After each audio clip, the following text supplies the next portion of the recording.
What's going on? What's going on to all my embracers? Well, it's another Thursday night, and you know what happens on Thursday nights. Grace from Embrace the Grace be blessing you and gracing you with these hot topics. And today's a good one, and I'm going to be ready for the smoke. I'm going to welcome it tonight. However, with smoke on this channel does come respect. We will not overtalk people. We will not disrespect people. We will not name call people, and we will maintain order. So with that being said, I am Grace from Embrace the Grace. So if this is your first time here, I welcome you and I thank you.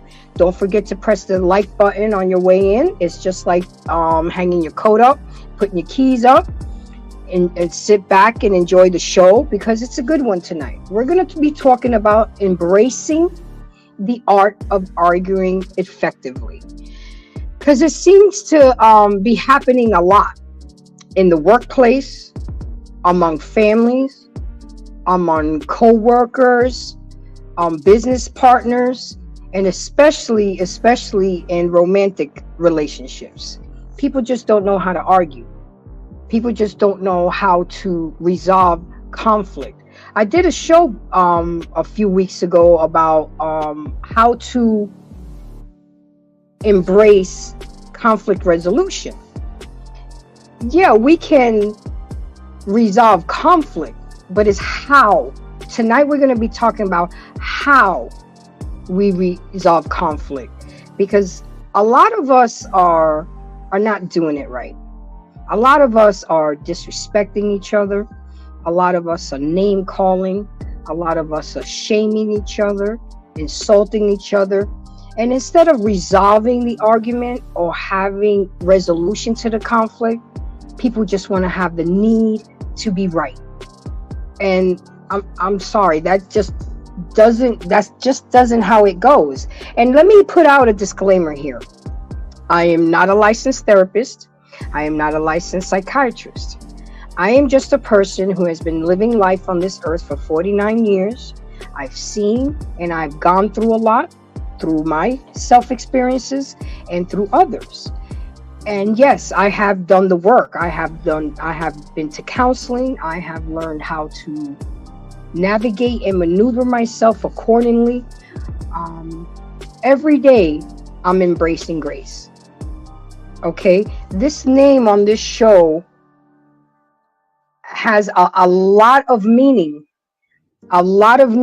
behind it. To some people, I'm just grace. To some people, I'm amazing grace. To some people, I'm their everything. To some people, I'm a nobody. And you know what? That's okay. I'm not everybody's cup of tea, and everybody's not going to be my cup of tea. But at the end of the day, all I got is me and my God. Yes, because without him, I am nothing. But just keep in mind, I'm not perfect. I'm not a saint. A lot of the things that we're going to be talking about tonight, I have done myself, but through the research and doing the work and being intentional and mindful of becoming a better version of myself. So with that being said, let me go ahead and just let you know real quick where you can find me. Of course, you can find me here on Embrace the Grace. I do my shows every Thursday night on the JBJ Network. You can definitely find me on Saturday nights with my crew over there with Soap and Intellectually Embracing Smitty's Corner on Saturday nights. You can find me Tuesday nights on the awesome network of Black Man Unfiltered. I have become a regular there. They have embraced me. So shout out to Black Man Unfiltered. And I'm all over these YouTube streets, TikTok, Instagram, Facebook, WhatsApp, and Snapchat. Because at the end of the day, I'm just trying to make a difference. I'm just trying to make this world a little bit brighter for all of us and help people become better versions of themselves.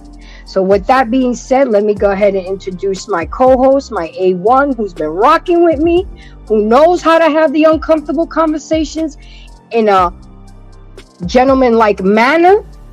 So Gary, how you been, my dear? I'm good. How are you?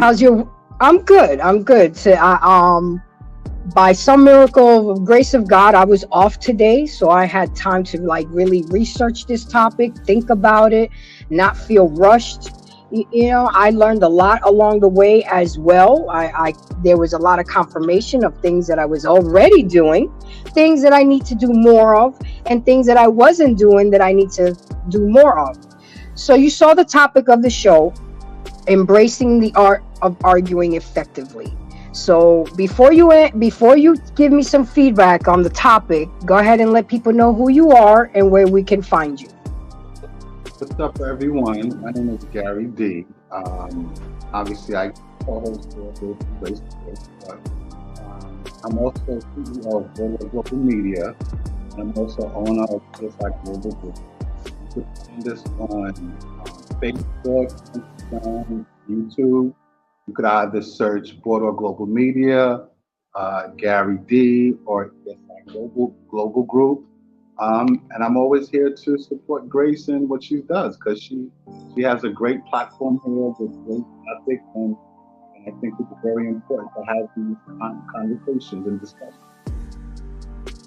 Absolutely. So Gary, what overall, before we even get into it, what say you on the topic that we're about to tackle tonight?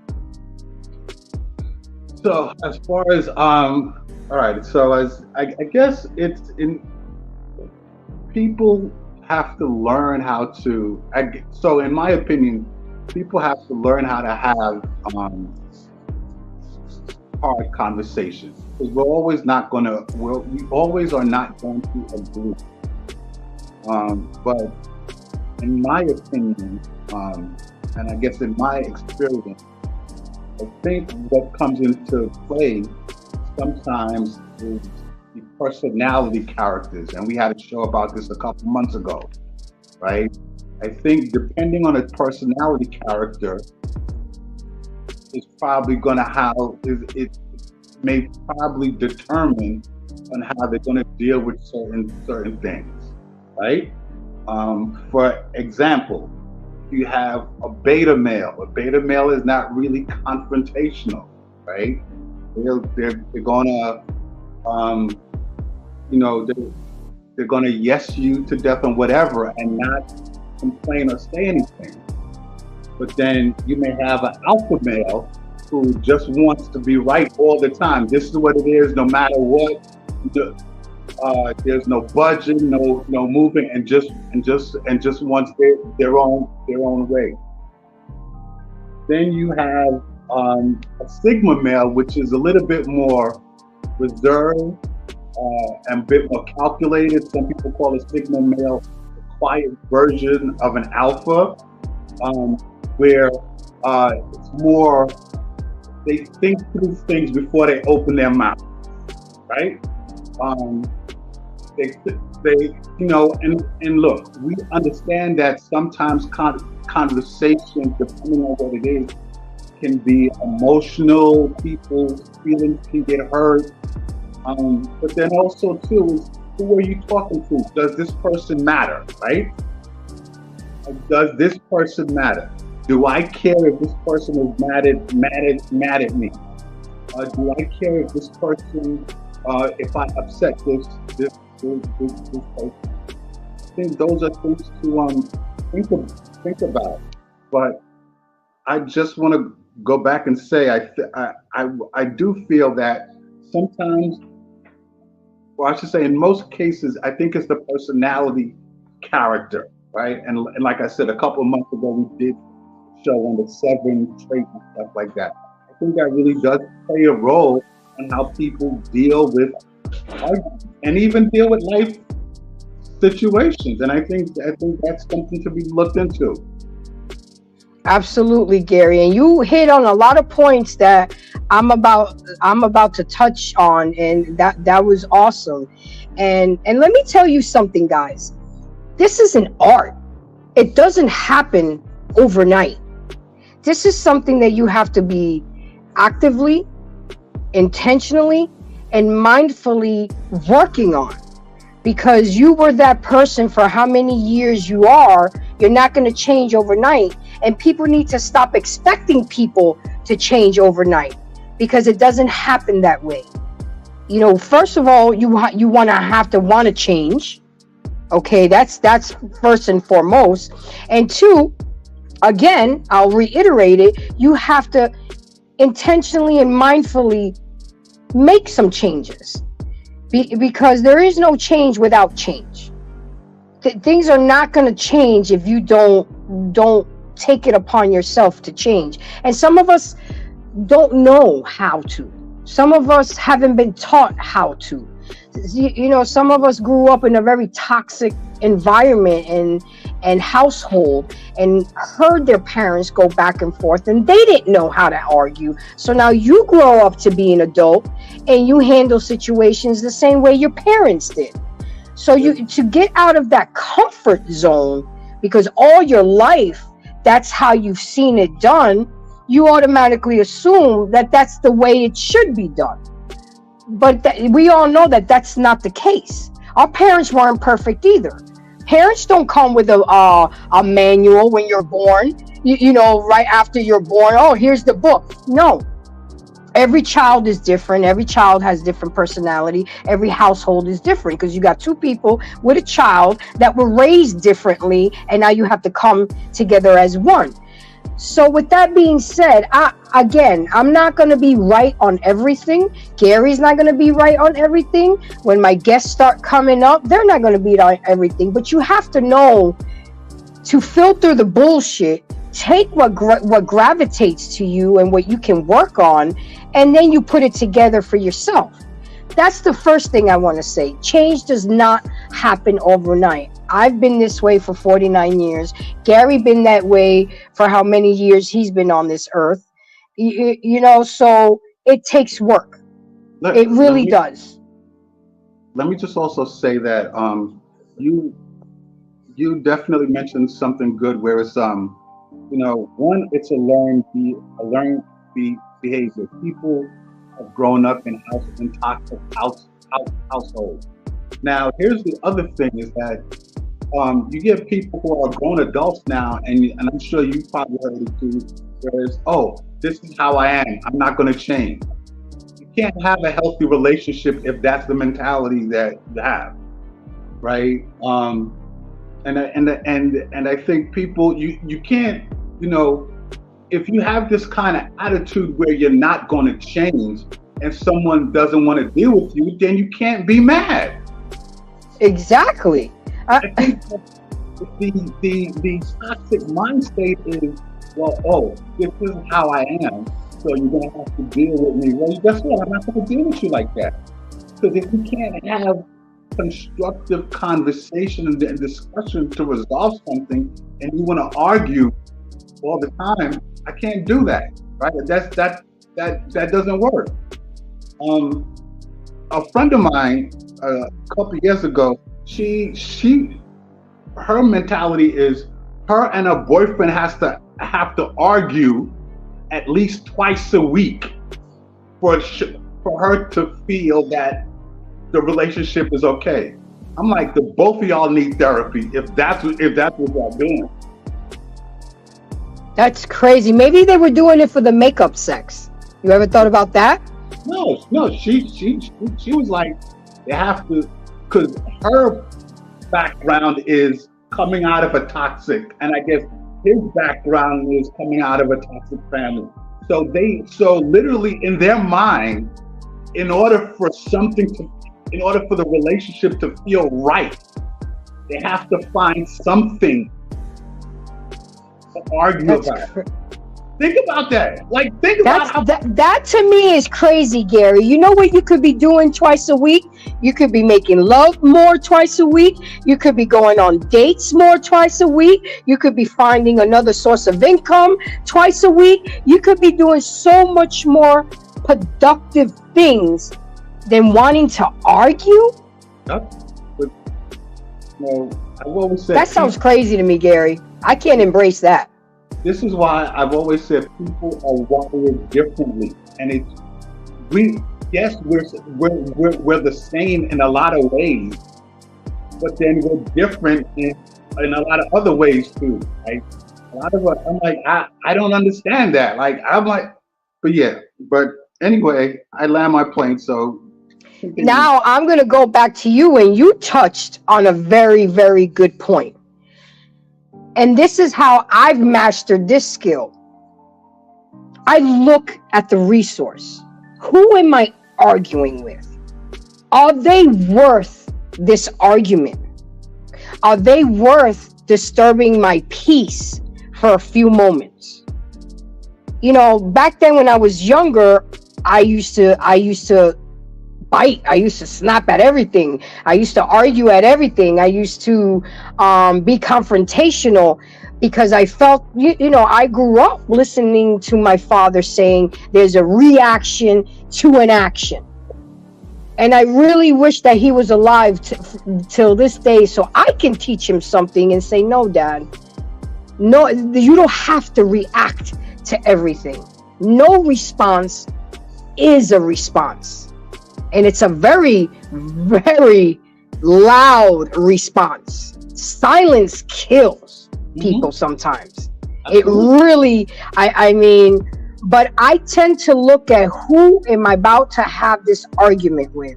Are they worth the relationship? Are they worth the friendship, the business relationship? Because if you respect that person and value that person and cherish that person, then it matters what they have to say. The argument is warranted. But if it's just somebody that you don't know, like half these YouTubers be trying to troll and start beef with podcasters, sometimes we get so worried about what others think about us, how others perceive us, that we get consumed in an argument and really forget what the whole argument was about sometimes. and it's just not worth it. You have to learn to pick and choose your battles according to who the person is or the situation or the circumstance. So that's one thing I really want to put out there. When you see that things are about to get there, really look back and sit back. Is this person worth me putting the gloves on and getting in the ring? And you know what? I would have to say that 65% of the time, the arguments are frivolous, unnecessary, and can be easily resolved. But because we get in our feelings, we get our egos bruised, and we want to feel the need to be right, something so small escalates into people saying things. You got to be careful with your words when you're in a heated argument. I don't accept this bullshit. Oh, I'm sorry I said that. I was just mad. Nah, bruh. I have learned that a lot of people withhold things and they'll say things that they really mean in the heat of passion. They just been holding on to that and hasn't said anything. Oh, and don't let them be tipsy. You know what I'm saying? That's when the real shit come out. And it's not supposed to be like that. It really isn't, Gary. So it was someone I've known for, I don't know, 19 years. And because they said some shit that was not cool, I cut them off. Like, I don't play that. Because here's the thing. If you matter to me, I'm going to be conscious of what I say to you, especially if it's something that I know that may hurt your feelings. Follow me? I'm not going to say anything that will intentionally and deliberately hurt your feelings. Why? Because you matter to me, right? So now if something happens, but then if I matter to you also, you're not going to get me to a point where you're going to make me, you're going to want to make me say mean and hateful things or mean and hurtful things, right? So I think that the important thing is that, does the person matter? Like, how much do they really matter? And they have to be careful. They have to choose their words. I've made it a habit over the years to with anybody that I deal with, how much do they matter to me? And if something escalates to a point, then I know how to talk to them. Now, if they don't matter, or if they say something to me where it's like, okay, if you make me understand that I don't matter to you, then okay, game on. Then all right. Right? Absolutely. So I think it's like, again, if the person matters to you, you're going to be conscious of what you say to them and how you say it. If you matter to them, they should be the same way. They shouldn't say things that are mean, nasty, hurtful, and then want to come back and say, well, oh, I'm sorry, I shouldn't have said that. Like, and look, my little niece and nephews, they're 10 years old and they don't even do that shit, right? So why accept that from a grown adult? Yep. I mean, there are times where I've been out and I've seen men and women arguing, and you know what? I'm not going to make this gender based. You know who y'all are. You know who does this. You know what I'm saying? But I have heard women call their man bitch ass, butt nigga, you ain't shit, your mama ain't shit. I mean, just going in. I mean, and not only that, in public. Yep. Okay? This, ladies and gentlemen, to all my embracers, JBJ Network and YouTube land, this is not cool.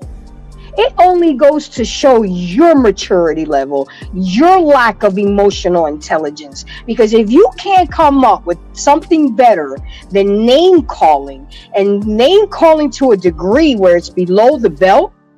And by the way, I was guilty of this too. I was venomous with my tongue. And again, I had to learn to change that about me, because that really wasn't me. That was me in a state of anger. But wasn't it really me?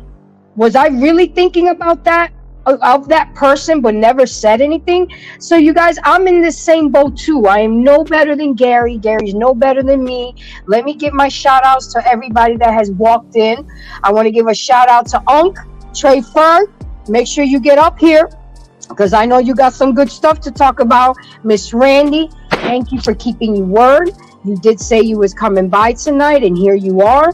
Thank you very much. I'll give a shout out to Hurricane. I want to give out a shout out to PA, Texas. And I want to give a shout out to No Cap with Freezy. Thank you so much, you guys, for coming in.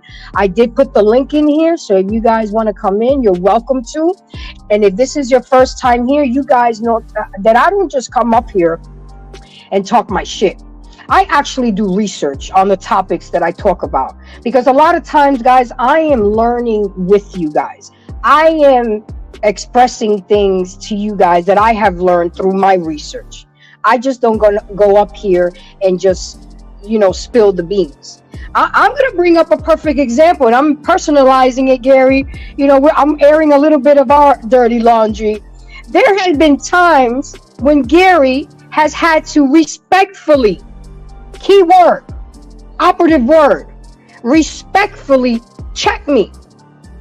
Because, I'll get in my feelings. I haven't heard from him. He ain't come through. Usually he'll shoot me information and topic shows. And I text him one time, and he was like, whoa. And he very, very respectfully, hold on one second. I got Lost in Translation coming up here. He very, very respectfully. And then one thing I like about Gary, he won't text. He'll do a voice message. He wants me to hear his voice. And that matters, guys, because I also learned that arguing through texts is a no-no, because it can be misinterpreted. And again, something as small that could have been resolved within minutes turned into a whole full-on argument when it could have just been resolved. So he left me a voice message and said, Grace, I'm not going to go word for word, but he reminded me and told me, hey, I told you there are going to be some Thursdays I'm not going to be able to show up because I got my own shit going on. And we talked about that when I decided to change my show from Monday to Thursday nights. And then he also respectfully reminded me that he got his own channel and his things to do, but never that he's ignoring me or forgot about me. But we got through it. And that hasn't happened once. I didn't get my feelings a couple times. And very patiently and respectfully, Gary will go back and talk it out with me versus yelling, name calling me, saying stupid shit to me. I mean, wow. So I got the whole BMU family up in here. I feel blessed. What's going on, girl? You guys are making me blush right now. Hold on a second. What's happening, baby? We had to come over here and bring these sprinkles, baby. What's happening? Well, I'm glad you're here, because I don't have all those good ass sound effects. I'm still building this plane while I'm flying it, gentlemen. Right. But I'm still here. I can't wait till we do what we talked about, man. It's been a beat. I know. I told you I'm ready for the smoke. I got my wine. You know what I'm saying? I'm ready, because this is a very, very necessary conversation, because people are dirty. People are grimy when they argue, and you lose a lot of vital people in your life over something that could have been resolved very easily if we just learn how to argue effectively. So I'm gonna put you guys on according to how you came on the show. So no favoritism here.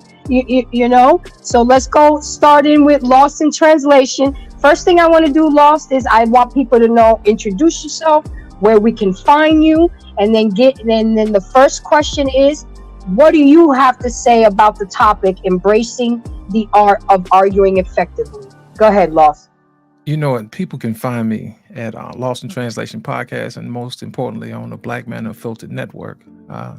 As far as fighting fair, it's important to fight fair because people remember the things that you say, because you can't take it back.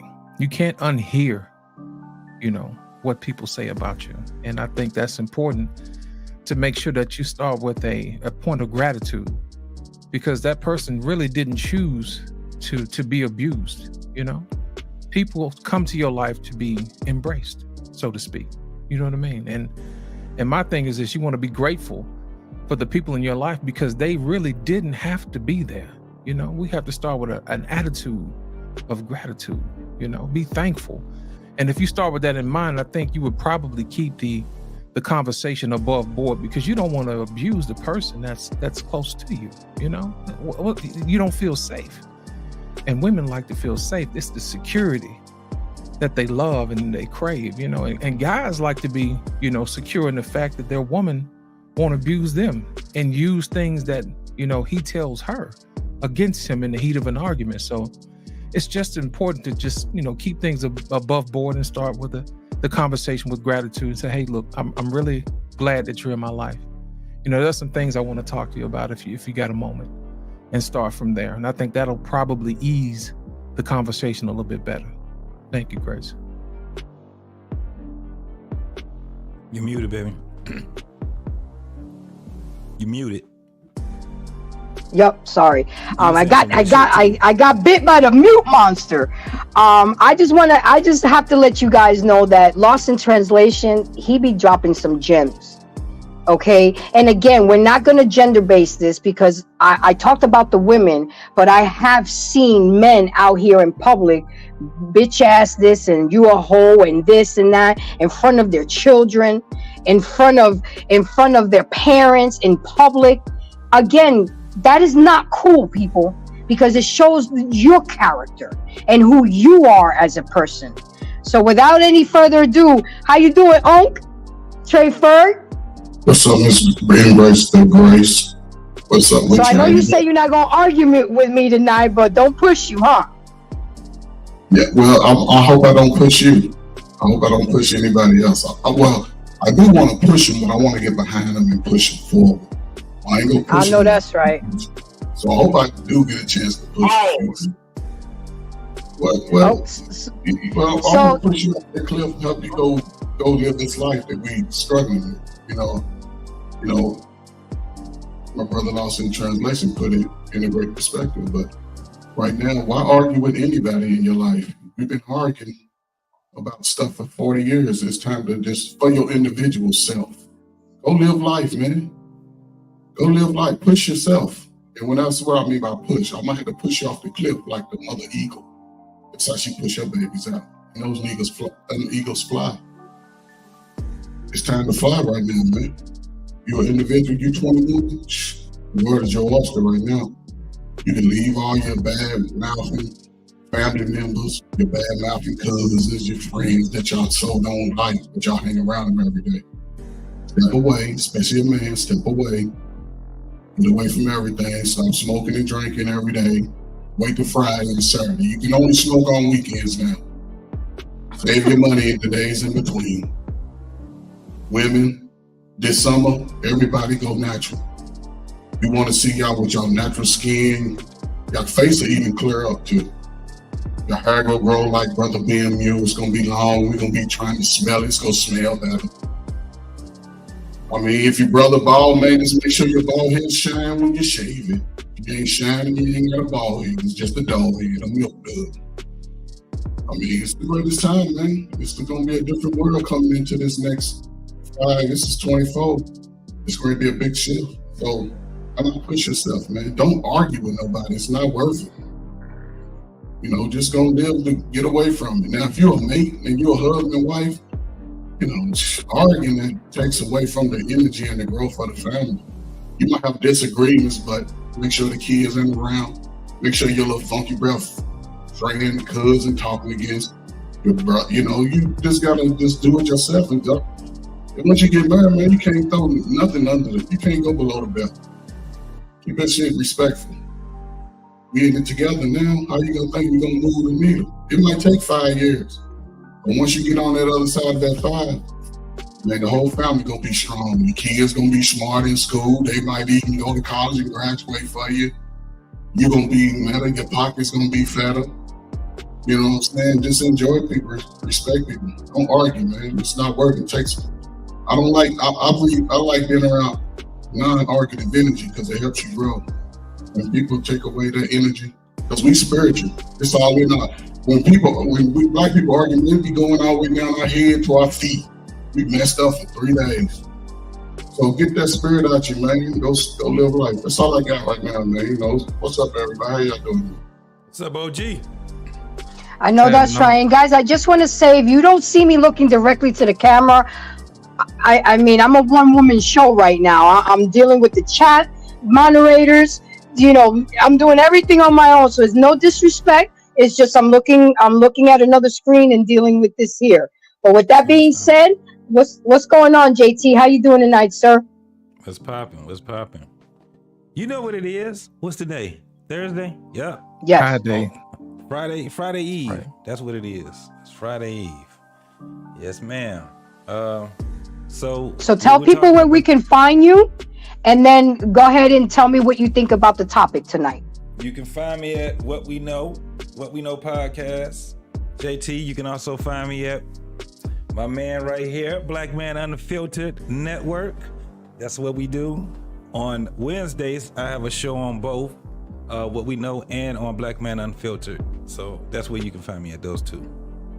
And then you can find me on IG, also on JT_What We Know Podcast. Thank you for that. So what do you have to say about this topic? Because I know a lot of people got triggered when they saw this topic, you know, but that's okay. That's what we do over here. We ruffle feathers. Yeah. So embracing the argument effectively. Yeah. And when you in a relationship, you're going to have to figure it out. You got to figure out how to do it.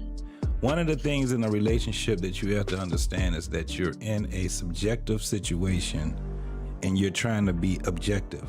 It is a challenging task to be objective in a subjective situation. And what that means is that sometimes you have to kind of narrate how you're feeling, right? You have to be as articulate as possible to your mate to let them know where you're coming from, because most arguments are because of misunderstandings. That's basically what it is, right? But you also have to be in that argument also where you could be wrong.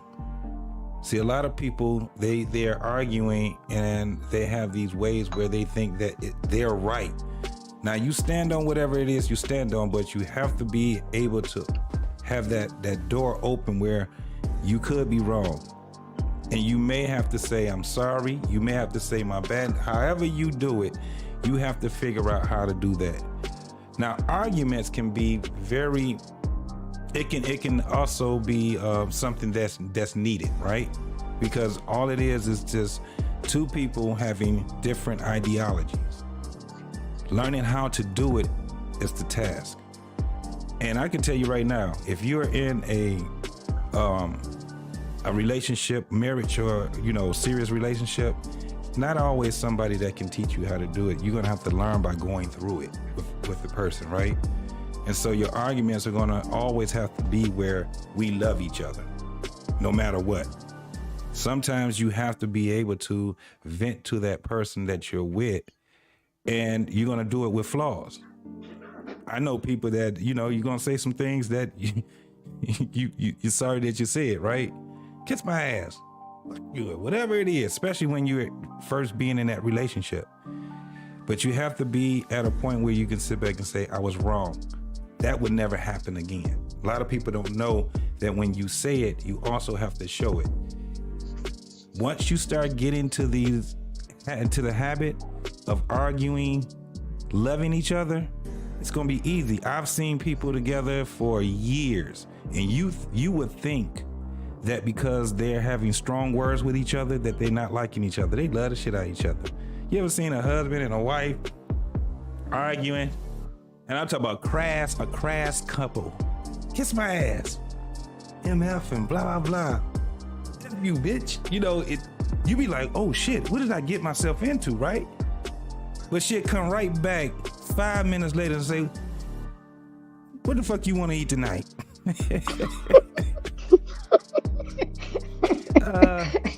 You got some meatballs? I'm not doing no damn meatballs. We had meatballs yesterday. See, it seems on the outside that can be some very toxic shit. But that's their language with each other because they love each other. We can't tell those people that I've seen it so many times. And then it just gets to a point where, some people can't do it. You can't do it. But I've seen couples that's been together for years, and that's how they do it. And she still cooks for him. He still makes sure her car's fixed. He still makes sure that she has money for whatever it is. They still do for each other, even when they get into an argument where they might have to, move away from each other for a minute, right? The house is still moving. See, it used to be back in the day where the wife would say, fuck that. I'm going to a hotel. I can't take this shit right now. And she would go to the hotel or whatever, go stay with her friend or whatever. And the husband be like, go take your ass on. I need a break anyway. And they have kids, right? So now the kids are in the house with dad. And the kids is like, fuck this. And the kids find out how much they love their mom. Because when they with dad, all they eating is hot dogs and pork and beans. When they with mom, they got a full course meal. They got dad, they got to do all the shit themselves. When they with mom, what's she doing? She washing clothes. She's doing a lot of things that dad is like, I can't do that shit. And so he starts to miss her because the kids are getting on his goddamn nerves. And he's going to come and say, well, look, you've been gone. 12 hours is enough. It's time to bring your ass home. And she was like, I'm not coming. And she gonna try to fight and all this shit. But guess what she ended up doing? I'll be there tomorrow. And then they talk that shit the fuck out. And after they talk it out, they get ready for whatever else. The problem is that some people got egos in the way. They get into an argument, ain't nobody paying bills. Motherfuckers is out here, they're not doing what they supposed to do in the house and all these different things because they don't know how to love a person while they have disdain for what it is that they're doing. They put them on a pedestal. Can't keep putting your mate on a goddamn pedestal. I know that's right. Let me read Alexander's comment. He said, my granny threw the open loaf of bread at Paw. LOL. Nobody picked it up until a time later. Then they've been together over 40, 50 years. You see, that was just a loaf of bread back then, but we're picking up much more serious shit nowadays. And we're picking up things and we're doing things that we can't come back of just because we're in the heat of the moment. Yeah. And that's what I'm trying to show people. We got to be able to argue fairly and not dirty because you can risk your freedom, your family, your finances. I mean, is it really worth it? Okay, I fucked up. I burnt the meatloaf. Okay, then I know what I got. You know how I'll fix that problem if I burnt dinner? I'll go get dinner for us. We still got to eat. But to argue there for 2 hours because I burnt the meatloaf is like, come on, is it really that serious? We could have watched the game and made love instead of arguing about how I put the temperature up too high. I'm on my phone and wasn't paying attention. And I'm human. I make mistakes. But we don't look at it that way. But it can be a little bit more serious than that. It can be something like, why you told your friend what the fuck was going on between me and you? That's another point. Right? So once you start having that, once you have that, how am I deal with it now? How am I gonna deal with it now? Do I just get upset because he got upset, or I get upset because she got upset? These are common arguments. Young couples. She ain't never stepped over that line like that. So how do he deal with that on telling her how that happened? You gotta deal with it. Breach of confidence, man. What, you gonna break up with her? I think also too, I mean, and we've done a show on this a couple months ago, being able to effectively communicate, right? And I think that's where some of this fail. or I guess mostly fail, because if you don't effectively communicate or know how to communicate with your partner, or if y'all are not doing that with each other, then you're always going to run into problems. Look, I mean, even if you're effectively communicating with your partner, you can have arguments, but it could be respectful, right? It could be resolved, right? But once you're able to have effective communication with each other, and y'all understand each other like that, it should make things flow much smoother. But unfortunately, nowadays there is no effective communication going on. And the other thing that I want to say is that what Grace touched on earlier, when it comes to texting, I fucking hate texting, especially when it comes to talking about something or discussing something important, right? Especially if you matter to me, you need to hear my voice. Either we're gonna talk on the phone, or we're gonna send voice messages. But you need to hear my voice. I need to hear your voice. So what we have nowadays is that so many people like to hide behind texting and they don't want to deal with the situation. They don't want to face Keyboard warriors. They want to hide behind the text, and I see it all the time. And I land my plane. Black man. All right, BMU, you up next. Drop them gems. What say you? Well, of course, tell people where we can find you, because I'm over here trying to create a buffet so we can all eat. Okay? I mean, some will be at the kiddie table, but we still at the table. Okay? Where can we find you, BMU? And what say you on the topic for tonight? Absolutely. You can find me on the Black Men Unfiltered Network. You see these gentlemen on this panel tonight. All of them share in that network. So I appreciate them. JT on Wednesday. Trey Ferg has a sports show on Wednesday as well. My boy Lost in Translation, he co-hosts with me on Tuesday on Flipping Tables. So we're on 7 days a week, ladies and gentlemen. Just come over to Black Men Unfiltered Network. We rocking our shows every day. I want to say something about the meatloaf first. Sometimes we have to be careful about the burnt meatloaf, because the burnt meatloaf is the GPS to what the real problem is. A lot of people, frustration is in what they see now, and they don't address what happened then. So the anger of the meatloaf may be the problem of something he has with you. He may have something you did earlier in the week that pissed him off. He held it in. He preserved that. But the meatloaf was the breaking point. So sometimes items and things can be breaking points. And so we're as spouses and as in being in relationships, we concentrate on he's mad at the meatloaf, but we're not concentrating on that ain't the meatloaf. That's a good point. The meatloaf was the breaking point. We also have to understand that our mouths, especially our young women today, your mouths are the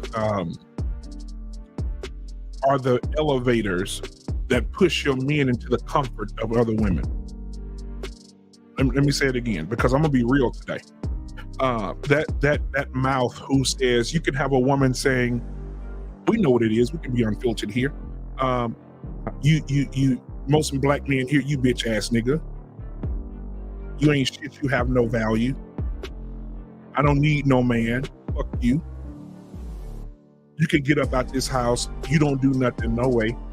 You ain't this. And then that man goes to work, and that woman at work says, good morning, King. You look amazing today. You smell awesome. That's going to bother him, because when he gets home, he knows that when he gets home, he's going to get everything but the right thing, right? A woman wants everything these days. Those women are being cruel to their men. They want everything, but they don't want to do nothing. But guess what? I don't need you. You can get out. I don't want to be married to you. I don't want to be in a relationship with you anymore. And guess what happens? When that young lady comes along, she looks a little bit better, a little bit more perky than you. Body's a little bit more banging than yours. And then you start paying attention to her. And guess what happens? Oh, and all of a sudden, I'm a different woman now. I love the Lord. He heard my cry, pity. Oh my God, you're everything to me. It's a shame how some women will drag a man and beat him to death, and as soon as another woman breathes life into him, they come take credit for it. Damn. There comes the work wife. The work wife, and we have to be mindful of what the work wife is. I believe, and from a biblical perspective, because I like to use that because I come from that. In the Bible, it teaches us that we need to be in peace. We need to have peace. The Bible says that it is better for a man to sleep on the roof of his house than inside the house with a quarrelsome woman. A quarrelsome woman is like the constant dripping of rain off of the roof of a house. She's annoying. You know, that's why you see all these men today who are married and they look like they're 70 and their wives are 40, but they're both 40. Because she's draining him. The Bible says a quarrelsome woman, a woman who is fierce with her tongue, is cancer to her husband's bones. But a good woman, a wholesome woman, is a crown to his head. The man can walk up. What does that mean? I'm glad you asked. The man can walk with pride. He can walk with that crown on his head, knowing when I walk up out this house, I know who I'm working for. I know who I'm coming back home to. I know this woman's going to nurture my children. She's going to give me all of her. She's going to follow me and not try to block me. A lot of women are suppressing their men. A man can't be what God wants him to be because the wife wants him to be what she wants him to be. Blocks him from what God wants him to be. I rest my case. Oh, sorry. I have one more thing. So we're dealing with these mental illnesses today because that's all they are. Women who want to be with a man, but really, do you really want to be with him? And then you go to your friends. And then I heard a woman say the other day in my family said, I don't need therapy. I got this. I said, so you're going to trust you to get you out of what you got you into. Good luck. That's why you on baby number 3 with 3 baby daddies, because you're trusting you to get you out of what you got you into. And what you got into was another man's bed, another man's bed, another man's bed, another man's bed. You need therapy. There's a mental illness. I rest my case, Sean. Thank you for that, BMU. That again, dropping gems. Smitty, my twin, how you doing, my guy? I feel awesome. I feel real good. How you feel, Good, Sean? Good. So, as usual, let people know where we can find you, and then let's go ahead and jump into the top. I ain't even getting to the info. I knew this was gonna be a good show. I got my little index cards here ready to go, and I ain't even touch on them yet because you guys are touching almost on everything already. So, Smitty, where can we find you? Say what you have to say about the show. Then we're gonna go to fam, and then I want to address this comment that I have up here. I'm leaving it up here because it was a gentleman that put this comment up here, and I need gentlemen to break this comment down, because I can't speak about men because I'm not a man. You know, the only way it can be best interpreted is coming from men. So let's go, Smitty. What say you? Well, one, of course, salute to the panel and all the gentlemen. Had a time second to listen for a little bit. Absolute jewels being dropped over here. You know, I think you need to go get a treasure chest, Gracie. I know that's right. So I'll start off with this. To my man JT, salute, bro. 2 things I heard you say. One about the 100%, leave a little leeway in case you're wrong. I was actually using this example earlier. I don't know Nair product. Like, let's take Lysol or Purell, for example. It says 99.9. They don't put 100. Why don't they put 100? You need at least that point, just in case something happens. You can't put on there 100%. And then if something goes wrong, you got a lawsuit. And so to what JT was saying, as far as leave just a little space for just in case you're wrong, I don't know. That just kind of came to mind, the whole Purell and Lysol thing. The second thing, right? All right, JT, you know I love you, big dog, but I got some pushback for you. You said woman will leave, go get a hotel. All that was great until you started talking about dad not being able to cook and shit. Now, as a chef, sir, I resent that. But also too, right? Also, don't we always say men are generally better single fathers? They are. I mean, they are. They're the second one in line. It's 2-parent households and then single parents. You absolutely right. So my point is, when it comes to the, I'm just being real with it. I don't really like that narrative. Kids, dad can't do this and that. Like, aren't we buffoons enough on TV and movies now? Aren't we always the damn idiot and the woman got to come save us and shit? I ain't with that. That's just that piece, right? But I mean, I do get what you're saying, though. I get the premise in what you're saying. I would just look at it as the kids will miss mom because they just miss their mother. It's like they would miss their dad, right? And then down to women who let her body go, brother unfiltered, brother black man, respect to you. What I would say to that is this. A woman who lets her body go and a man who lets his body go, generally speaking, the mind been gone, because the body does what the mind tells it. Generally, when you first notice a person is going through depression, their looks go down. Ain't shaving as much, they ain't combing their hair, whatever, the whole nine. So I would say to brothers who, because you're not wrong on anything you said, I just wanted to add a caveat. Women who, and men as well, anybody who lets themselves go after being in a relationship, the mind already left the relationship. You just weren't aware of it because their body is still physically present. But the mind been, out of sight, out of mind. Last part to land it right here. So salute my brother from another mother. Going to you.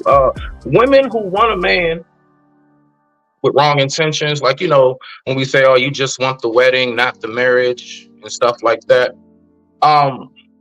This is my thing with that, right? When it comes to women who want to get into a relationship, but they don't have the right intentions, generally that's probably because that woman has never prepared, and or man, it can go for us too. That person has never prepared themselves for the day they get into a relationship. We got a saying, be ready so you don't have to get ready, right?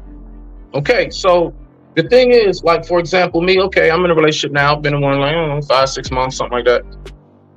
I was prepping the shit out of myself beforehand. I was making sure all my ducks were in a row. I was making sure that my headspace was right. I even was making sure my physical was intact. I made sure my budget is right. I made sure all of these things were intact. That way, when I meet her, I don't got a whole bunch of cleaning up to do before she gets here. We already set to go. I just need you to walk through the door and take your shoes off, love. But with that being said, I digress. My mic is muted. Rock out.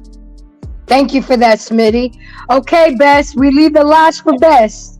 Welcome, fam. I appreciate you coming. I know you were busy running errands, and it's all good. Best for last. Best for last. Okay, sorry. Let me take another sip of the I know you were running errands and handling some business, but you're still here, and that matters. What say you? Let people know where we can find you and what you have to say about the topic. Yes, with everybody on panel number one, salute to Grace, salute to everybody that's up here, man. All the brothers, you know what I mean? Smitty, Loaf Translation, DMU, Uncle Fur, everybody, man. Salute to all y'all. You know what I'm saying? So, let me say this. Rich, just give me the topic just offhand, because I don't want to build off of anybody else. I want to build on my own. So. Hold on, give me just a second. Let me put it up there for you. Hold on, right here. Embracing the art of arguing effectively. Okay. So you mean like if you basically have a disagreement with someone, you kind of just a disagreement, an argument, and it's not just romantic relationships, because we argue with everybody. We argue with co-workers, family, our kids, everybody. Just an overall general knowledge of how to do it properly and with proper etiquette. What do you think about that? You can have disagreements without being disagreeable. You know what I'm saying? I think that's just the most effective way. Because at the end of the day, you actually want to try to keep as much relationships as you can, especially whether it's personal or business. You want to keep healthy relationships around, and you kind of want to beat out those that are not healthy and they're not healthy to you or the other person. So, and that takes you having open communication, transparency. But all these things are done with discernment. So you have to have discernment and you have to have love for the people that's around. You know what I mean? Understanding that each relationship is different, each personality is different. How somebody communicates can be different from you, right?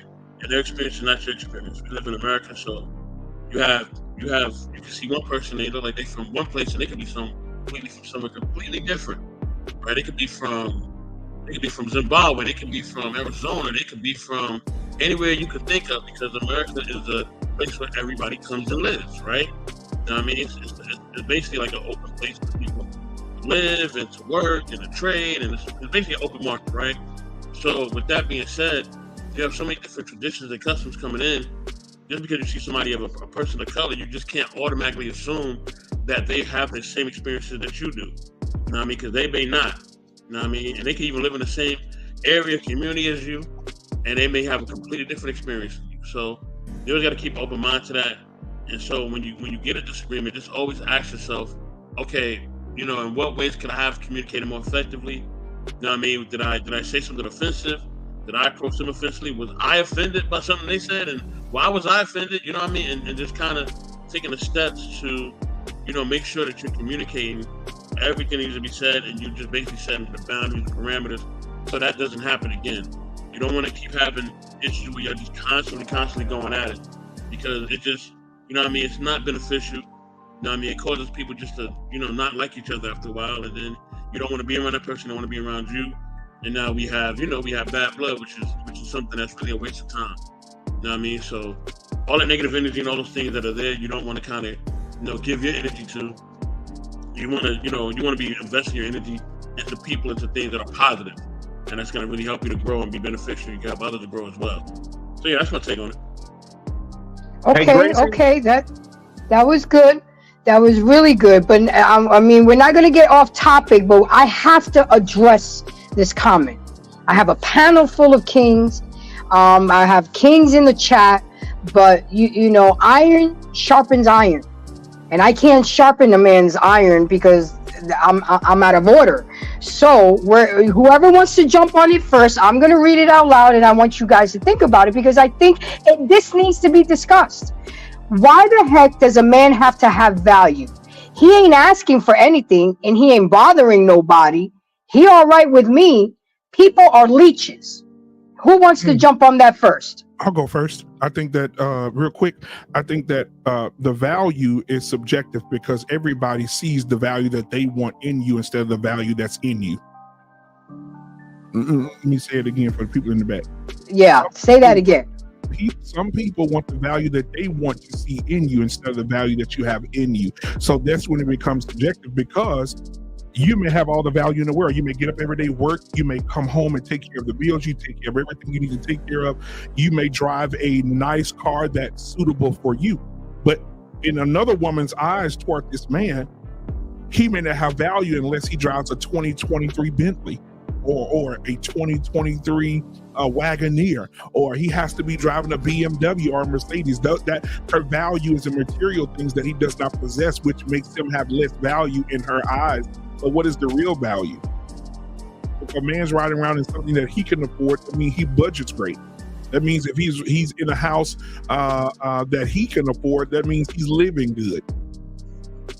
You can't base value on what a man can provide for you. You have to base value on what the man has provided for himself. So when you see what he has, and this man is growing, and he's growing financially, and he's growing to be the man that he needs to be. If he's in a 1-bedroom apartment and you really digging him and you really know this is a great man, that 1-bedroom apartment wouldn't be a problem for you, because you know where you're going. You know where you're headed. You see this man is growing into that. So yes, value is subjective based on how women see a man's material thing. A man could have every piece of value, and she will look past it because she wants him to have that BMW. And that's why most women today are pump and dumps, because they like to get fucked in the backseat of a BMW instead of going in the house and playing checkers with a man who drives a Ford cars. I rest my case, Sharon. Facts. And again, these are gems. Men showing other men different perspectives. I just sit back and let it ride. I know when to sit on the sideline. I know when to shut the fuck up. I know. And then when y'all leave, I be talking again. I still. But you see, I had to learn that. I was sassy with the mouth. Trust me, when I was younger, I wasn't like this. But age, maturity, experience teaches you or forces you to learn. Forces you to learn. Less nagging and more. And those were Grace's words. I am so glad you did not clip. I'm still waiting for that shoe to drop. I know it's coming. I know, but I'm holding on to it. Anybody else want to chime in on that? Yeah. Because I think that's important. Go ahead, Smitty. Because also just in under 60 seconds, when you was talking about the topic question too briefly, to have a disagreement effectively, one must first and foremost have something most people lack now and is becoming an endangered species, and that is called social skills. The person who loves to text instead of talk, the person who rather does virtual instead of in person and things of that nature, the less that you communicate in society, when that comes up, just like I said, get ready so you don't have to be ready, right? So my point is, I do believe that when it comes to the arguments, a lot of people are not effective with that because a lot of people don't want to have the deep, real, and hardcore discussions. You got to start that out from the gate. You can't go in there faking and just being like, we'll just wing it and see where it goes. Then when something pop up, both of y'all are ill-equipped. Now, to what PA says, salute PA. Thank you for the shirt, sir. Fits wonderful. Why does a man have to have his purpose? I'll make it very simple, at least in my view. The day I recognized my purpose was the day I opened up the GPS and I started my and I put in my starting route to chase my purpose. You see, point blank period, a man must definitely have value. So that way you have a trajectory in where your purpose may lie. You don't even know what your value is. How you know what you are possibly may be good at doing naturally or anything else? So that's why I would say a man should definitely recognize his value. So then you can start chasing the purpose. I digress. My mic is muted. Rock out. Anybody else want to chime in on that comment? Of course. Yeah, I'll speak on this word, as I break it down, let's take the word value out of it. As a man, and it's hard being a man and you're not really getting information from man as you're growing up through your adolescence. But if you 21 and over, you're a man. I'll be chronologically aged, but sometimes your mental capacity is still struggling because you still sagging your pants off your butt. You still just don't want to throw on a button-down shirt. It's a lot of skills that a brother, and it's just based off that. But as far as if you look into, I don't know, just self-preservation yourself, you really have to start stepping outside, because the last part of that, what was the last part of that? Because the first part to me relates to the last part of that statement. Hold on, let me find it real quick. Give me You just said a people second. are leeches. Listen, if you're a young man and you hang around people that are leeches, that means if you looking to advance your life or step outside that, you have to separate from that for a little while, 6 months, 8 months, a year. Go change something up, man. Get them skills, because you're going to need skills. You're going to need ability to adapt. You're going to be able to you're going to need patience, discipline. being accountable. I'm telling you, it's changing. So stop wandering around the people that everybody got a handout as people you've been knowing all your life. Get away from them people. Come back. And if they pull their hands out empty, you pull your hands out empty. You don't have to go around flossing like you got money. Because we all broke out here. And women, that got to come back to us. Y'all just gonna get worse. You got to come back to the man. Because brothers out here work. Yeah. We've been having foot on the top of that shit. So come on with us, and so we can move the needle. Now, brother Trey, let me say this to just add on to what you said real quick. Yes, we do have to have our women come back to us. That is amazing. I like that line. But we have to be selective. Men, we have to get to the point where we have zero tolerance for ignorance. We have zero tolerance for baby mamas. We have zero. Listen to me. Because a lot of women will get offended. Oh yes, they'll get offended. What you mean? Don't talk to a baby mama. The reason that you talk to a baby mama because before this show, I was having a shindig with my two brothers, Lost in Translation and JT. We were just sitting talking and having a good conversation before we came over to support you.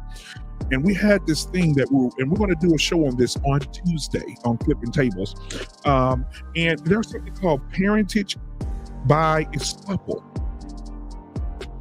We're going to get deeper into it, but the surface level of that is if you meet a woman who has a child, even if you're dating that woman, legally, you have become the guardian of that child and has to take financial responsibility of that child.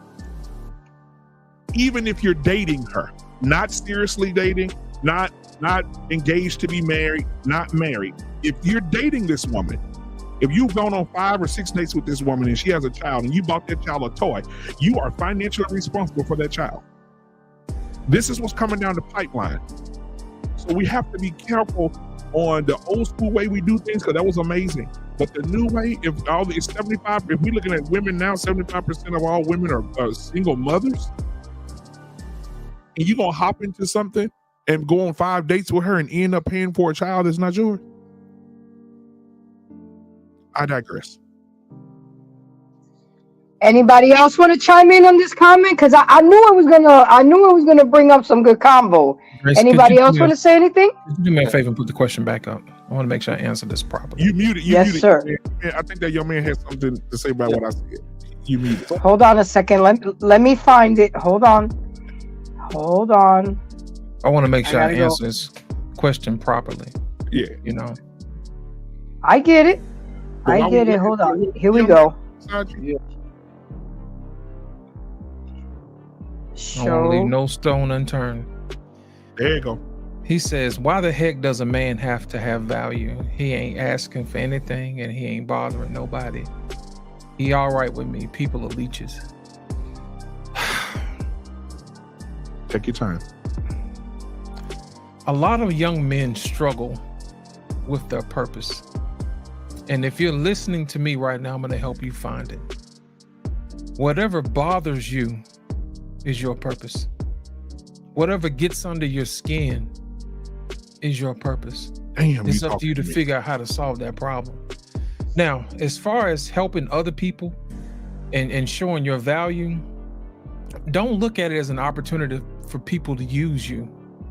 Look at it as an opportunity to learn from somebody. You know what I mean? You can't gain wisdom in a vacuum. I can't tell you how many times I've sat at tables I had no business being at. And I gained wisdom and knowledge from people just being of service, being in the presence of conversations of how other people move and how they conduct themselves and how they're useful to each other.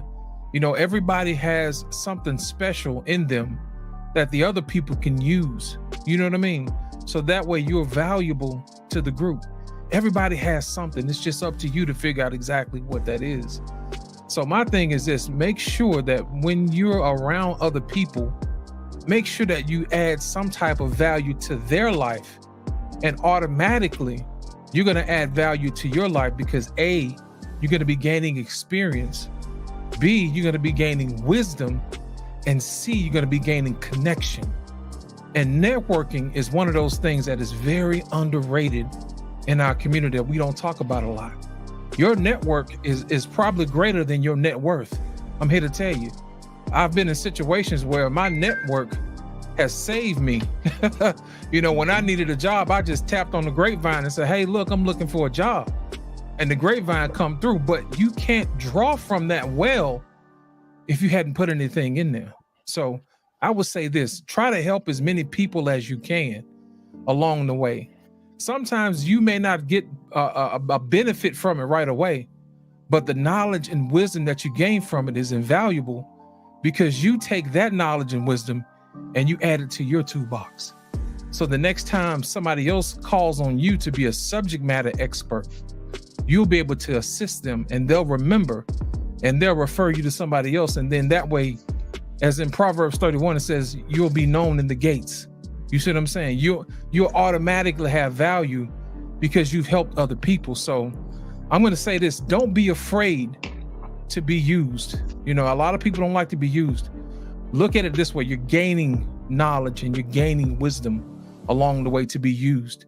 And not only that, while people like to think that they're going to live forever and be young forever, one day if you keep living, you're going to get old and you're going to need somebody. You know what I mean? I've seen it happen a lot of times where big, strong, burly men, you know, you know, they want to say they're strong and burly, and all of a sudden, you know, they got a nurse wiping them down at the hospital, man, on the way up out of here. You're going to need somebody. And it's just best that you be a gentleman about it along the way, because people remember how you treat them. They honestly do. So I hope that really answers your question, because I want to make sure I give you what you needed. Thank you, Grace. Absolutely. Well, the gentleman that put the comment up, he's up here on the panel now. He wanted to explain his comment. I can't tell, though, camouflage ass. How you blending with the background perfectly, PA? So, okay, so PA, go ahead. I mean, it was a good comment, and I know my family already, and I know they're gonna drop some gems on there. I hang with people that have the same mindset, whether it's female or male. I'm a little channel, and I got the heavy hitters here with me today. Why? Because they've embraced me and they believe in me, and I don't care if I only got 540 subscribers now that I'm counting, but I know that I'm gonna get there. I know that I'm gonna get there slowly but surely by being around the right people, by networking with the right people. And I've learned that on these YouTube streets, I rock with those who rock with me. I don't beg and I don't kiss ass. You know, and we can rock for 2 weeks or we can rock for 2 years. But as long as we rocking that boat, and if you become dead weight, you're gonna get off the boat. So go ahead, PA. Say what you have to say. I got other people trying to come up here, but I got a full panel. So I mean, it's all good. I'm loving it. But PA, go ahead. Say what you got to say. Yeah, appreciate you having me on the show. Yeah, I wasn't gonna sit there and just make that comment and have people answer, and not, I'm gonna drop off after this. So by the way, because I got a show to make myself. But that's neither here nor there. Now, I wasn't saying that you shouldn't have value, or value is not a thing that I'm saying, why is that a requirement? Like, to have value as a man, because we do not have this requirement for women. She could come in with student debt, coke habit, and everything, and you got to fix all that. We don't say, oh, well, why does a woman have to have some type of value that's going to uplift a man? All we tell the women to do is just don't fuck up. That's it. We ain't we tell these men to build the generational wealth coming from the project, which is pretty much what I had to do. You know what I mean? But what if he came from the projects and he just found a way to live his little life? He ain't got much. He ain't have much to do. He hasn't built this big, this high, what we call any type of value that any other people appreciate. But he has value to where he's living, and especially if you're black, he's still breathing, and they ain't taking him to jail for nothing. I mean, why does that man have to have value? That's what I was thinking. Why does that man have to have value to be, any place in this society? And that's why I'm just like, people are leeches. Oh, good. Go ahead. People have to have value, women and men, right? The difference between men and women is that women have inherent value.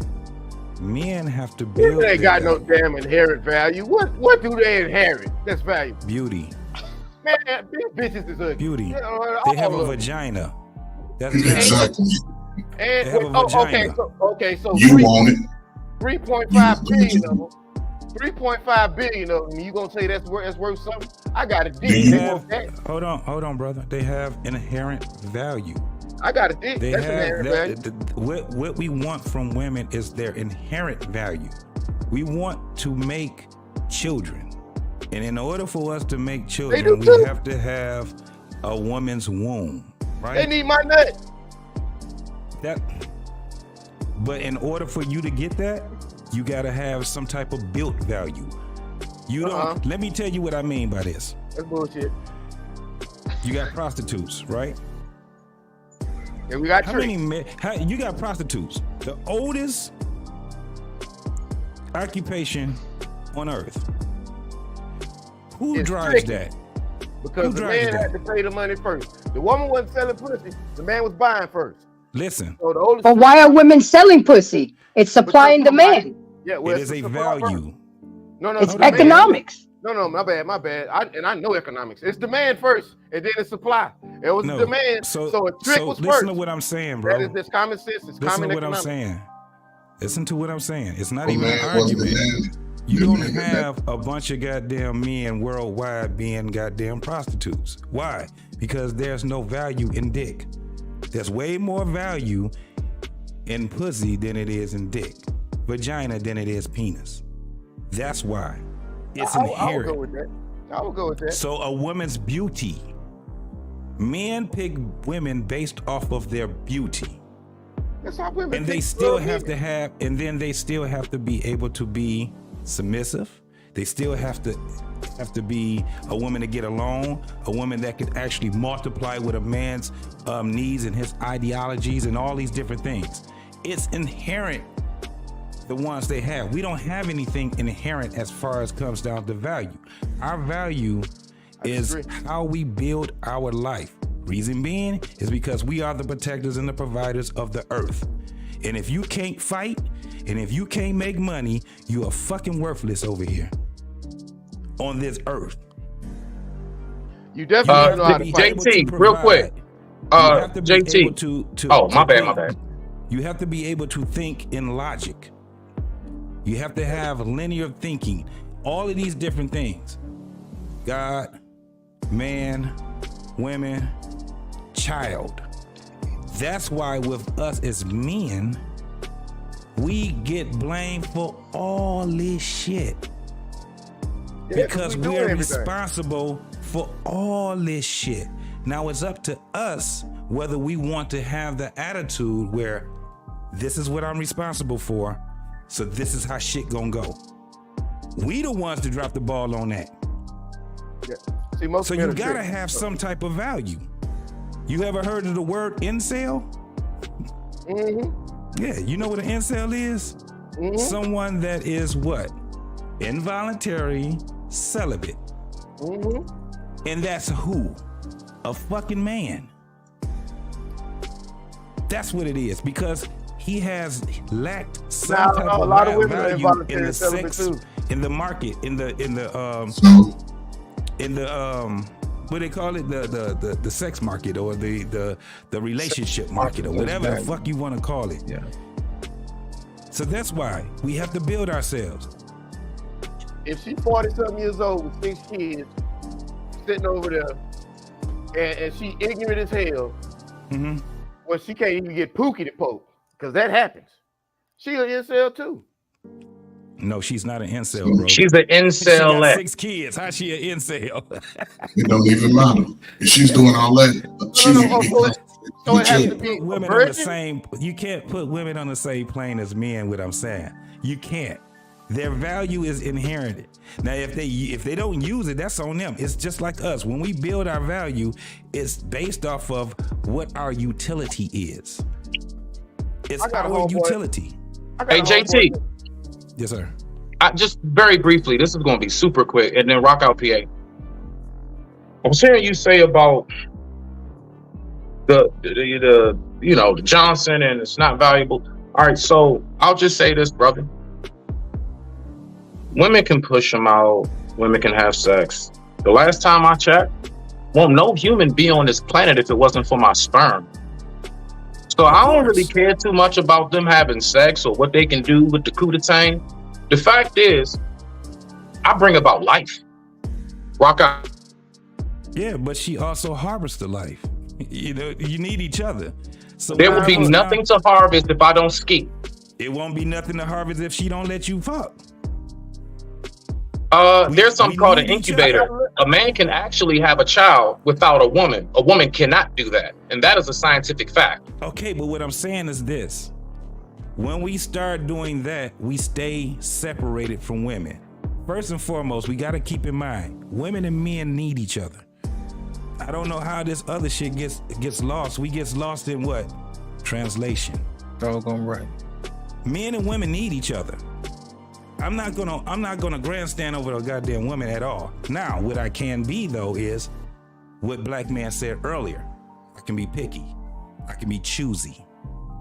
I can be the guy to say, no, I'm not gonna pick that woman right there. I'm gonna pick that woman right there. We don't do that. Guess what we do? We sit back because we horny. I'm just gonna give it to her. Just like you said, PA, 6 kids and all that shit. Motherfuckers is fucking them still. I do shows on this shit every fucking week. I don't give a damn what. She can be crazy out her damn mind, deranged and everything. She can sit back and tell you all the shit is wrong about her. And you still gonna have dudes sliding in her DMs. Because we keep succumbing to our, what is it? Lost when we carnal succumb nature. to our desires, right? Yes. And our nature.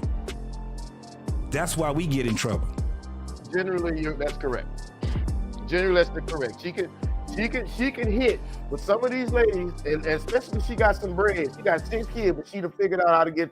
She got figured out how to get $250,000 a year. And she was like, I ain't messing with no broke nigga no more. But that's all who gonna bone her. And if she's trying to sit there, if she gonna sit there and try to get somebody on her monetary level, she is gonna be a incel. You know what I mean? Because she can't be an incel, bro. She can't be an incel, bro, because of that. Is that listen? You're not gonna have everybody being involuntary. Anybody would screw a woman, man. I'm telling you, the vagina. I know you don't want to, but you got to listen to me. I know you do not want to hear this, brother, but I'm telling you, the vagina to men is very valuable. It is very valuable. Well, I ain't we get it when we can get it.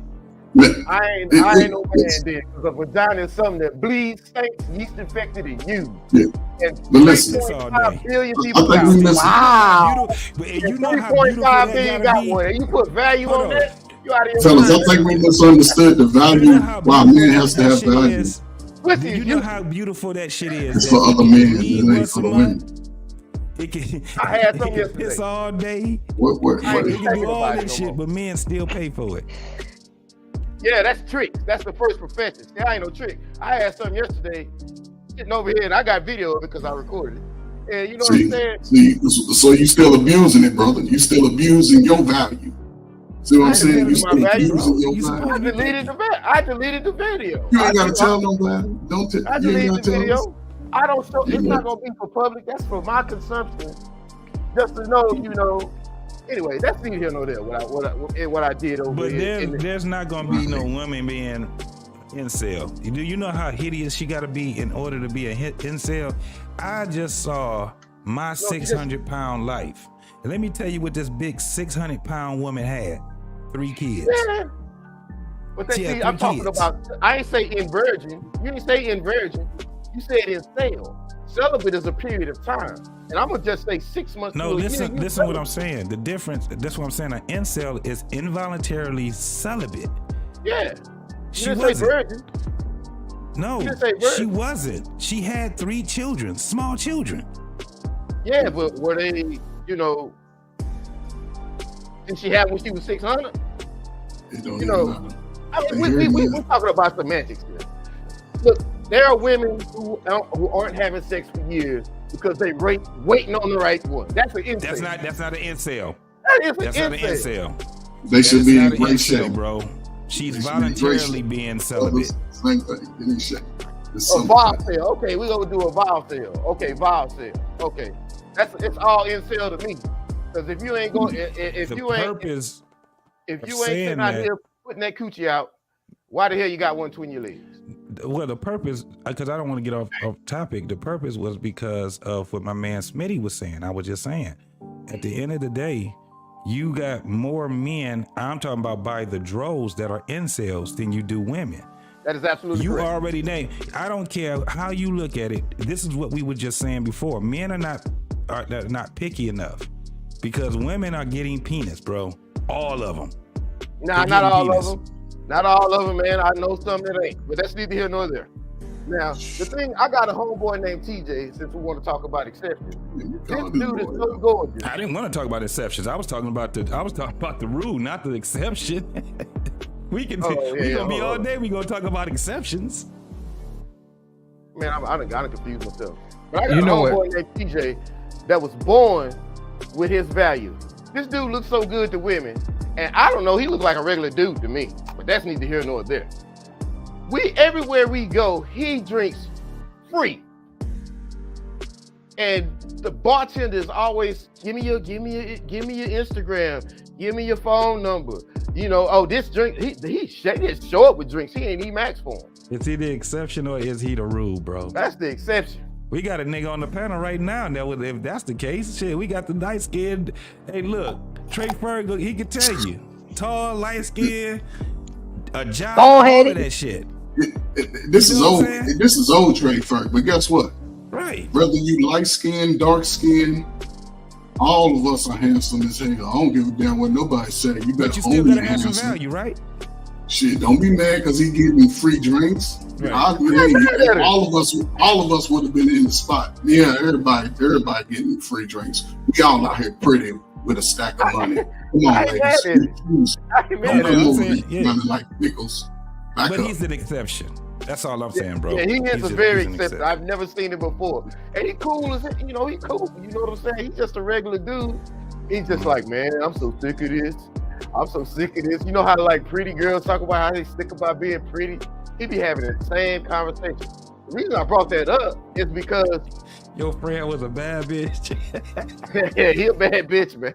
He's still my partner. I'm gonna bring him on the show one day, but I ain't talked to him in a while. You know what I mean? I got his phone number. I'll hit him up, see what he's doing. And guess what he do for a living? He's a bar back. A what? A bar back. He cleans up. You know what a bar back is, right? Mm-mm. So you know the person in the back of the bar that don't serve the drinks but picks up all of the plates and the glasses. A bus boy. Bus boy, but we call them bar backs down here in Texas. Mm-hmm. Mm-hmm. That's what he does. He's working. But I bet he gets a lot of tips and free drinks. And dude, he's Shout out in to the there. brother. He's working. He always broke, but he always got 3 or 4 girls running him up and down the street, just because he was born with value. That's not value, bro. Oh no, because if he had value, he would never be not broke. being no man. Not He being would no never man. be broke. PA, let me ask you a question. PA, let me ask you a question. When your friend talks to people, how does he talk to them? You don't even say nothing to him. He just talks to him like we talking now. Okay. That's the value right there. People, it's underrated, man. It's the same way if you find a woman who's very gracious, you know, and she may not be the most beautiful, but she could be very gracious, very accommodating, very pleasant. You know what I mean? Always looking out, you know, hey, how you doing? You know, speaking to you gracefully, you know what I mean? That type of thing. To me, that's the real value of a woman, because vagina comes standard issue on all models, but it's what you do with the other stuff that gives you value. You know what I'm saying? It's the way you preserve yourself, the way you carry yourself, the way you dress, the way you smile, the way you treat other people. That is the real value. And you know what the killing part about it is? Anybody can do that. But it's those who chose to do that are the ones who have successful relationships, or those who go farther on in life. Just like your friend. You know what I mean? You say he may be handsome, but I assure you he's nice to a lot of people. And guess what? As a result, a lot of people are nice to him. I assure you that's what it is. So whenever we talk about women, I like to focus on the women who are of the ones I talked about earlier, the ones who are nice, those who are kind. Those are the ones you want to focus with, because in racing, when you're racing, they tell you don't look at the wall because you'll hit the wall. What you want to do is you want to focus on your target, and your target should always be graceful women, because those are the women that you can build with. Those are the women who will look out for you. You see what I'm saying? Those are the women you won't mind looking out for. So those should be our targets, not the ones who are being sarcastic or snippy or snot. You know, let them do whatever they're gonna do, because they're gonna have to learn that on their own. But the ones who got it, they just got it.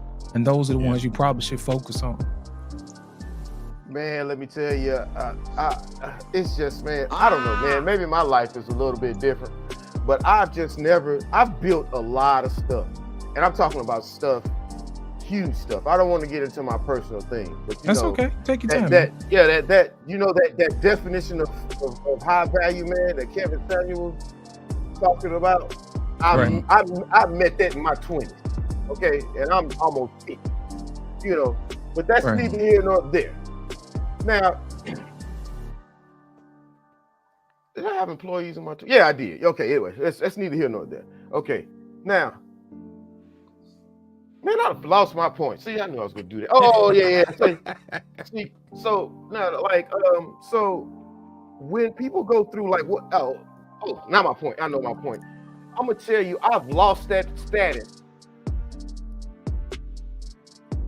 either 2 or 3 times. I got to think about it again, because I mean, sometimes I wasn't even counting, but I lost that status 3 times in my book, but it might have been twice. I'm just going on what Kevin Samuel said is a high value man. You know, make 6 figures a year, have a network, be useful to yourself and others, all that silly, whatever. I don't know. That was his definition. Having a LinkedIn level, you know. Okay, let me help you out. I was Kevin. Listen, let me help you out. I was Kevin's moderator for 3 years, so gotcha. I know the rules. So I understand where you're coming from. But go ahead.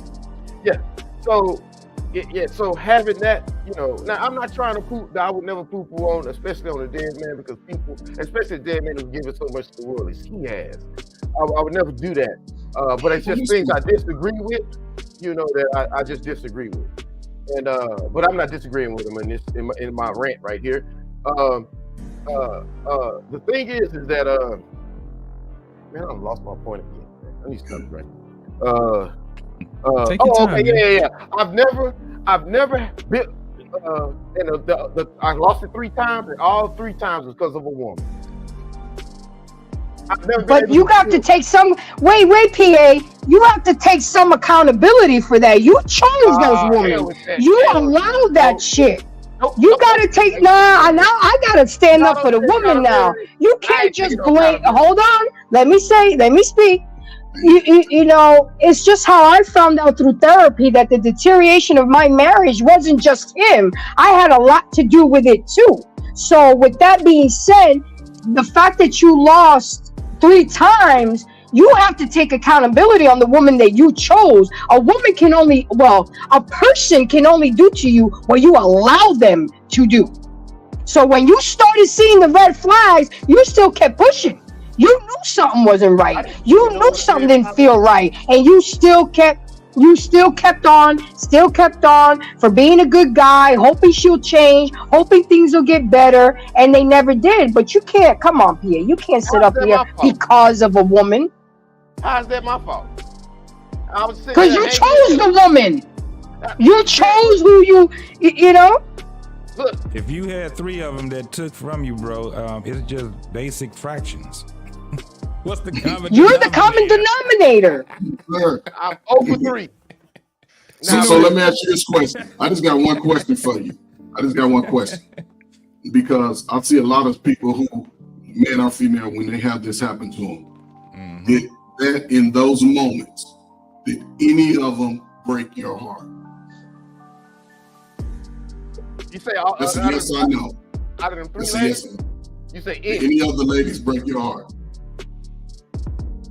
Yes, that's a yes question. Okay, that's a yes okay. So there it is, man. You gotta get that get that heartbreak out of you, and your blossom will come for. Yeah, but I didn't know nothing about that then, man. It doesn't matter, man. You seen That's no bad. You should have vetted her better. You should have vetted her better. You should have asked better questions instead of her booty size and bra size. You should have had those real deep conversations. I hate to hear, especially men, when they blame women for their downfall.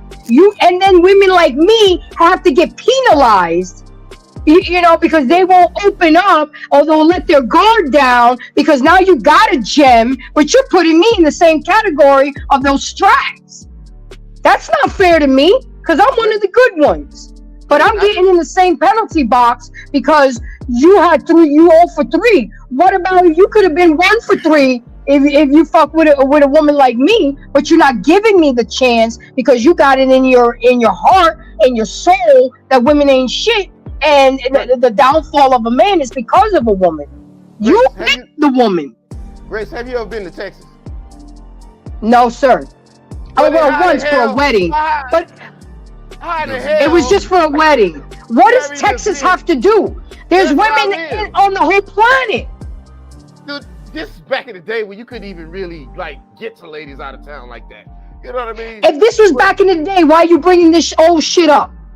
Well, because I wanted to say because my Pete, I forgot your name, the one that said the moderator, Lost in translation. Yeah, lost in translation. The moderator for KS. He said, yeah, you have to build with a woman. I was just like, man, I've never built with a woman. I've built by myself. I've never built with a woman. Now I've built with women. But what he was saying was, I built with women around me. But what he was saying is, you have to build when you have a relationship with a woman, you have to build that relationship with her.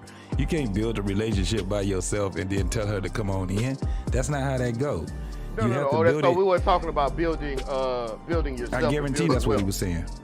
But brother, I don't think you was trying to build. I think you was just really enjoying the moments that you had because you was building. You know what I'm saying? You still listen, and this is no dig, brother. I'm just saying, listen.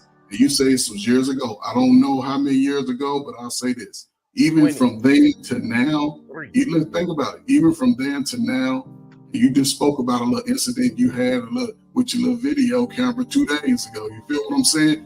You still playing those same type of games, so you still get the same type of result. Okay. Go ahead. My bad.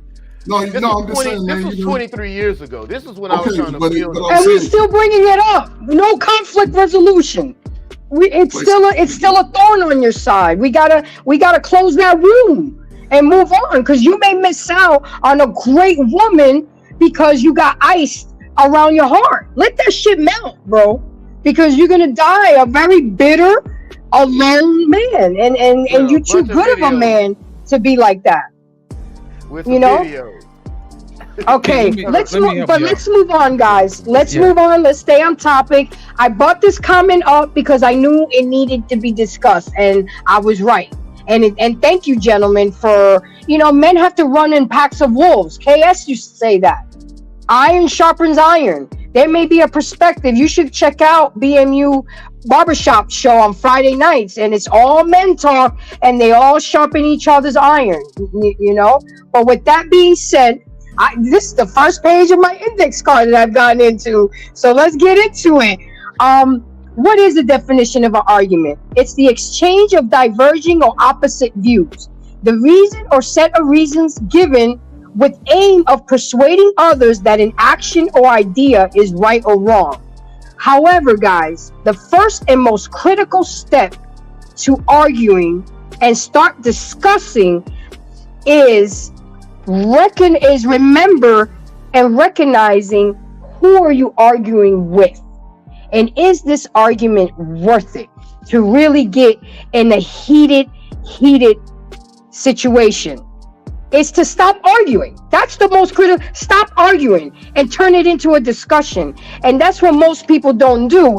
And the reason I'm putting this banner up is because I did love my beloved Kevin Samuels, and one big takeaway that I had from him was this shit right here. And I literally sit back and wait for it when I'm arguing with someone. I'm up, there's the shame. Up, there's it's like to the T. People like to argue using sign language.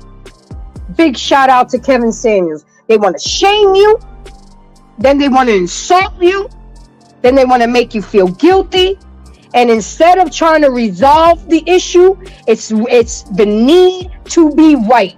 And I hate to say this to my ladies, we are the most guilty of this. Instead of thinking of resolving the conflict, we just want to prove to the man that we're right.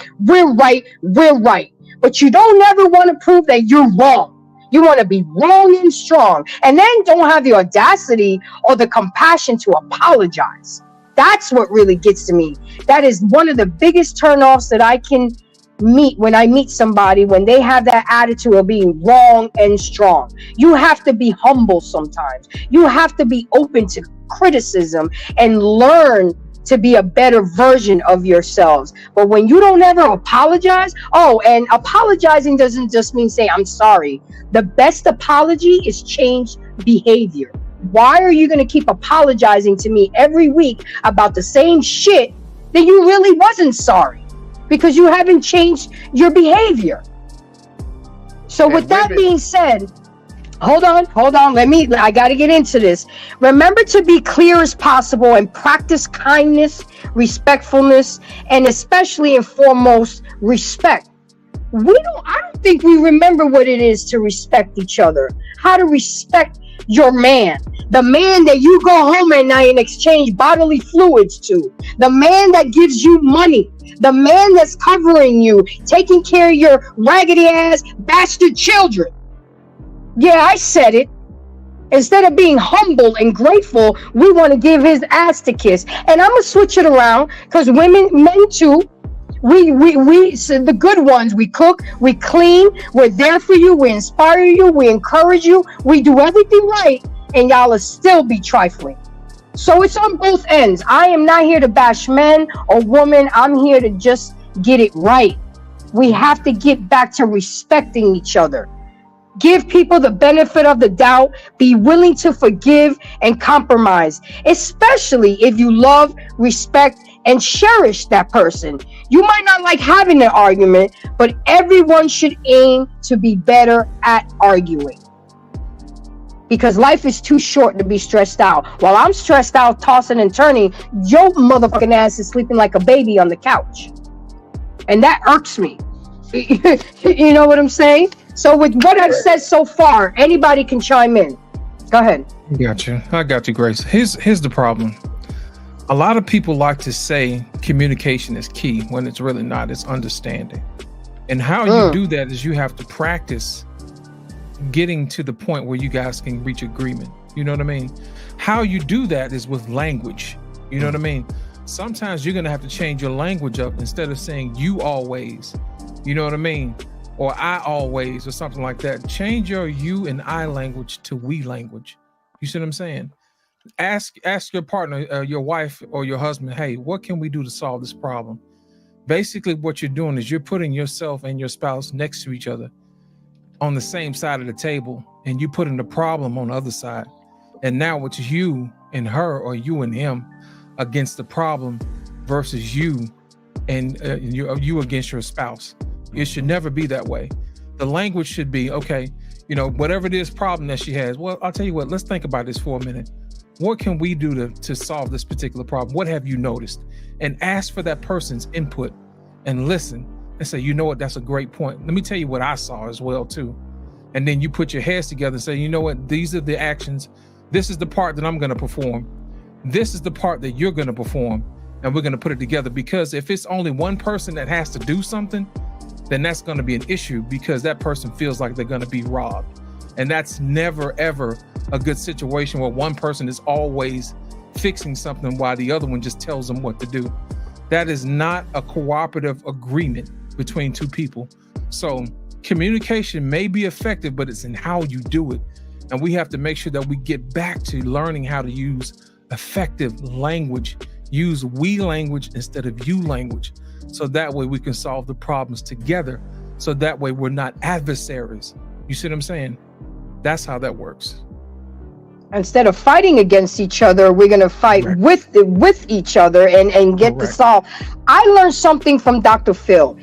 First of all, nobody should be sitting and another person should be standing, because you're not at eye level now. They said whenever you have an important conversation or something to talk about, I learned this from Dr. Phil, you get 2 chairs and you face each other, okay? And you really talk to each other.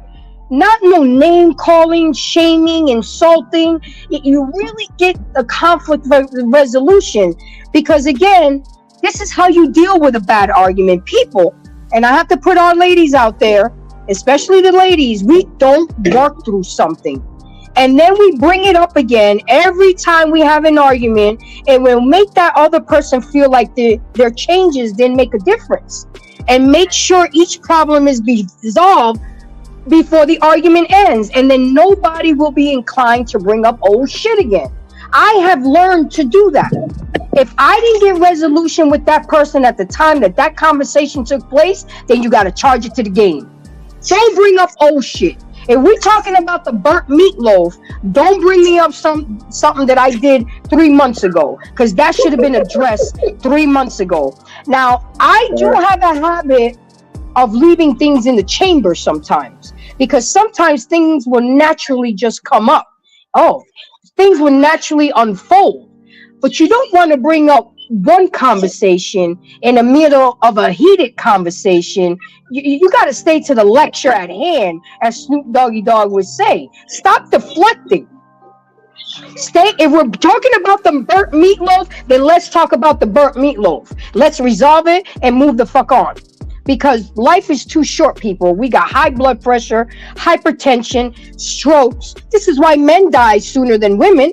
Because, the woman keeps nagging, badgering, and not bringing the man peace. And yeah, I know, I sound like I'm up for bat for the men. But at the end of the day, guys, anybody that knows me, this channel advocates for men. So it is what it is. I'm a boy mom. I'm going to advocate for my son. I grew up with men, with good men. So I have nothing else, but I'm not saying I haven't gone through shit with men. Trust me, I've gone through my deal of hurt and pain. But at the end of the day, I'm not giving up on them. And a lot of us women have given up on a lot of good men, on a lot of kings that are out there. We just won't take the freaking time to talk to them about it. Go ahead. Anybody can chime in. Yeah, Grace, I want to add one little thing to what you said earlier. You said you put the chair across the table. Don't do that. No, the 2 chairs. No, the 2 chairs facing each other. Don't face each other. I'm going to tell you why not. That's an adversarial position. What you want to do is you want to sit next to your man. A, because you smell good. 2, because you're soft. 3, if you whisper to him, it lowers the temperature of the conversation. So that way you can control it. You see what I'm saying? Because your man already like you because you're soft. So what that's going to do is going to let him listen to you. That's a physical thing. Remember, it's you and him against the problem.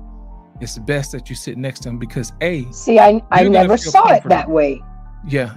You're going to feel comforted because that's your man. He's going to protect you. You're going to feel protected. You see what I'm saying? B, he wants to protect you. He wants to listen to what you have to say. And not only that, you smell good and you look good. And that's going to bring down his inhibitions to listen to what you got to say. Women have got to get back to being women. Let me tell you something. Men suck as women. You understand what I'm saying? And women suck as men. So my thing is this: women need to get back to being women, and men need to get back to being men. You see what I'm saying? So never ever sit across from your man. Sit next to your man. Even when you go to a restaurant, sit next to your man, so that way you can put your hand on his lap. You know what I mean? So you can rub his back. Put him at ease, because physical touch may be his love language. You cooking right now, because I'm learning right now, sir. Listen, you giving that man what he want, and you ain't even in the bedroom yet. His ears are open. You know what I'm saying? I think a lot of women need to get back to what women do best, which is, being women and being soft. Speak softly. And now that I look at it, it could be kind of combative sitting across from him. Yes. Grizz, what's going on, man? Let me go ahead and welcome you onto the panel. Thank you for coming. Go ahead and say what you have to say. What say you? So I know. So with me, I've been married for about 16. This year be 17 years this year, and a lot has happened. You know, because like me and my, because I'm listening to these gentlemen, and like, you know, I'm like, you know what? I'm gonna try some of this again. You know, going back to square one, going back to what you used to do. And but the thing is, like, you know, when you as you get older, it's like sometimes it's hard to go back to. Sometimes I feel like it's hard to go back to square one because like my wife likes using I statements. I feel blank when this and stuff like that. I've actually tried doing that. And also, to another thing that I'm actually working on consistently is not being the loudest person in the room with her. Like, even though she may be going up with the handle, but it's like with me, I can feel energy from across the room. Like she doesn't have to be in the door. I know that bad energy about to come. But the thing is, it's hard for me to not to react. But I'm still working at it. So like changing who I used to be as far as not being the last person in the room. When she talks, be quiet, listen attentively. But this one aggravates her the most is when I don't talk immediately, because she used to be talking immediately. But I'm trying something brand new with her, something to change my demeanor, my dynamic. But like, so it's kind of aggravating because when you want to be because like I'm trying to, okay, so we're both from Oakland, California. You know, sometimes the way we grew up it never leaves us. But I'm learning how to compartmentalize when I have to use my streets and stuff like that. But when between me and her, it's okay. This is my wife. This is not my adversary. But you know, but I'm like I said, with me, I'm learning how to be quiet and listen, but it still aggravates the woman. That's the thing about it. You know, when you're trying to change your own personality, how do you deal with that though? You have to ask her what you get out of the deal and mean it. One person can't always get something out of the deal. That's the definition of a deal. What am I getting out of it? And you gotta stand on it, man. Because think about it, if all you do is accommodate other people, they'll walk all over you. Just like somebody say, hey, if you do this for me, you have to have the balls to say, hey, what do I get out of this? You know, let's do business. You know, let's do business. Yeah. That's how you do that. If all else fails, it shows up right here. It's sign language. It's basically manipulation. I like to do deals. I don't do manipulation because when you have manipulation, you only have one winner. Deals, you got two people that win. I like win-win situations. So have the guts to say, hey, what do I get out of this? Let's do business. Hey, know what, bro? You speaking my language, bro? So I'm an actor, I'm a writer, I'm a film producer as well. And when you talk about let's do business, I'm like, yo, you speaking my language, like literally speaking my language. And so you know what, I'm gonna try that too, because it's like, she's complaining to me about how, oh, you don't hold me, you don't touch me, but I'm like, when I do try that, I'm annoying you. When I am trying to do something soft, so that's why I'm just kind of like, okay, I don't get it, but you know what? I'm actually gonna try everything y'all saying though. You know, and also too, just going back to square one. Yeah, do something. Here's the thing. Maybe she needs counseling. Yeah, because I know both of the time promise. Listen, she wants it when she wants it. You know. And sometimes you got to stop what you're doing and say, hey, look, I'm gonna give you what you need, but I'm gonna have to get back to doing what I'm gonna have to do in a minute. You know what I'm saying? But right now, you're the most important thing to me at this moment, you know? And then let her do what she gonna do, and she gonna be happy and you go back to doing what you're doing, you know? But you tell us, hey, now next time, you know, when I want it, I need you to stop doing what you're doing, because I did the same thing. So you the leader now. You see what I'm saying? Right. Like I do deals, man. She ain't gonna pay up on that one. She ain't gonna pay up. Girls' credit is bad. Women credit is bad. She ain't gonna do it. Me, PA? No, not you, PA. What's your name, man? What's your name again? Huh? What's your name again? For me? Yes, sir. My name's Quentin. All right, Mr. Quentin, man, listen, you say you've been married 15 years. Is that more than half your life or close 16. to it? 16 years, is that more than half your life or close to it? I'm 39, so it's almost a little close to more than half your life, right? Right. So you've been able to start out. You've been able to start out where 75, 80% of us can't. You was young, the wife was young. Y'all both have. Do you have children? We got one. One child, girl or boy? Boy. All right, so you got a son, right? So you leading your son. I'm gonna step away because I don't know nothing about your marriage. Hopefully y'all can talk about it. You know what I'm saying? You was probably a big dark-skinned stud when you met her. She just wants you to be that man, that big stud. You know what I'm saying? Right. That's all we get. You have a skill. You say you have a skill. You're a writer. You have all that. Embrace that with your son. I'm telling you, man, it's easy. Your fix is easy. And I ain't trying to give you a fix. I'm just giving you a vision. Your fix is easy. Dabble. Get deeper in your skill that you have. Teach your son that skill. Always be, as far as her, man, sit down, talk to her, go walks with her. Your son old enough to stay at home where y'all can walk around the block and stuff like that? Yeah.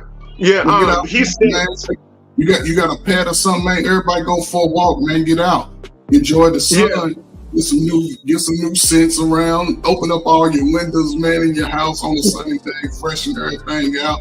And man, just what is y'all goal as far as for the future? Do y'all want a financial increase? Oh, yeah. Y'all want to? I mean, what I'm saying is you have to talk about it. Don't talk about it to me or us, but talk about it with her and work. Right. And you'll see that some of y'all visions are very the same, but y'all just having to look at it different. Because I'm sure she's going out working, you working. You know what I'm saying? It's a lot. But now y'all have a child that's older. Shit, you don't know what he going through. It's hard as hell being a single child and you ain't getting the love and attention. You know what I'm saying? Yes, sir. So as far as going into the future, man, just sit down and talk to her, walk with her, man. Y'all get outside, man. Everybody, listen, you going to the age where you got to think about your health and the longevity of yourself and her too, man. You got to really focus on self. Get other influences out your ear. Look at what you want to do and say, baby, if you want to ride this ride, you want to weather these storms together based off of what we've vowed to and based off what we desire in our heart, man, shit, man, y'all can be living like kings and queens based off your own work. That's it. Right. And you know what? And it's kind of funny because y'all was talking about sign language. I'm actually self-taught in sign language, and so I'm teaching my son sign language. I'm also teaching him Swahili. I'm teaching him sign language, Swahili, Spanish, English, and a little bit of Yoruba. Look, you've been a great father. Now take all of that you teaching him, and you and your wife and your son, y'all go see the world and come back. Go see the world. That's go see what I'm world. working on. Oh, don't stop working on it. Stop working on it. Stop working on it. Take that pick out your head and get out there and do it, brother. Hey, can I say something right there? And this go ahead, JT. This to my man PA. That's what we talk about in value. You hear what that brother said he was doing with his son? Teaching him different languages. That's building value. The man is being valued. And the thing about us, man, is that we're not only valuable to a significant other, we're valuable in utility to the world. That's what human beings are. So we all have to build some form of value so we can contribute to one another. That's what value is. I get it. But my thing is just that why do you have to have value to proceed in society? You should be able to proceed in society without any value at all. No, you can't. There's a lot of people, but no, listen, there's a lot of people without value. You know what we call them? People without value. No, they should be significant. They should be significant. Insignificant. You don't want to be insignificant to the world, brother. You want to be of value to the world because God put you on this earth to be valuable, to be able to contribute before you die. We all die. Before I leave, let me tell you what I want to do. Build value so it can be transferred down to my seeds. I have 2 daughters. I I want them to be able to take something that I have of value and be able to utilize it themselves also. It's the same with all of us. We have to have some type. It's not an argument about that. You either got it or you don't. This is what this world is about. It's not about what you can get out of this world. It's about what you can give to the world. You wasn't here by choice. You was not here by choice.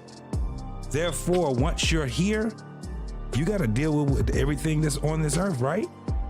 While you're doing that, what you do is be of value, be of utility. That's why. I have some relatives who are their brains aren't developed. I don't want to say too many terms that people use for that. Yeah, their brains aren't developed. They can't even speak, and they're adults, you know. And they can be deemed as insignificant, but my sisters and my mother love them just as much as everybody else loves everybody else. You know, yeah, you can love everybody. When people say significant, I think that's a very, very, very dangerous term sometimes to label someone that. You know, everybody's significant. You know, even if everybody is not significant. That's just like that little saying that no one is better than the other person. Yes. In certain I didn't say that. No. There are good. There are people that are better, and there are people that are worse. Everybody's significant, as far as what I know. The definition of significant is, because Ted Bundy is significant, especially if he ran up on him. You know what I mean? He's very significant. So, did he add in what way? Ted Bundy? Yeah, in what way? Ted Bundy took life. That's very significant. No, that's not what I'm talking about. No, that's not a good bro. Significant thing, but it's significant. No, so what I'm talking about Taking L's is significant. So let's talk about this. Being of utility. Being a person of value, right? That's what we're talking about. And when we're talking about value, it's what you can give, not what you can extract. That's what we're talking about. So, and this is only for men, right? No, this is men and women. This is everybody. So, every man. Okay. Anyway, I don't want to keep going. That we already talked about this. So yeah. You probably have to get my information. Give me an example real quick. Do you mind me getting an example real quick? So let's say that all of us are on a game show, and we have to build this house. The house that we have to live in. There is no roof. Everything is messed up, and let's say that one person knows how to do plumbing, one person knows how to fix a roof, and if each person knows how to fix each part of the house, I feel like I feel like that's what you about value. If that makes sense. I get what you're saying. I understand exactly what you're saying. Right? It's building. Right. So if you can't build in some type of way, that's what makes you a person without utility. Well, then, so at the end of the day, we all have levels in this, right? So when this is the only thing I'm saying. And it just goes to the point of what you were asking. Why do we have to have value? It ain't about what we have to have. You can go for a person that you don't understand what your value is, and you can go through this world and not knowing what your value is. Let me tell you what's crazy. There are people that you can see. You can observe the world, and you can see people that don't see their value. They have it. I can agree with that. I think everyone has value in this world, but this is the craziest part. Some people don't even recognize their value. Most people will sit back and say that I have value, and it takes a minute for them to understand what their value is. Purpose is what we're talking about. I agree with that, but I was just saying, like, why do someone have to have value for you to date them? Why can't you just want to, like? Why would you want to date somebody with no value, bro? I don't know. I've been doing it in my life. I'm kidding. You know what I'm saying? But from a social construct, listen, when it comes to, and my brother gave a great analogy when it comes to actually building some things. Our social construct as a nation of colored people is not this house that my brother just illustrated. We can't even fucking organize the correct groups of people to build the house. And that's where we're falling apart. The men do what men do. Women have to school the women on just not outside of what they feel. I don't like the word how I feel. Right. I feel sick. When I feel something, my damn stomach is hurting. My fucking muscles are hurting. That's when I feel. But when it comes to people and philosophies and information, I believe it, I don't. Or I may have to just see it and do a little bit of digging for it. But as far as being able to build some stuff, we're right now in our feelings. Nobody's coming to the table willing to even build. Listen, I'm a man, and I'm not gonna make it long. And I believe in women being a woman. I grew up with 6 women in the house. My daddy was a crazy man I knew, and my daddy was an alcoholic. So when I left the house, no other man talk crazy to me like my daddy. I wasn't listening to you. I wasn't gonna argue with you. I don't want to get close enough to you. Don't put your hands on me. I ain't put my hands on you. I learned how to cut hair. You got $3 to $5. I'm gonna cut you up. We're gonna go on. I'm gone about my business. You can't talk me into going and doing nothing I didn't want to do. Women, I had sisters. I wasn't gonna argue with you. When I got to an age when I was out there in them streets, I came with who I was, this big nose, and I had nice little gray hair, and that was it. I'm gonna talk to you. If you don't like me, I'll keep it moving. Why would I argue with a woman? Y'all outnumber me. So I can't argue. Let's sit down. We grown men. So, and my thing is to have the young man and the young women arguing when you should be building who you are, of course. If you are high school, fucking be smart in high school. You want to go to college, be smart. You're gonna have to make a decision at some point if you want to grow your own life. You should own the value. Your value is not in what you possess. It's in what you build and create. So if you build something, be blessed in that, and look and find somebody that you can influence to be a greater space than you were when you was 21, 22, being hurt. You can say, hey man, I can show you a different way, and invest in that, because that's building the community, that's building value. And as far as man, brother, it ain't us the society part of it is man's value is who he is as a man, his character, how he walks amongst men, how he speaks amongst men, how he transitions. Because we all like our little dress and whatever, but when you go around men, you have to look a certain way, because men recognize that. You know what I'm saying? And women, I know, were in the play, unless we go into play. Women not even in that realm. But as far as you being able to own different, it's like strains. You can't put the detriment on yourself. People are enough because they throwing darts at you because you have a light that they can't see. Their light ain't shining yet. And if your light is shining, you can't focus energy to the negative light that's trying to suck that goodness out of you. You stay focused on the goodness. You back that other stuff off. It's coming. Expect it. They talk about Jesus. What you think they're going to do to my light-skinned, bald-headed self? They're going to talk about me. So yep. I accept it. I embrace that. That means I got energy that you want. You can't even get it from me, because guess what? I'm going to fight that shit off. You can't put it on. I'm sorry. Well, when you're talking about that, as far as being able to use for the utility to build, I'm not talking about men. You're talking about. I'm not talking about you. I mean, I'm talking about what you said. I'm just saying what you mean when you all say being useful and having utility to build. Y'all talking about men, because, and I'm saying in general, can women can women, because we have to build, you usually need more than one. And so, and it's very rare I've ever seen a group of ladies, and that includes my relatives, build anything without a man around. Usually women are trying to build with a man or men. Like the one successful lady that I knew, she was actually a builder. She worked with all men. I never saw her with another woman. So she's doing Fed time now. So what you just said though, what you just said, bro, you just stepped on your own point then. If she was hanging around men, I guarantee those men were men of utility.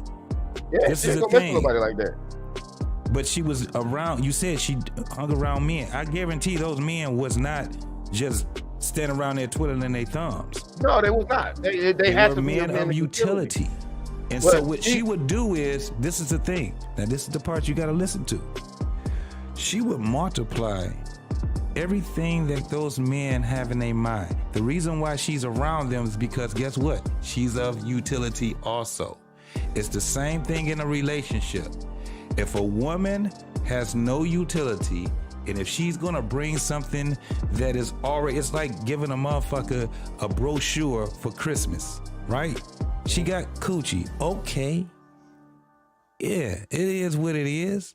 But what else you got? It's like, what's your next dance? Because that ain't a dance no more. I got this. You know how women will give men sex for Valentine's Day? You're like, I don't know, I had the shit yesterday. You gonna repackage the goddamn gift and give it to me? Yeah, but that's different. It's different on Valentine's. What happens, but this is the thing. The reason why women stay around a man of utility is because she's a woman of utility. She understands how to compliment her man. She understands how to be a pair. If she wants that help me. All of that. But what she would do is be a woman of utility. If all she could offer is sex, that's all she's going to end up being is a sex toy. That's it. And until he's tired. And guess what? If that's the case, then guess what he's going to get? Some more coochie from somebody else. And that's what her husband did. Her husband was useless. Now, who she built with was not her husband. I mean, what she actually built properties with was not her husband. Her husband was useless. She married a dude that was useless and ended up they ended up in the federal penitentiary. Matter of fact, he was less than useless. He was harmful, all right? But he was handsome. Yeah. And he was eloquent, and that's all it takes. But what you're describing is toxicity. You're not talking about somebody that put any effort in, bro. No, we were talking about that specific case, and I mean, I could imagine, but even her, and this is this is just my little limited life experience. Even her, she married somebody that was pretty much useless, except for what she liked, which is useful, I guess. You know, and that's why, and that's another thing. Like, why? Well, she went to the Dingaling Museum. She went to the Dingaling Museum. That's all she got was Dingaling. That was it. If she got with a man, right? If she got with a man, this is the thing. This is the thing. If she didn't even have any help vetting the man was she married to him? Yes. They still married. They're getting a divorce, and they try to get a divorce in prison. Yeah. Did her father have anything to do with the vetting of that man when he asked her to marry him? Man, her father's a legend. Her father's a legend. I really can't speak on that. I just never met him. Well, if he's a legend, I think he was murdered. So this is the thing. If she did the shit on her own, there goes your problem right there. At the end of the day, she got with a man that if everybody on the outside can see that man was limited in his value and she was still with him, that's on her. She wasn't Ain't nothing you can do with charge it to the game. You charge it to the game. What else somebody gonna say to it? She liked what she liked. Yeah, and now she liking. She in the coochie house, and her release date is a long time from now. That's neither here nor there. All right, guys, let's get back on topic because I still got some good stuff. Stan, I'll get you in as soon as I start with this, but I do have to do fair use. My information tonight comes from co-director of the relationship support charity One Place One by the name of Penny Mansfield, and Catherine Landills, a partner in the family law team with Wither, with many years of experience between them dealing with relationship and close quarters. So I'm going to get into this, and we're not going to stay on it for too long because we're already at 2:21. I'm going to talk about 9 tips of how to argue better and effectively. And a lot of you guys already touched on it, but without even noticing that these are the ways to argue more effectively. The first thing is staying calm. First and foremost, recognize the impact of your own emotions and how you communicate. If you do not calm your emotions, it will get the best of you, and you will find out how hard it is to conduct a reasoned argument. Take a deep breath, use a code word, count to 10. What do you mean by code word? It's funny, I do this. If I see myself get into a boiling point and I'm in a relationship with a man, we use a code word. I'll say red zone. We're going into the red zone. I use a lot of sports analogy because I'm a sports chick and men can relate to it. Okay, he knows now that, or he'll tell me red zone, we need to just stop. Just stop, take a break, go for a walk, go get me an iced coffee. I'll go get you what you like to eat, but we need to stop. We need to stay calm. Count to 10. Do what you need to do to regulate your feelings, to stay calm and explain your point of view. Number 2, don't retaliate. Going back and forth like a tennis match of criticisms and blame can be emotionally draining and exhausting. This is how it paralyzes the position each side, and it's not really setting up a battle, not a discussion. If you see this happening, it's time to disengage. Sometimes we need to know when to disengage and take a cooling period. But no, we want to keep going, keep that man up 3-4 hours, knowing he got to wake up and be at work at 6 o'clock. Come on. We got to do better. Number 3, speak for yourself. If something has upset you, focus on your feelings rather than criticizing the act. Start by saying, I feel. Can be less confrontational versus saying, you did this or did that.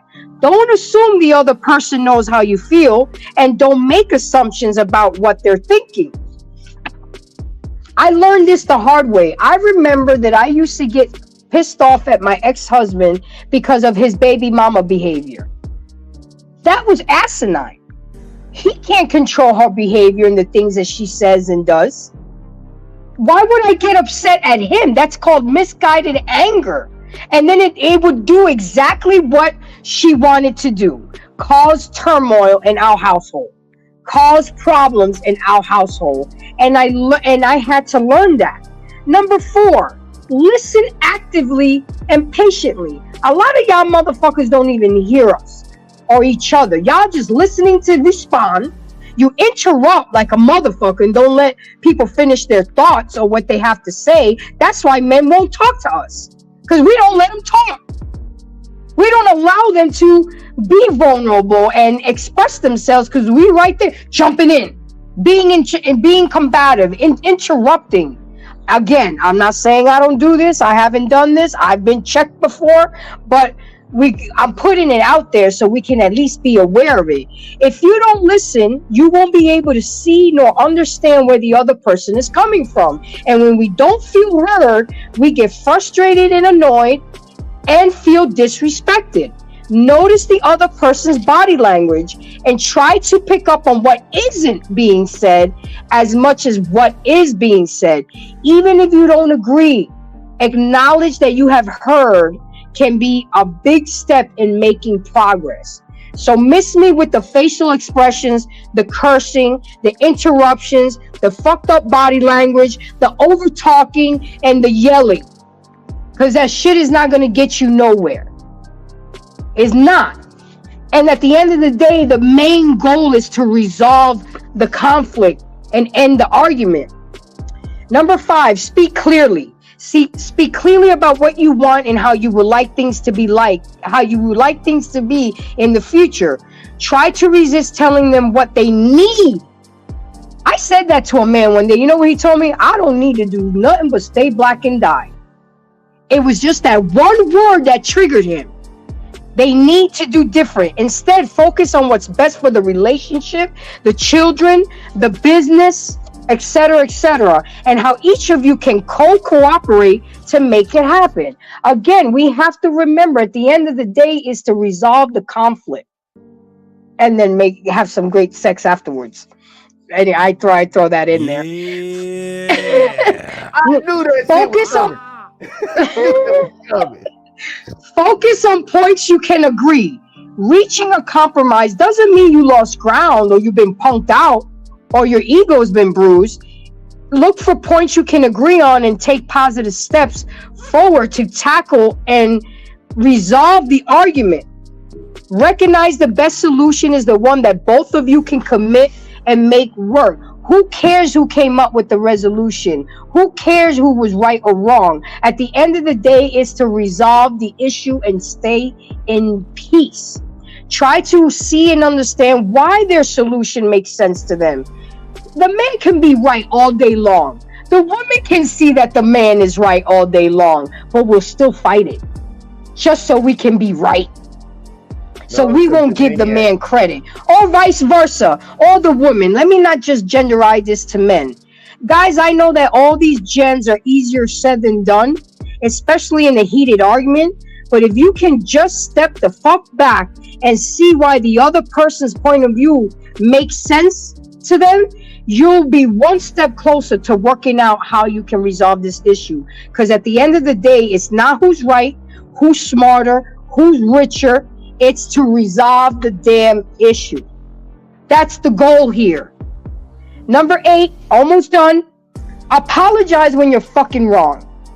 Be prepared to admit when you're wrong, when you've overreacted or misunderstood. Showing respect creates a better environment for cooperation. You would be surprised. It may even stop the argument in its tracks. That's all a person sometimes wants. It's just to say, I don't even look for apologies anymore in this world we live in. Just be like, damn, my bad, Grace. I know I fucked up. You know, just recognition that you messed up. Stop being wrong and strong. It is such a turnoff. It shows that you have no room for improvement and not willing to be open to become a better version of yourself. And lastly, but certainly not least, acknowledge their feelings. A lot of y'all fuckers can be very dismissive, can be very nonchalant, and act like y'all don't care. Put your hand down, PA. Make small gestures to show that you acknowledge your feelings, give your full attention, to show you value and respect your views, even if you don't agree. We gotta learn to disagree, agree to disagree respectfully. But all this back and forth, because you raise your voice at me, I'm gonna tell you straight up, I'm traumatized. My daddy used to yell at me a lot. Soon as you start yelling at me, I'm shutting down. I'm shutting down. And I'll go for a ride, or I'll go do something. But as soon as you start yelling at me, and I let you know at the beginning of a relationship, don't fucking yell at me, and then don't expect me not to yell back. We gotta tell each other what the do's and the don'ts when we do argue and when we do communicate. So with that being said, I just dropped 9 gems. A lot of it you guys already went over it. I was just trying to itemize it. You know, you guys can go back and see the replay, write this shit down, take a picture of it, do whatever. But as long as you guys become better people when you're arguing, especially in front of the children, especially in public. I mean, what we doing right now? I'm the type of chick, we could be arguing all the way to your mama house. As soon as we get out that car, hey babe, you want me to fix your plate? You need a drink? I will not tell your mama we arguing. Because it's none of her business. Because at the end of the night, we're going to be right back in that bed. That's why you shouldn't tell people your business. Look, okay? You shouldn't tell people your business of what you're going on with your relationship. Because now that person's perspective of you, of your man, has changed. And you're going right back to your man. Keep that in-house. Resolve it in-house. Now, I know we got some go-to people that we go to. But you don't have to tell them everything and every detail, because you're the one that's gonna look dumb when you go right back to that man or woman. You know, these people bringing in their big brothers and their uncles, and we're getting getting deleted out there because you in your feelings, and right back at that night, you right back in that bed. All right, so all right, Stanley, I know you've been waiting patiently. Go ahead and say what you got to say. I know you've been listening for a while. What say you? Oh, this was a great discussion. What's up, Unc? How you doing? What's up, Grace? Everybody else on the panel, how you guys doing? I love the topic you guys talk about, having value, because the dangerous part of, like, especially being the black man, if you don't find value in yourself, other people will put value on you and you ain't gonna like it. And it's a dangerous place to be when other people dictate how valuable you are or not. And it's not okay. So you got to be in control of that. And I know, like, in our culture, we just want to be cool and follow the crowd, but, like, sometimes you got to step out of that and be your own man and have some, like, control over what people think about you, what people know of you, because, like, your presence should speak more about you than your voice. And that's how I grew up. So, you know, for everybody else listening, like, hey, listen to these guys. Like, they're trying to help us out. Is they're not trying to, you know, dehumanize us. We got to change. And the world's changing, and we got to change with it. That's all I want to say. Absolutely. We're already being marked as the angry black woman or the angry black man, and we're just feeding into that shit. You know, I remember one day at work, I got into it with an elderly white woman at work, and my coworker pulled me to the back and be like, yo, you need to stop. Who do you think they're going to coincide with?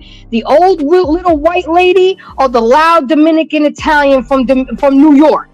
You're automatically labeled as the angry woman. And we have to change. We know that all of us are not like that, but that is the perception that they have because that's all they put out there. So it's up to us to change that perception, and not for them, but for us, for our children, for our community. I mean, I've seen coaches, I've seen parents. I mean, there was a time where I had to get police escort to my basketball games because I had a father try to jump on me because I wouldn't play his daughter as long as he thought I should have played her. I mean, it got to that point where I needed to be escorted by a police officer because I was in danger. You know, because he threatened me. He almost tried to jump my son because he thought I should have had his daughter in the game. I'm like, she's a 6th grader. I got to play my 8th graders to get them ready for high school, and she's inexperienced and making a lot of mistakes. But I'll get her there. And if you wanted to coach this damn team, then you should have put in your application to coach. I mean, it can get ugly unnecessarily, 0 to 100 real quick. Hey, so with that being... Can I share a quick story about that real quick? Sure. About value. So 10 years ago, my last job, mind you, I have a bachelor's and an AA degree. I worked myself into management. When I got into management, the people that I thought were my coworkers didn't want me to become a manager because the idea that a black man, and mind you, these are people of color, being their boss was something that they didn't want. And one of my coworkers told me, and I quote, you know, the difference between you and a pizza? And I'm like, what do you mean what's the difference between me and the pizza? And he said a pizza actually could feed a family of 4. And he said that in front of all the staff. So what my manager had to do was to, like, talk to everybody. If they didn't want to work with me, they either moved them out or they got them fired because it wasn't okay to be that disrespectful. Wow. And that's what I mean about, like, man, if you go around with no value, especially if you're a black man, that is a dangerous place to be. It is not okay to have no value, no skills, nothing. It's not okay. Like, you just, it's not okay. Because how the world sees us and how they're going to treat us is going to be something that you're not going to be ready for. Mm-hmm. I totally agree, but I think those guys with no value still have a place in this world. You know, or little value. Yeah, they have a place, brother. They have a place. They're going to have to always stay in the underworld. That's where they're going to have to live. You know, the saddest thing I've ever seen, I'm going to share this with everybody. If you want to see men with low value and no value, I say go on Sunday or Saturday to the mall, to Foot Locker, and you will see this grown man pointing at some shoes and giving some shoes and asking the grown woman with hella keys, can he get this one too? Yep. You see men, because of their wee-wee, got them a place to stay, but they have no money. And they depend on this grown woman for their livelihood.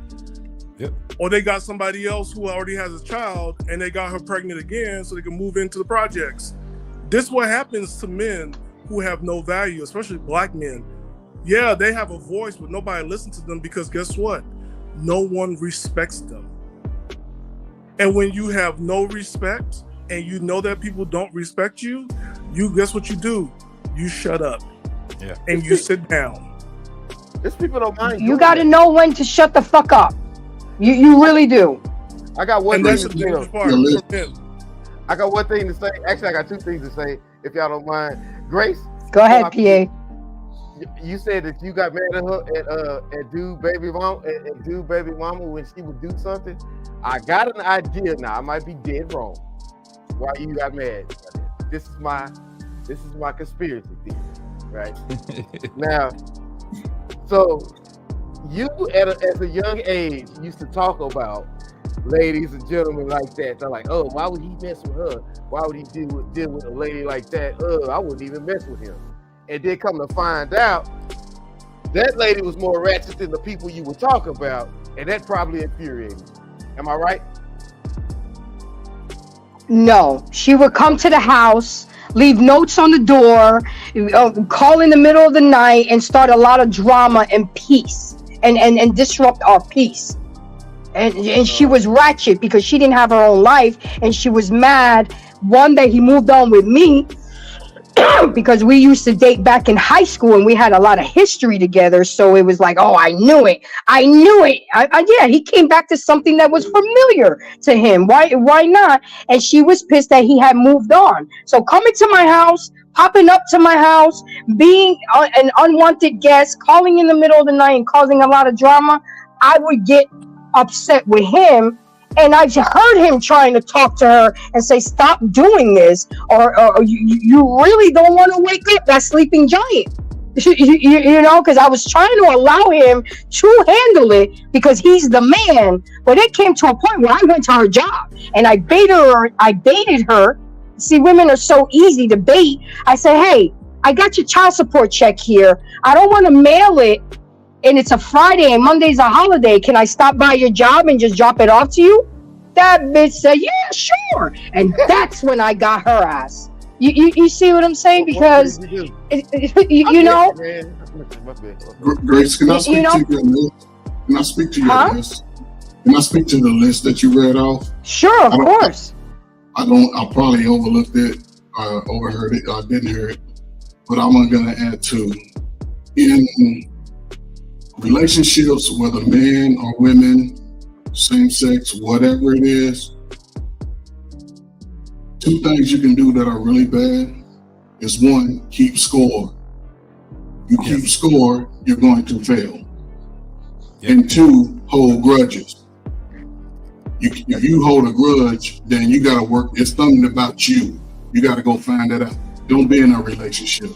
Yeah. Don't be, because you don't hold the grudge at work with the people that paying you a little check. But in order to build your life, and as you get older and you start holding on to these spirits that deal with other people, that come from other people, you start fucking getting locked bowels. It start affecting your heart rate, your blood pressure, things that you don't need, in your life as you get older. A lot of people spend years fighting and biting and resisting, you know what I'm saying? And then when they get to a certain place in life, they don't even know how to control it at all. Everything crumbles, whether they got children or not. They're not really able to see a vision for themselves getting brighter. It's always doom and gloom. Everybody else did it. He did it. She did it. Everybody else did it, but they still sitting in the same pile of shit for 2 weeks, 3 weeks. Nobody's trying to make a change. You have to be able to step back from it. If you're in a relationship, then you can't carry grudges. You deal with it, whether you have an argument about it, but you have to argue with respect. You can't go personal stuff that somebody done cried on your shoulder about and all that. You can't do that. You can't go running to the streets about different things, about personal incidents And if y'all argue, I mean, if there's certain things before you got married, once you get married, all that shit out the door. All this shit's stupid. If you still talking about shit before you got married, you stupid. You gonna destroy everything. And Absolutely. if you forgive the person and they show, you know, because you gotta show with your actions if you are forgivable too. If you say if you want to be forgive, then just show it in your actions. But if you forgive a person, don't harp on, you know, this is where you holding grudges. Don't always, well, he might do this or she might do this down the road. No, just keep your eyes open and have those communications when y'all laying in bed, after you done rolled the carousel or after he done bent you over the bed, you turn around and lay down and say, look, man, remember that other shit? Are we still good on that? Because I'm trying to be better. You got to have the conversations today. You don't hold that shit in. You got to let it go, man. And if you want to build, that's the greatest thing. I wish you can find out before it get too late. That if we can learn how to build together, shit, man, we'll take over the world. Fuck how you feel, what you trying to do out here. I don't give a damn about how people feel. I don't. If you, well, let me correct it, because I want to be like, you know, if you got some family that, you know, some tragic, we all hate to lose loved ones, man. I wish they can live to be 100. I wish everybody can just get 100 years on this earth. But if you spend 25, 30 years grudging about stuff that happened to you outside of 20 years, you don't retard yourself on pain. It's time to let that shit go. Go live the world, man. If you don't want no woman, don't have no woman. Keep it $40, $60 ready and call somebody when they need $60. If you don't want no man, focus on you. If you don't want no man, you should be fine as hell. Every man that look at you should be like, damn, she fine, but she don't want no man. You can't be, you don't want no man and you still 230 pounds. That shit don't add up. Because that's when you have social and emotional issues. You going in your room at night crying about it because you standing still. So, you know, listen, we all gonna go through it, but don't argue with nobody. Don't own other people's spirits. Don't do it. You got enough of your own that you're trying to fight off. So just be the best you can be. I'm sorry. Hold on, I got a last minute guess. I'm gonna let him in. How you doing, sir? I'm doing good.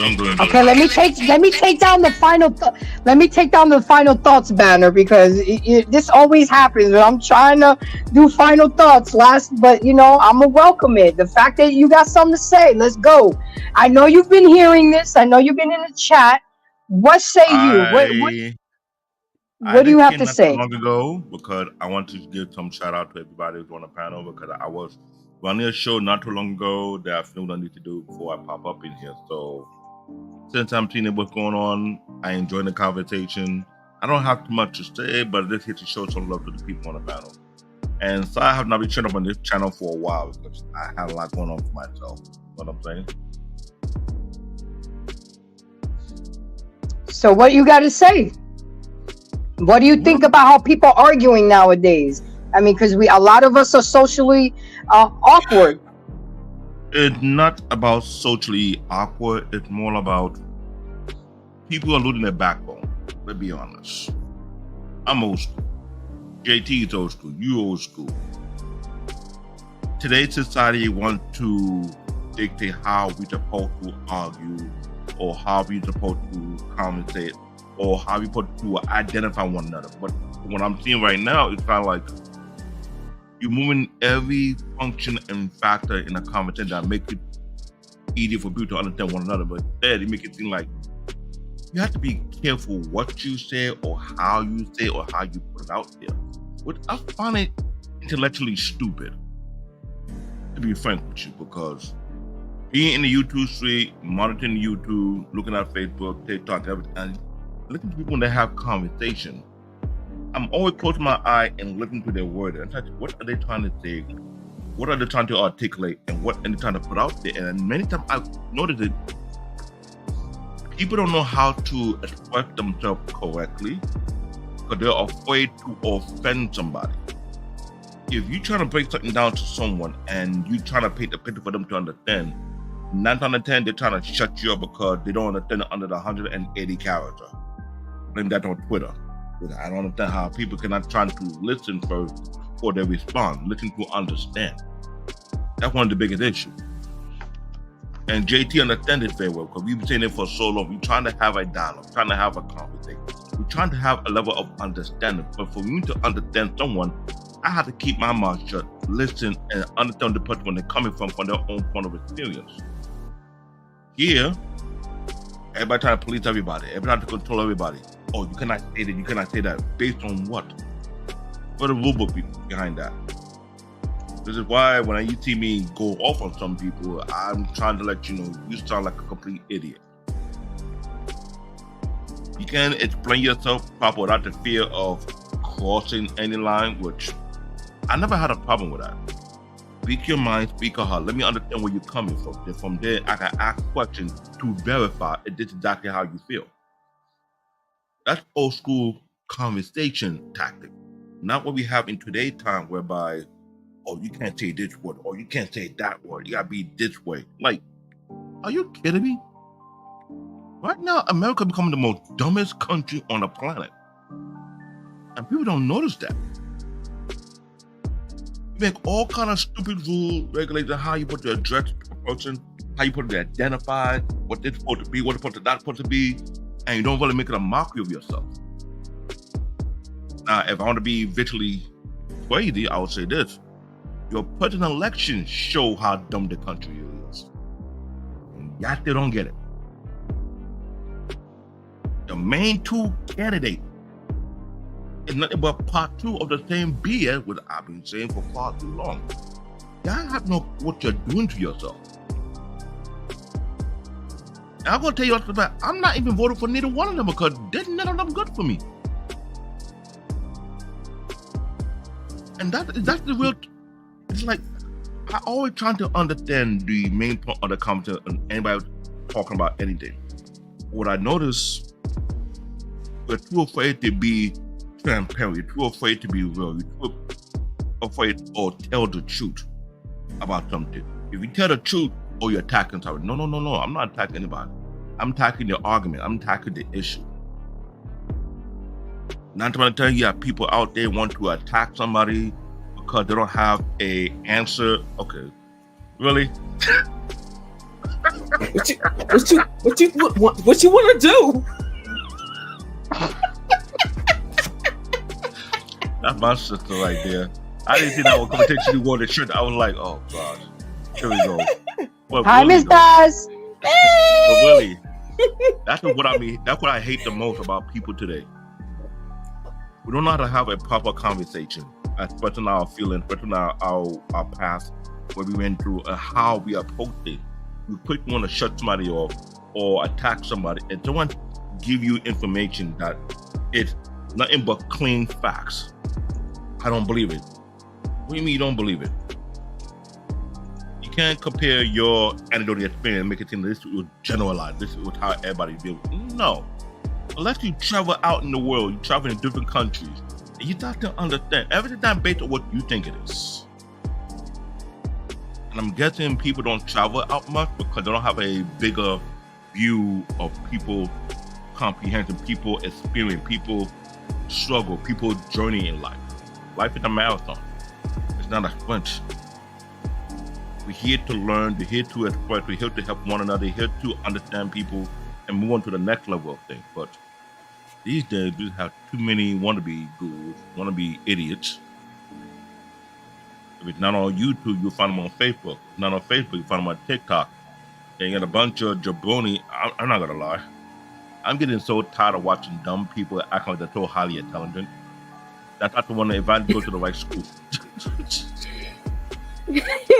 I hear you. Check. I'm gonna have to do background check. Any of these dumbass gurus go to the school I attended before, I'm gonna burn my degree.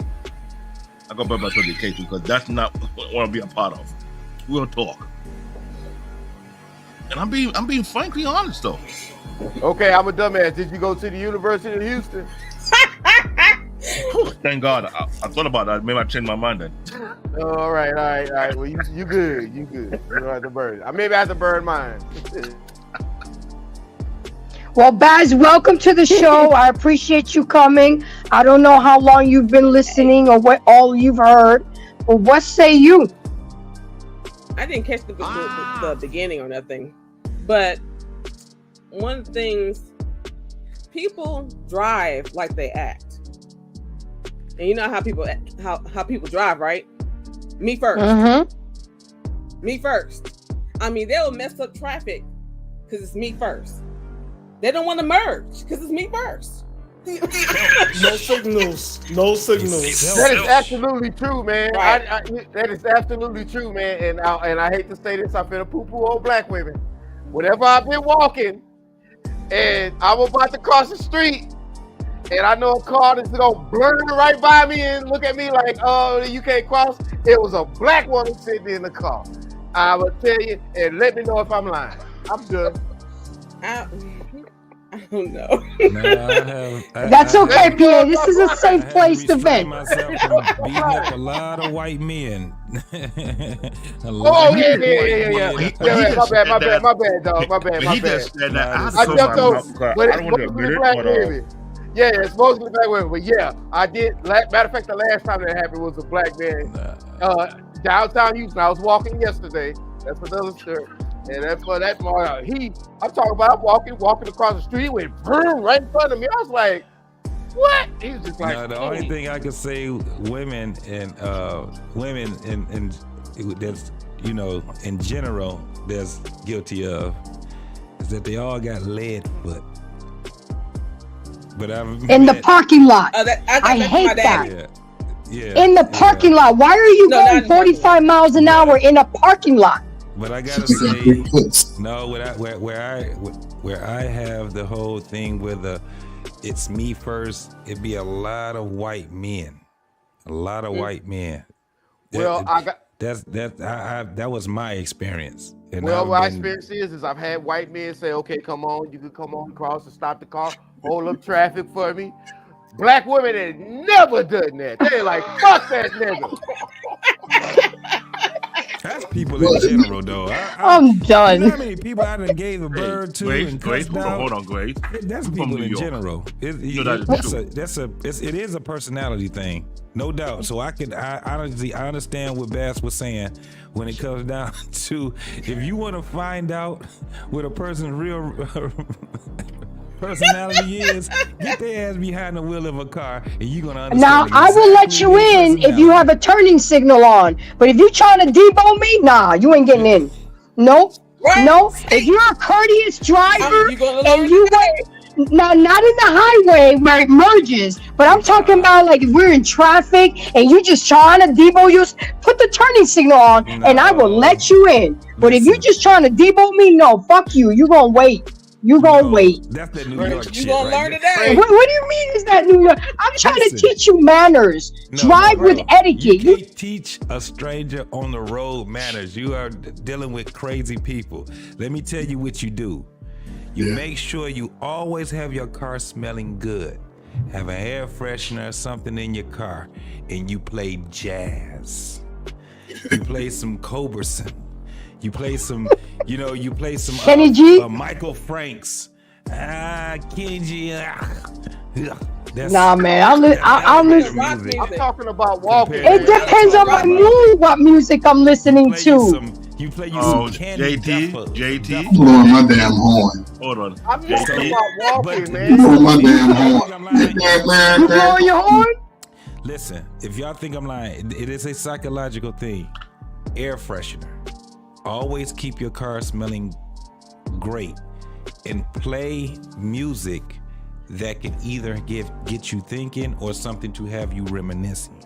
If not, that's why y'all asses be on the goddamn road angry for no fucking reason at all. I'm angry. Once I get DMX, once I hear DMX, damn, I'm gonna have a show on driving etiquette. Hold on, JT, forget JT, what it say? JT, what it say? No play, no Nicki Minaj. No Cardi B. nothing that nothing where it's always crass. No Snoop Dogg. I need my DMX and Ice Cube. Nah, y'all doing too much. My DMX, I'm growling. I'm like, no, you play some jazz. You play some easy listening music. If you gonna play anything, play some Doobie Brothers. You know what I'm saying? Play some something where it's just... JT, you showing your age right now, sir. No, I'm not showing just my age. Let me tell you, I've been doing this since I was 20-something years old. I had 3 accidents, and all 3 accidents was the person that ran into me. You know why? Because I ain't rushing to get nowhere. I'm driving. I ain't racing. Yeah. Especially when I was younger. Get there alive. Yeah. But even when I was younger. But did you die? The only time I had to put that car to test is when we on the Autobahn or freeway. Other than that, I'm leaning. What my man Will Smith say? 2 miles an hour, so everybody sees you. I'm cruising. I got the music going, I got the sunroof out, I got the air conditioning going, I just cleaned the car, I feel good. Somebody has an echo. Yeah, but the way the other people driving, they got me saying, y'all gonna make me lose my mind. Up in here. Gonna make me. Now you on I-75 with your damn fender bent, and you mad as hell trying to call your damn insurance company. No, I'm following them. I'm like, 1, 2, pulling up shop. You gotta drive, man. You gotta cruise. When I was 20 years old, man. And when people be late, and it's my fault that they late. Man, don't hit my car. Listen, when you drive today, be safe. Please don't let nobody hit your car. Don't ruin your day. It's an extra expense we don't damn need. I'm gonna blow my horn so you can wake up, get off your phone, pay attention to the road, so you can get where you gotta go. I can get where I gotta go, and you ain't ruining the day. Turn. I'm gonna let you go. I'm gonna blow it. Keep it moving. Wake up. I ain't trying to have none of them problems. My wife figured something out. She said, every time we go, you don't like to ever stop. You like to get straight to there. Yes, because I'm on time. I'm trying to be and not waste extra time dealing with the sociology of the world. Yeah. Don't touch my car. Keep it moving. I ain't rolling down my window for you. Don't touch a black man's radio.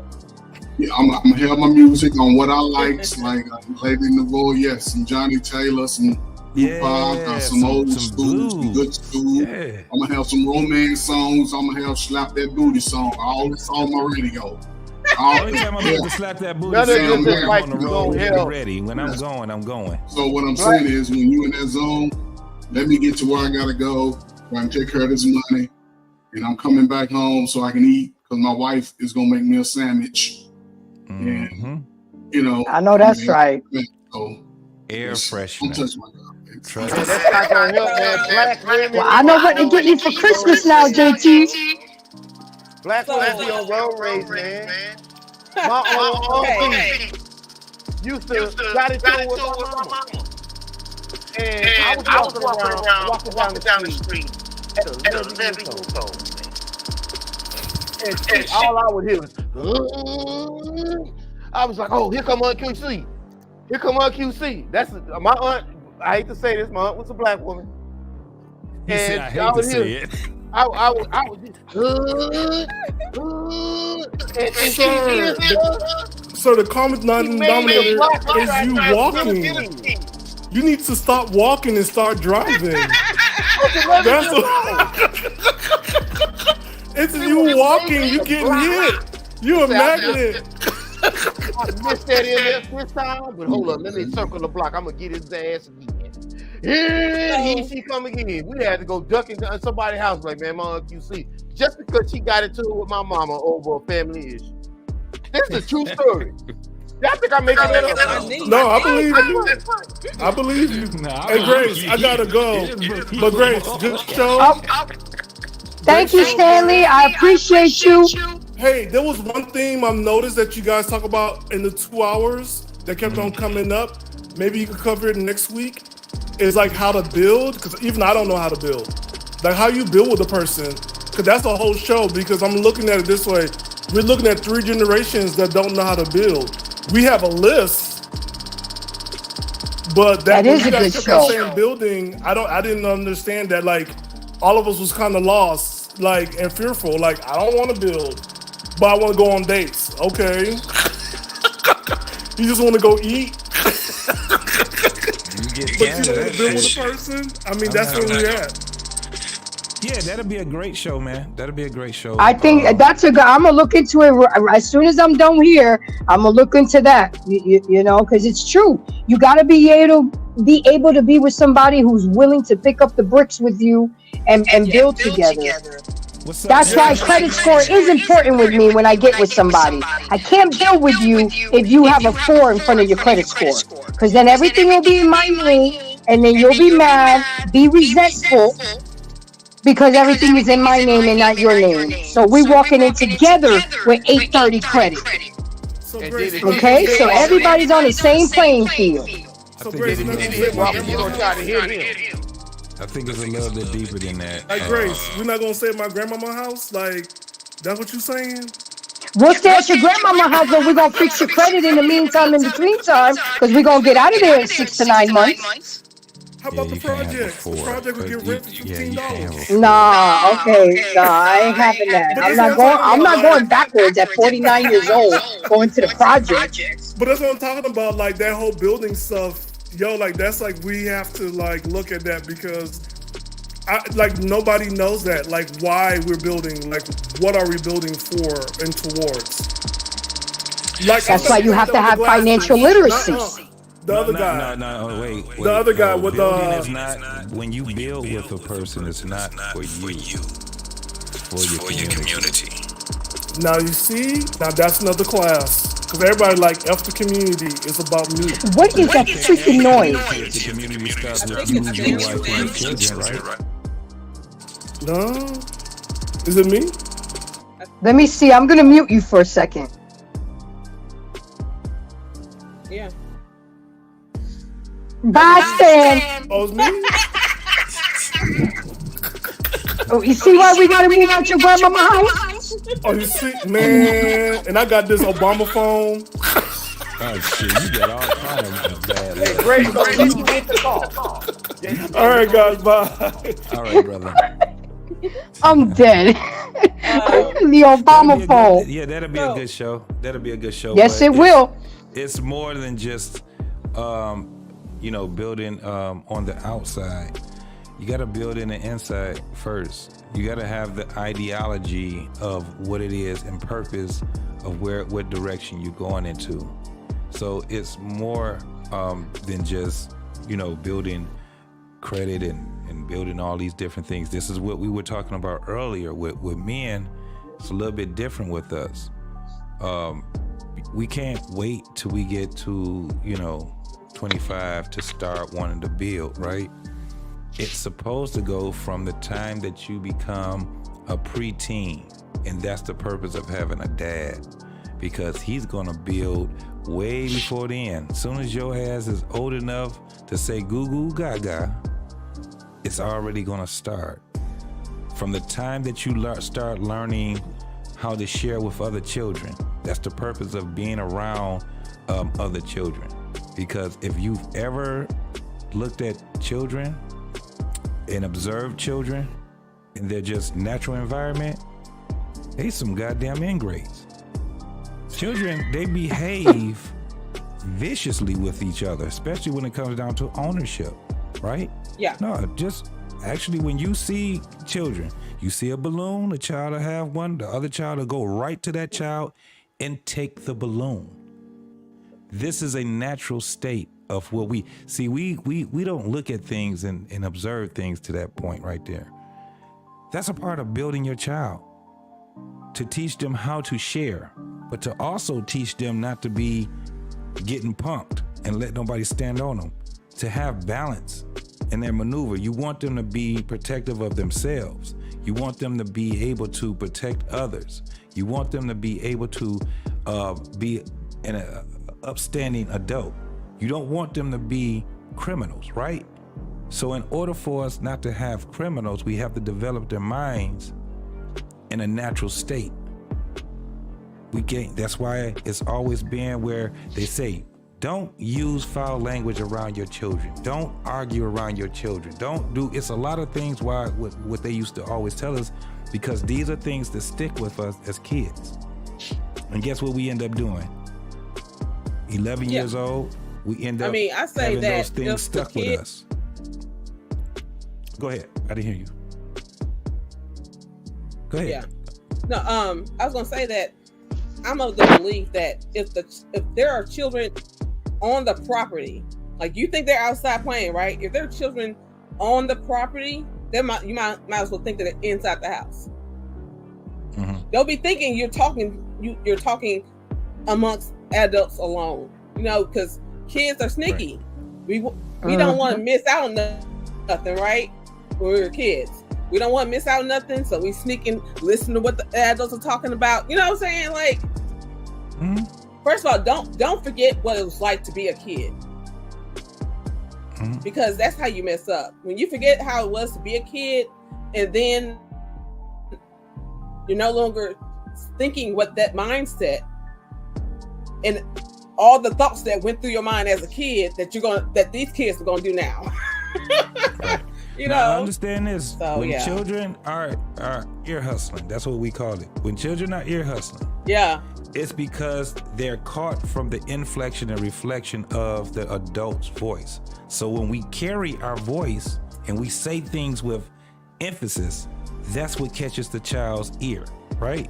Because if we just talk to each other monotone, children don't give a fuck about what we talking about. Everything is just monotone. We having coffee and we just talking. But when a child hear, girl, did you hear about with Tyrone and all them? Because they hear the inflection, reflection, they hear how exciting it sounds. So being a child, that's when you like you have a child, they be sitting there playing or watching TV, and literally it's like they're a zombie. They'll be just watching TV all into it. And as soon as they hear that, girl, did you hear? They do just like this. And now you have their attention also. And that's what happened. And when you catch that child sitting there just looking at you, what most moms tell their kid? Will you get out my mouth? You all in my mouth. But it was because of how you delivered it. That child wouldn't care nothing about monotone. Children don't like adult shit, really, to tell you the truth. Most kids are not interested in adult shit. They don't care when it's monotone. But when adults are acting like children, is when children is like, because you speak in their language now. When you out there arguing and mad and pissed off and shit like that, on the flip side, when things are funny and things like that, children they like, wow. Yeah, now, if a child wants to be an adult, that's when you already know, damn, I done fucked up. But women can't help that, because women and gay men need attention like fish need water. I got that from Kevin Samuels. But yeah. So they gotta say, girl, that's the only thing. Let me somebody else that'll do something about like that except for women and gay men. Don't worry. I'll wait on that answer the rest of the show. Well, it's because this is the thing. Women are different than men. That's basically what it is. It don't have to be so toxic. It's just how women are. Like with men, when we talk about sports, fishing with tackle and stuff, we are more interested in things, right? We talk about things. So little boys end up wanting to be around their father when they hearing him talk about things, being a mechanic, fixing on something as small as a lawnmower. It makes it very interesting to the little boy. Why? Because the father makes it interesting, especially when he has friends and partners and stuff like that. I like to play baseball. Not because I had a whole bunch of friends in my neighborhood that like to play baseball, because my father was very good at it and he liked to play baseball. This is the unique situation because you can speak from experience. And I think where young men and young women do themselves a detriment, even if two people have a child and they're not living together and are not in a relationship, the mistake women make is that when the child gets up to a certain age, I always say when that scrotum sac separates from the body, they're so visual towards the man who prayed or broke their heart or just moved on that they won't even allow that child to transition into that man process. And that has to come from a man, the father in a sense, because a lot of that child's DNA is of the father.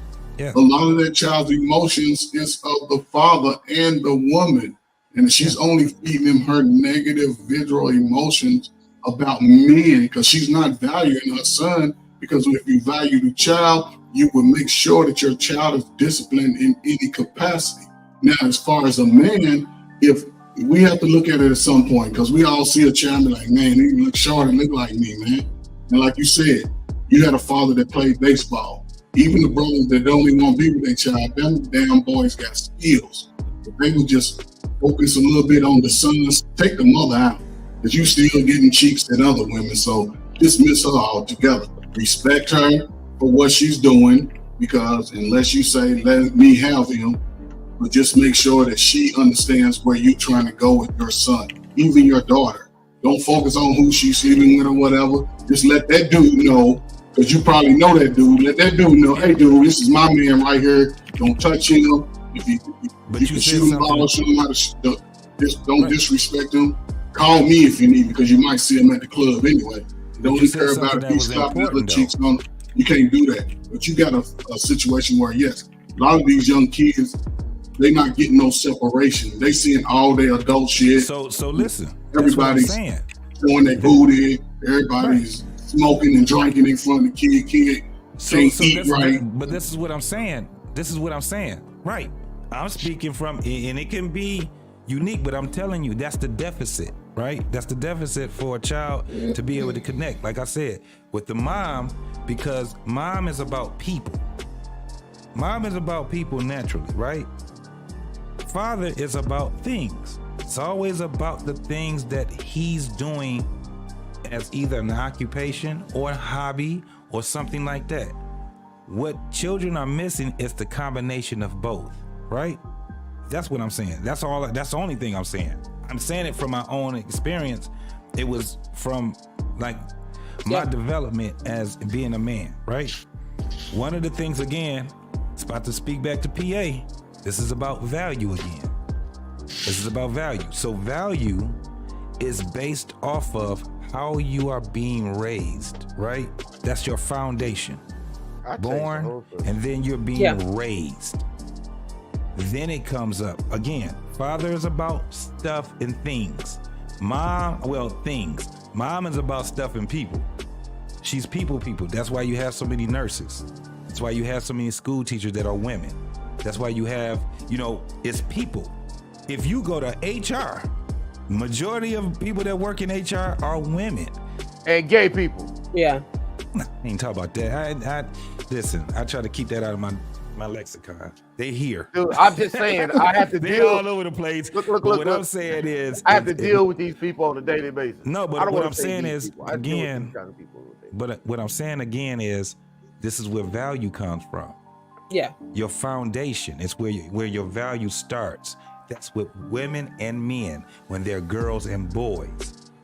Everybody has value, but what your parents are here to do is to help you reach your understanding of your personal value and to help you develop that. Because you're going to find it yourself. They're just here to guide you to it, so you can meet a mate. Yeah. Now, this is the craziest part. What's supposed to happen is that we're supposed to have our children for our grandchildren. And a lot of people don't get that statement. Why? Because they're in relationships for what they can get out of it. So they're not even searching for purpose. If you look at it in that sense, then everything is done indirectly. Directly and indirectly. I don't have my children for my children. I have my children for my grandchildren. Just like having a marriage. You don't have a marriage to be happy, and you don't have a marriage to have all go on trips and shit. You have a marriage for your children, so they can have a stable environment. And you have your children for your grandchildren. And in order for you to have your grandchildren to have a stable environment, you got to make sure that you try your best to raise their parents. That's what you do. You see how this works? This is the life. It's the thing that keeps on giving. What did they say? It's the gift that keeps on giving. That's what we're doing. That's what it's about. So again, we still here, fam. Yeah. So again, yes, I would love to have another panel on basically what we were saying. What was old boy talking about? But building or some shit he was saying. So having when value? you talk about that, we have to break that shit all the way down. Guaranteed, it's not gonna come where happiness is gonna be there. Happiness is not gonna be in that conversation once you start understanding that all of this shit is done for duty. You know why? Because none of us, and I mean none of us, had anything to do with being on this earth. But we have everything to do with maintaining. JT? It's our responsibility instantly. But JT, you know we talked about it before, right? About that conversation and what it will lead to. So it'll come to a point whereby you gotta worry about what broke the chain of sharing information from the older generation to the younger generation. To the younger generation, yeah. That's where the problem comes to play. When I talk about African culture, we have to listen to our elder to understand our duty, to understand our responsibility. Because You that's will just live in something- hell when you are disrespectful to your elders. You'll be in a living hell. Well, Mon QC tried. I'm going to hell because Mon QC tried to hit me with a car, and yeah, I'm going to hell because fuck that bitch. No, listen, you don't. I'm not saying that you gotta take what the hell that they give you and you take us. He's still on that shit too, ain't he? No, you don't take abuse or nothing like that. Sometimes I love me some PA. You know what? Sometimes, man, you gotta love. Sometimes loving your loved ones sometimes means that you gotta let their ass the fuck go. You gotta get out of their goddamn life. Sometimes you gotta love them that much to get out of their life, to get out their way. Yeah. And whatever happens to them, I mean, God bless them. But that's the only thing. You know why the kids respond to that high pitch excitement? Isn't that the way we talk to babies? Yes. No. Hey! Oh, watch this. Yep. You know what? Hey, real baby. Yeah. But check this out. Do men raise their voice? But when it's they what talk they to kids? also hear inside of you women. They hear high pitches and they hear this. Shh. Shh. This is what shushing is. Shh. It's not to tell somebody to shut up. It's to comfort the baby because that's why they're waddled or swaddled tight. And when you rocking them, guess why? Because the womb was rocking them. So when you saying shh, you're making the sound that it was inside of the womb, inside of your belly. That's why we go shh. That's all I hear is shut the hell up. That's all I hear is shut the hell up. Shut your little bad ass up. This, yeah, somebody else started. No, it was shh. It comforts the baby. Shut your ass up. Because their ears are new. So high pitches and high light. Oh, that's why when the baby come out, they come out and they be blinking. Like, it's like, whoa. Because everything, they're brand new. The skin is new. They got that new baby smell right here. You know, when you, right there, when you kiss the baby right there. And yes. Shut your ass up. That's all I That's crazy, ain't And it, also, y'all? you hold the baby on the side of your heart so they can hear the heartbeat. Because they've been hearing that all that time. Yes. So that's what it's about. Man, and let me tell you something. People can say what the fuck they want to say. The greatest gift that God gives us is us and each other. That's what there ain't nothing else.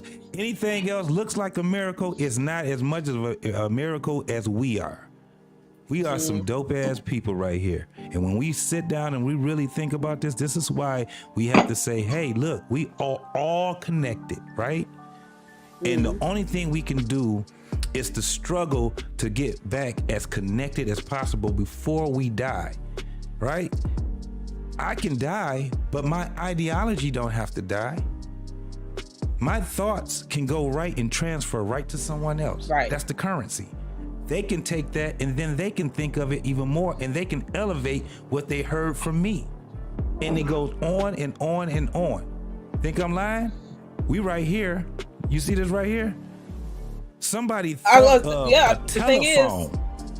Somebody thought of a telephone And look how far we done got now. We got a telephone, a television, a camera. We have everything built in one. Calendar. A microphone, a calendar. We have everything built in one. Why? Because the technology is not this.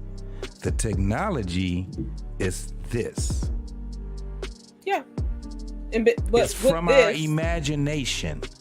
So a weird person in all actuality is a smart person because they're thinking outside of the box. They just changed it. Think I'm lying? Look up the etymology of weird.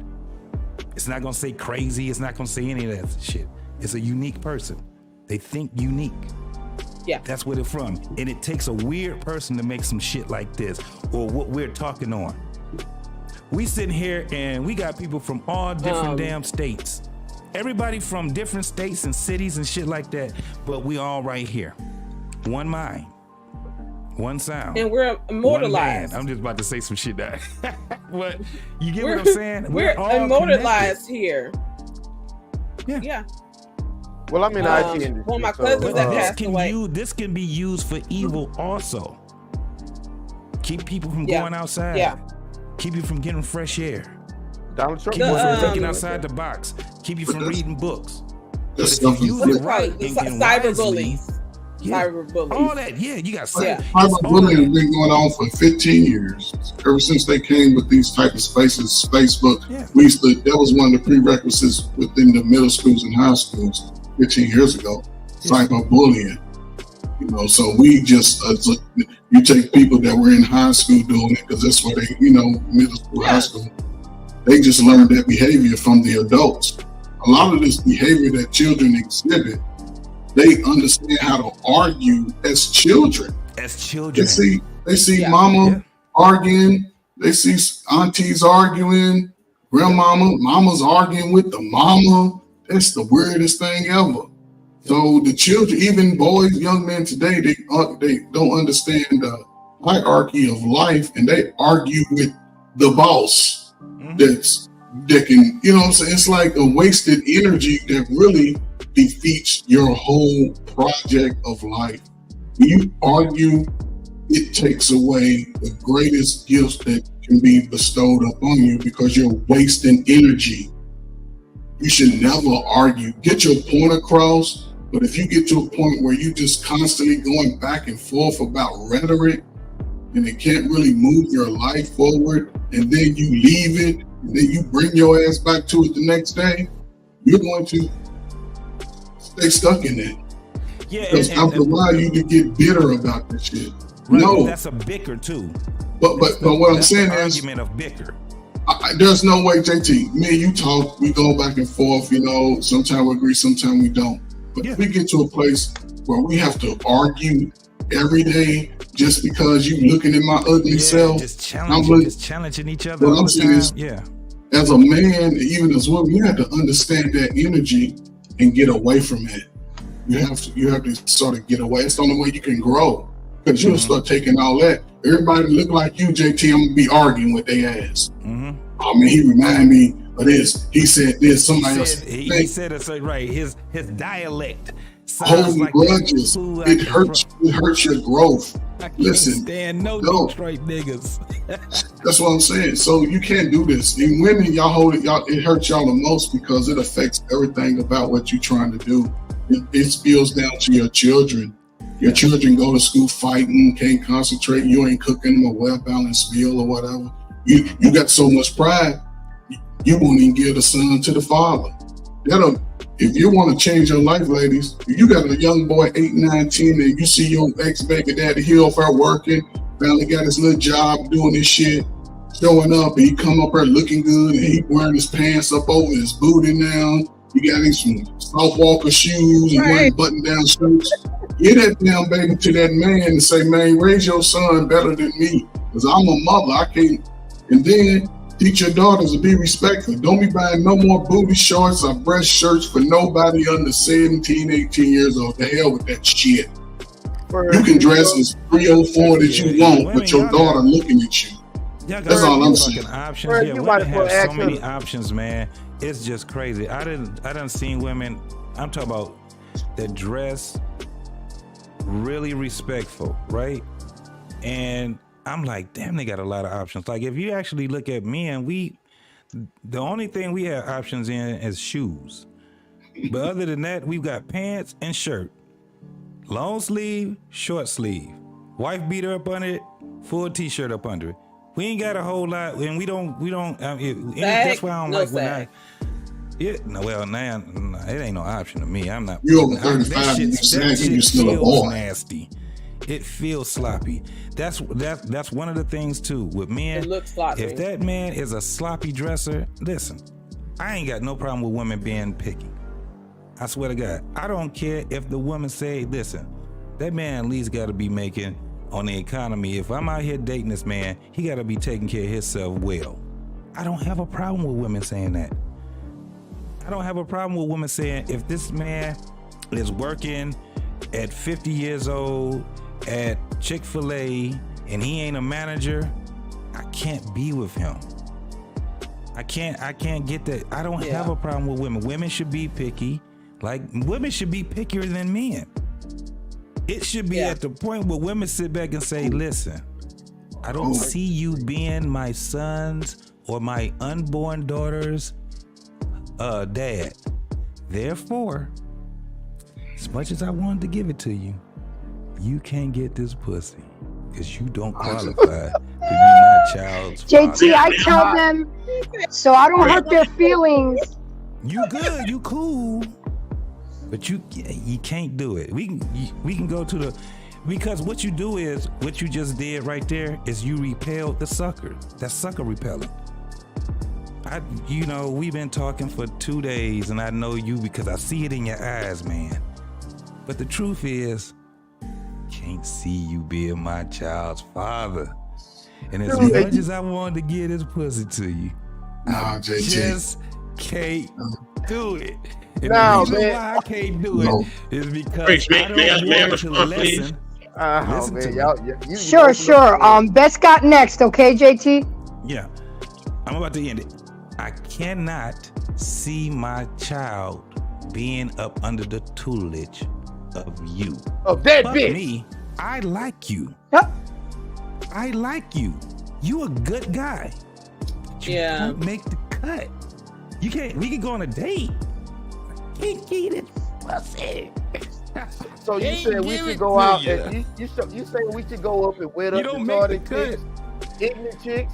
Trust me, man. Out of the stuff we talked about today, and you would say that women should be more picky than men. I want to argue the opposite point. Men should be more picky than women because he gonna have to suck her titties or whatever and listen to her. We failed at that. We failed at the pickiness. We failed at it.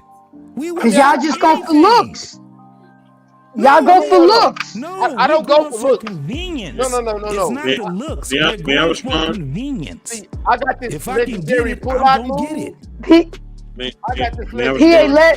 Let Bess chime in, Papa. Let Bess chime in for a second. Go ahead, Bess. I think we just gotta get up the habit, man, of telling people to get up every day. You know what I mean? Put on their trousers, put on whatever they gotta put on, dress or whatever they put on, their shoes, whatever. Go out there and work. You know what I mean? And bust their ass day in and day out to make sure they have a living. If they can't be with somebody or they're not qualified, you gotta get out of that, man. You gotta get out of that because not everybody's gonna be an owner. Not everybody's gonna be a boss. Certain people are gonna be that. Certain people are going to get those criteria, but some people are gonna work. Some people are gonna be the workers. You know what I mean? And that's just what it is. You know what I mean? It'll be nice for everybody to have ownership of everything, but that's just not reality. You know what I'm saying? It's not reality. We're all not gonna own something. It's not reality. You know what I mean? Now we can partake and be a part of a community that owns something, right? So if we are part of a community, we all put our chips together, we all put our things together, and we actually try to, own things together, which is what a lot of communities and cultures do. They work together, they own stuff. So you may have, let's say you have a Mexican family, right? You'll have Melissa working at Taco Bell. You'll have Jorge working at Target. You'll have the father working as a mechanic. The mother does, retail at Walmart. So they all are working, but when they come home, they all come together and they're trying to build something. They're building a legacy. They're building a family. You know what I mean? And then together, collectively, they can own something. You know what I mean? So I think that, we have to work more into building family and building collectively as a whole, as a unit. You know what I'm saying? Now, as far as choosing somebody, I think we need to choose people who basically are trying to really be in our lives and really trying to help us to grow, really trying to love us, and who really do love us. You know what I'm saying? Because love is an action. It's not just a word, it's an action. You know what I mean? And the love somebody has for you is enough if they truly love you. You know what I'm saying? If they don't truly love you, they're not going to manifest anything. They're not going to build anything with you. They're not going to be there for you. They're not going to help you. They're not going to provide. They're not going to build family. They're not going to build legacy. They're not going to build up your family or nothing like that. All that is not going to be built because they don't love and care about you. Straight up. If somebody genuinely says they love you, it's going to show in their actions. It's going to show in what they do. It's going to show in how they manifest the different things in your life and in their life to build family and legacy. You know what I mean? And I think that's what we need to really strive for. You know what I'm saying? Because somebody may not have the gifts and talents that I have. You know what I mean? I've always been on the honor roll as a kid. It's always been natural for me. You know what I mean? But there's family members they don't have that talent that I have. They just don't. You know what I mean? They never will. You know what I'm saying? Or there's some who are more athletic. I have a brother who's a super athlete. You know what I mean? He's great at any sport that he plays. I'm not a super athlete. But when it comes to this technology shit, I could bust his ass. He ain't seen me when it comes to this technology thing. I can't see him when it comes to the athletics. You know what I'm saying? And so, you know what I mean? We all have our level of greatness, but what can we bring together collectively to build family and have healthy relationships? I think that is the biggest thing. I think that's what we're missing nowadays.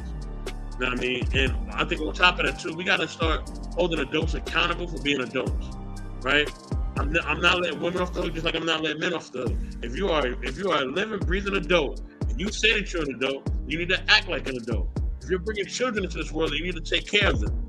No ifs, ands, or buts about it. You know what I mean? My grandmother raised just not her 2 kids, but she raised 3 grandkids as well.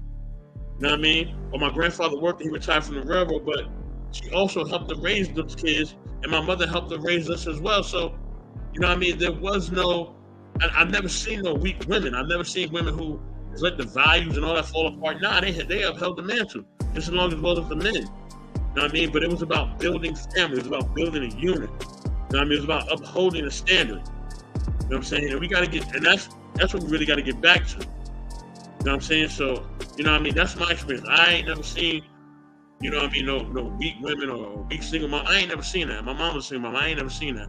You know what I mean? My mother held it down. You know what I mean? It still does to this day.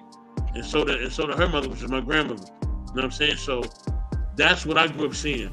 You know what I mean? I grew up seeing hardworking men and women who were building family, and they was not gonna let nothing get in the way of that. You know what I mean? So that's what we got to get back to.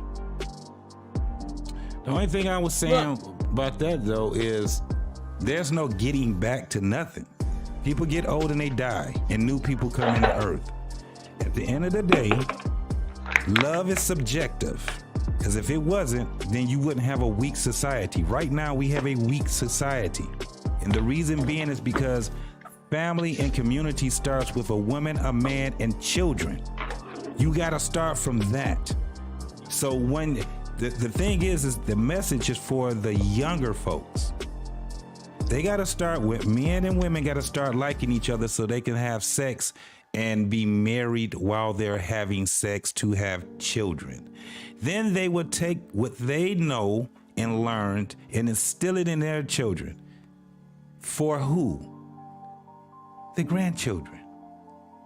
You can't sit there and think that you're going to have some grown ass, old ass, 39, 40-year-old people saying, well, let's get the community back together and you do this and you do that. It don't work like that with grown people.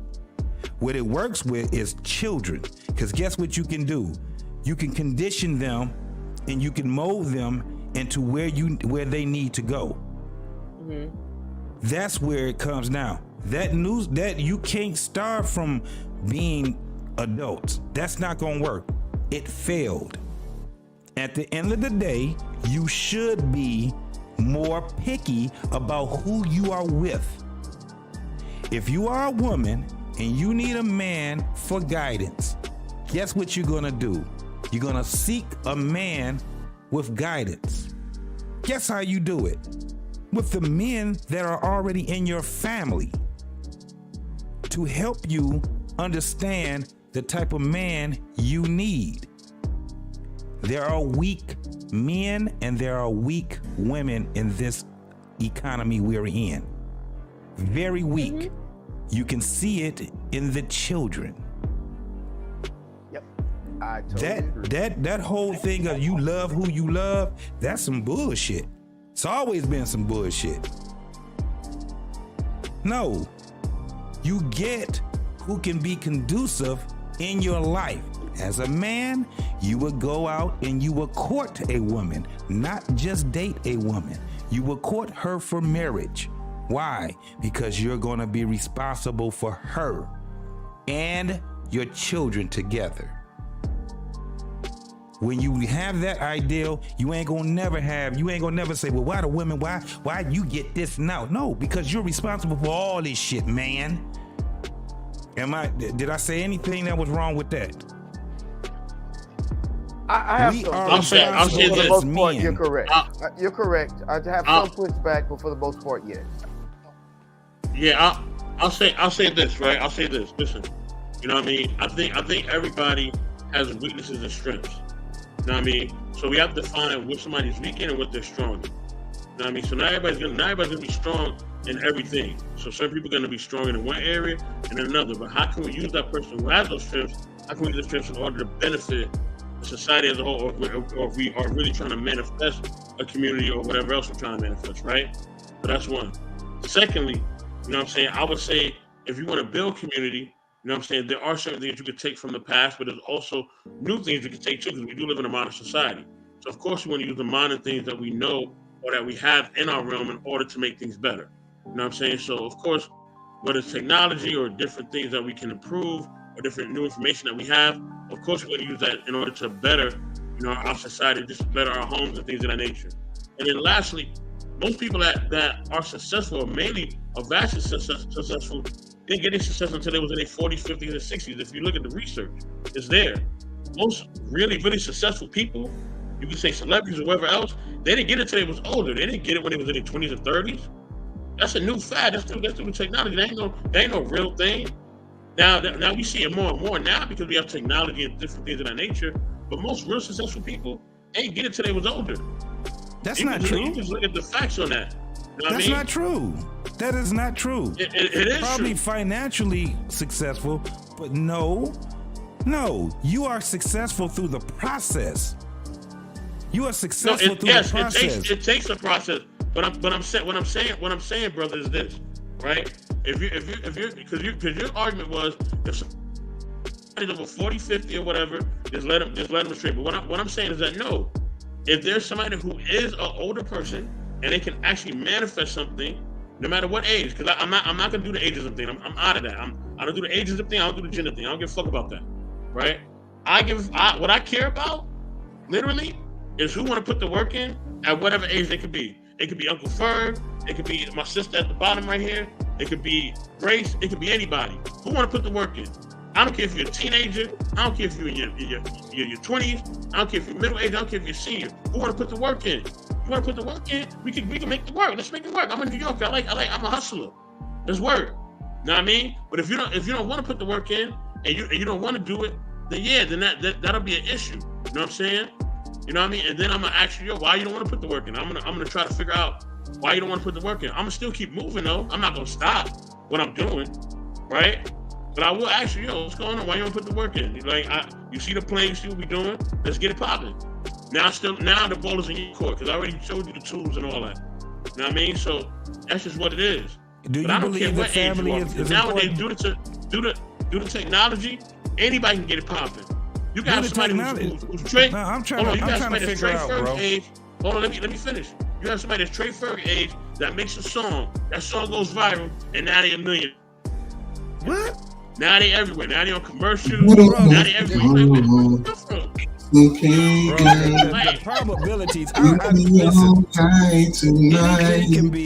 Anything can be possible, but we can't live life.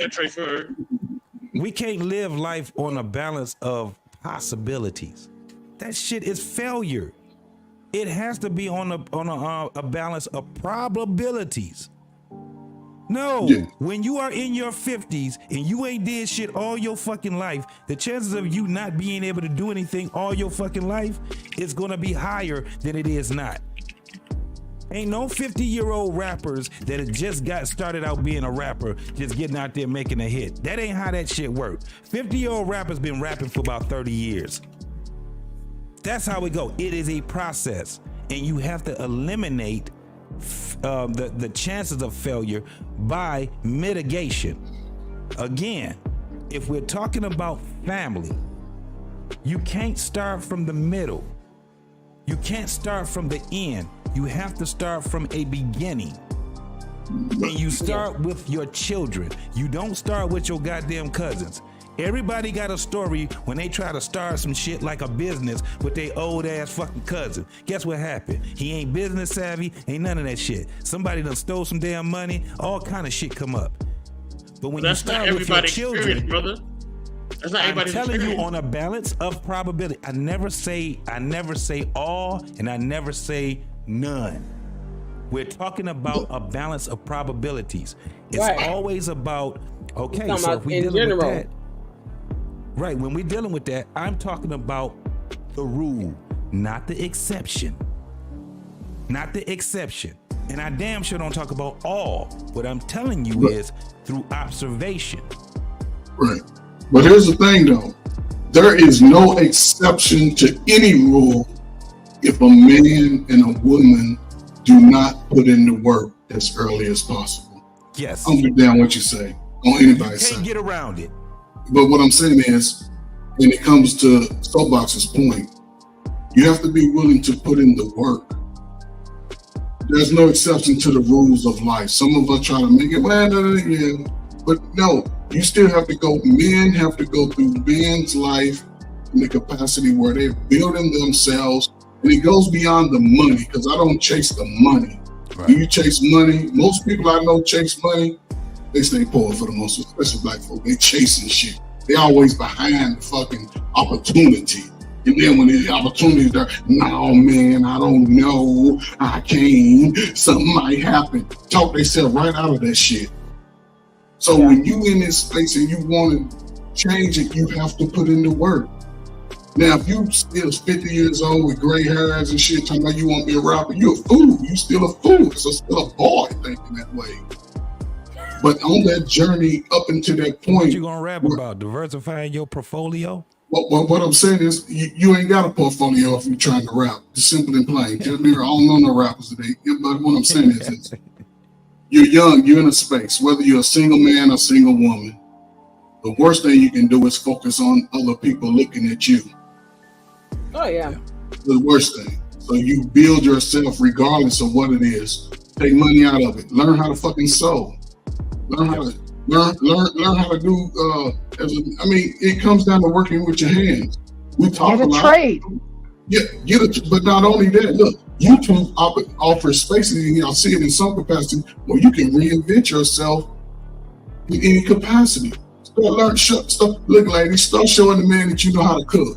But hey, look, and stop trying to tell everybody everything. Write your ass down a list of shit. So when you meet a man or woman, read this list. If you can follow that list, we good. If not, don't call me, don't text me, don't DM me, because I don't want to waste time. We waste too much time. If you got children, single children, focus on your children. Forget the relationship. Y'all ain't doing nothing but having sex anyway. You ain't trying to build nothing.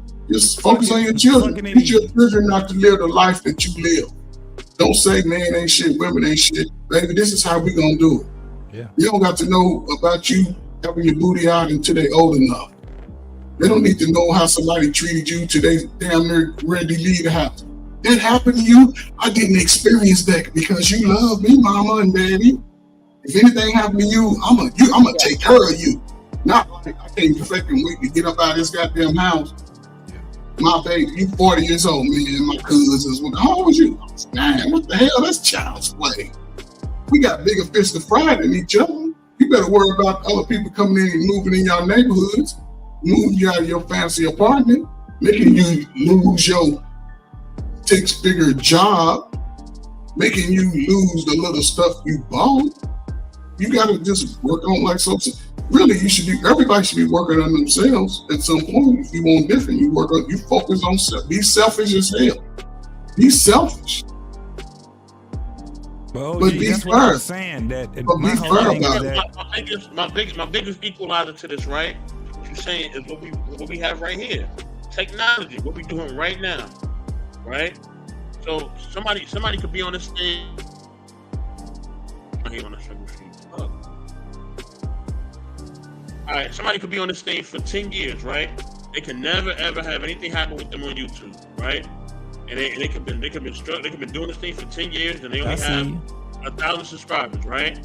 Now we've seen it, yeah. Somebody be on here for a month and they go viral. Now they're the biggest sensation in the world. You know what I'm saying? So it just depends on, you know what I mean? It just depends on if it's gonna pop or not, or if you're gonna try. You know what I mean? Or I seen this lady. She was an older lady. It was a cooking auntie. I don't know if she's still around or whatever, but I used to see her a lot. This older lady, she just would always come up with these viral videos. She would cook, show all these old recipes. She was an older woman, and I would see this all the time on the internet. Auntie Fee. On the internet, just cooking little family recipes. You know what I You mean? talk about Fee? You talk about Aunt Fee? You talk about Aunt Fee? Black lady? I'm sure I'm family. My bad. Shout out to Auntie Fee too. We can hear you. It's a real one. Yeah, she died. What was that? 6 years ago? Yeah, but my point just is this: that like at the end of the day, you know what I mean? Because we have technology, you know what I mean? If you want to make something happen, no matter what age you are, you can make it happen. You know what I'm saying? It just depends on if you want to make it happen or not. You know what I mean? Because the worst thing you can do is that not try it, and you never know what can happen from there. That's true. You know what I'm saying? So that's the biggest thing. Just put yourself out there, straight up.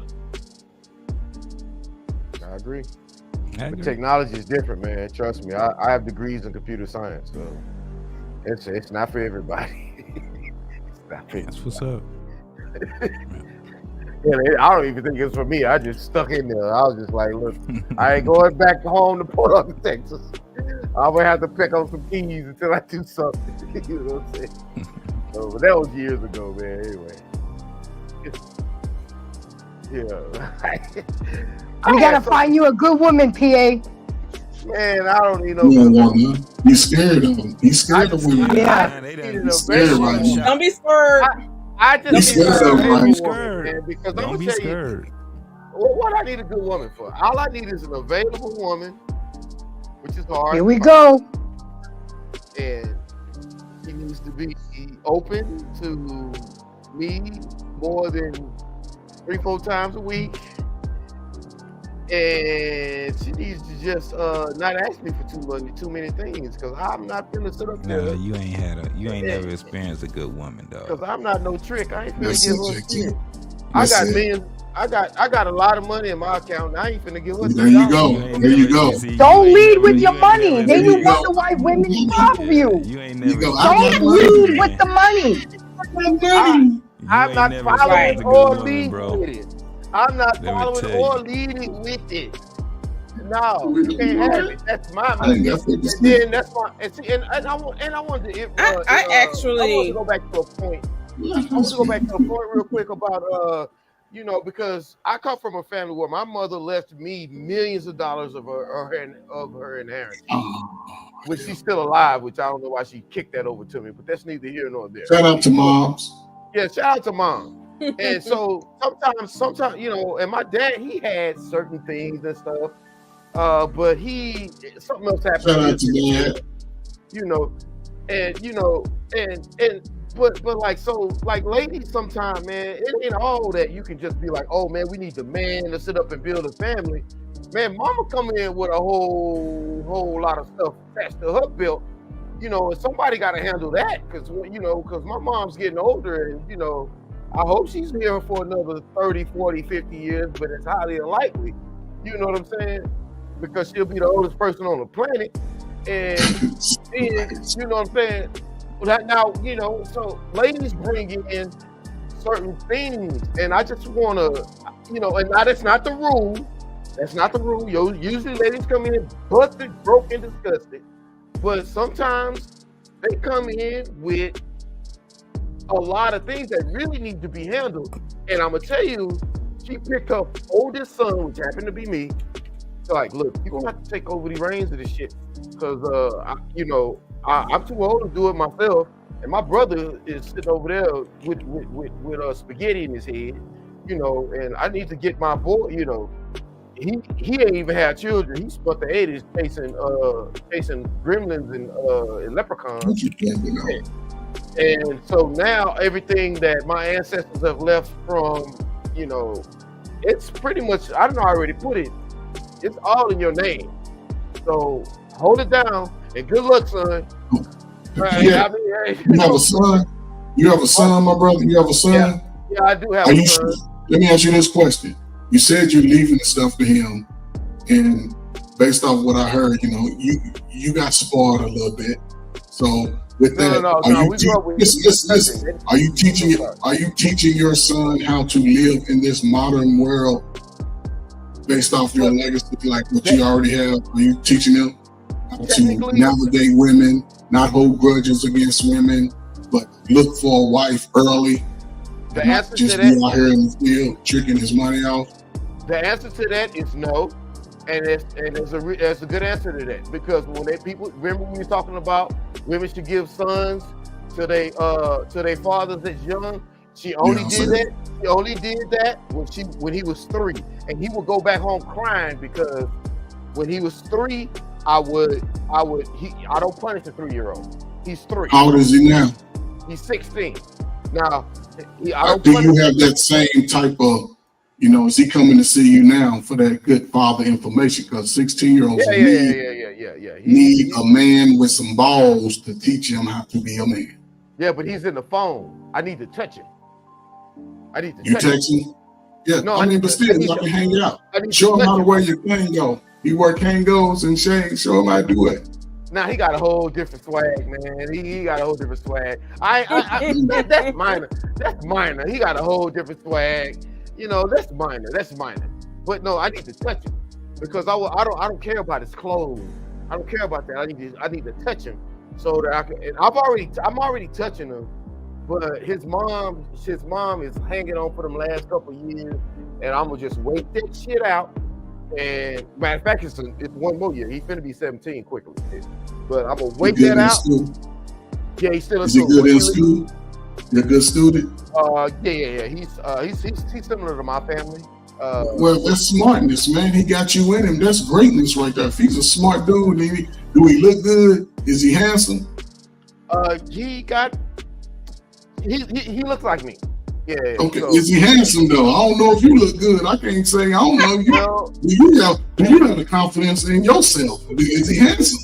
Well, I have no problem pulling. Is he handsome, man? Just say yes or no. I would say I'm not gonna say a man's handsome, even if that's my son. You say that's your son. That's your son. That's your son. He get ticks. Is that good enough?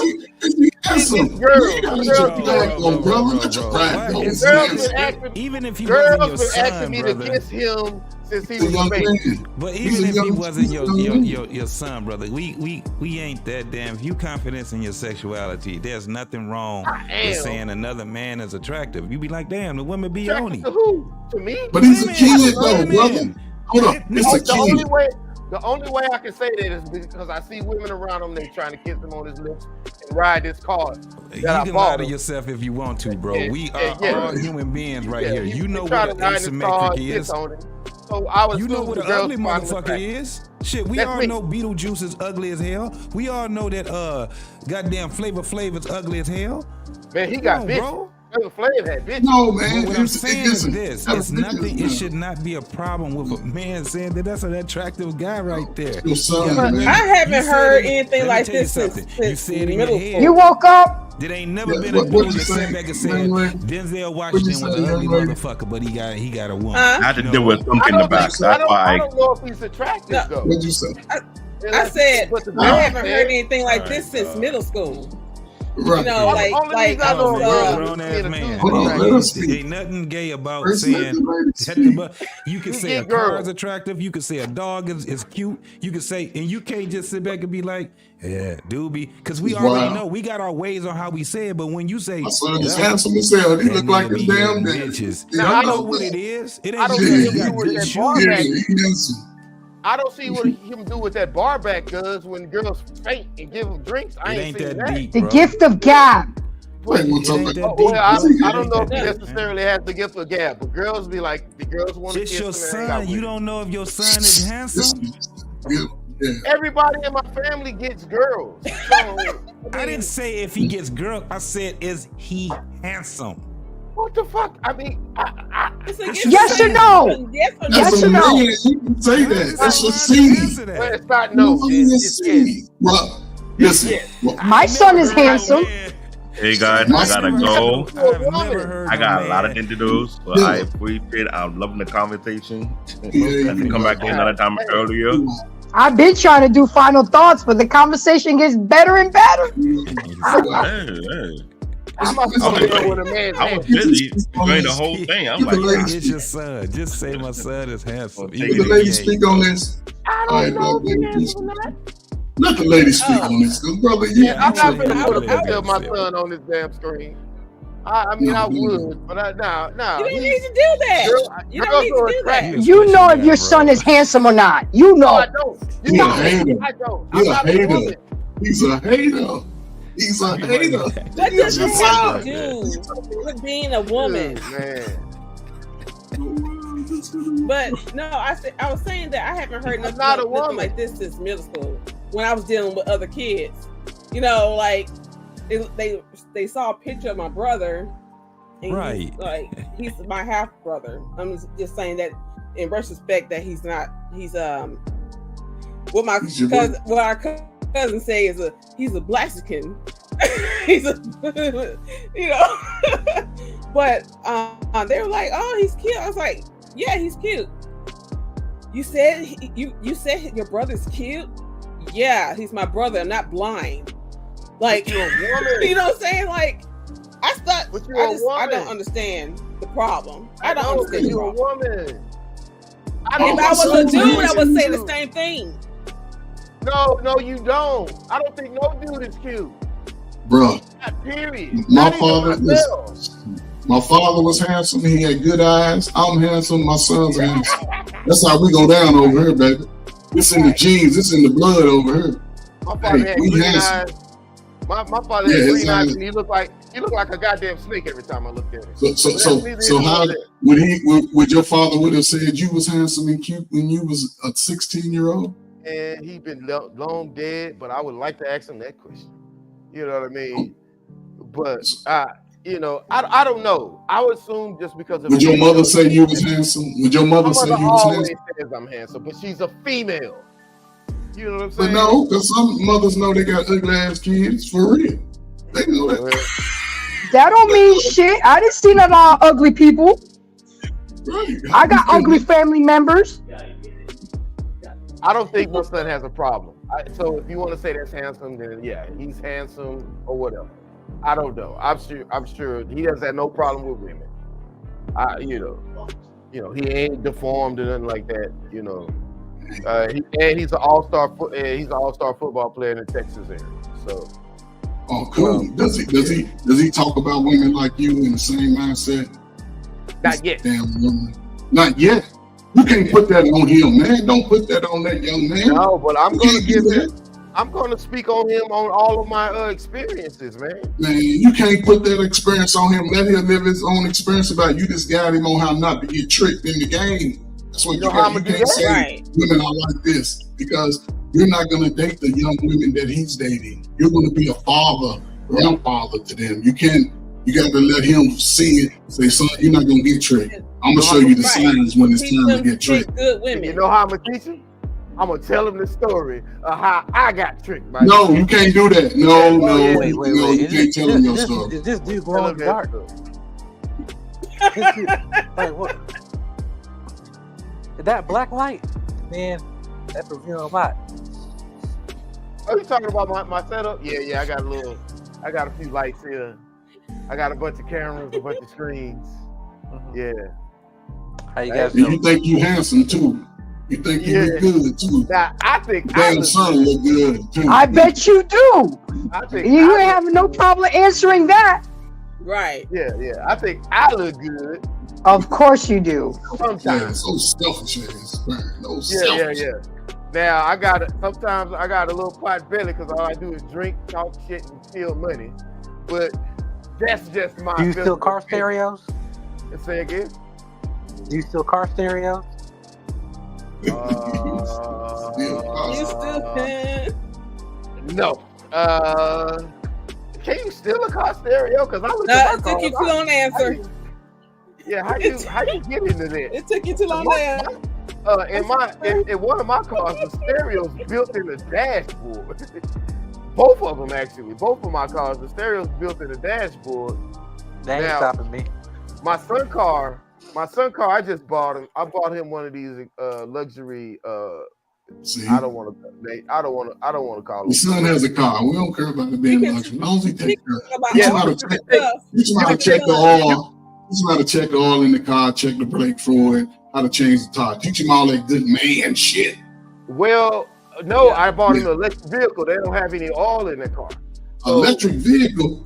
Yeah, I bought him a electric vehicle. Electric vehicle, man. You know how much? Oh my God, it costs more to keep. A 17-year-old, you bought him that kind of car? Yeah.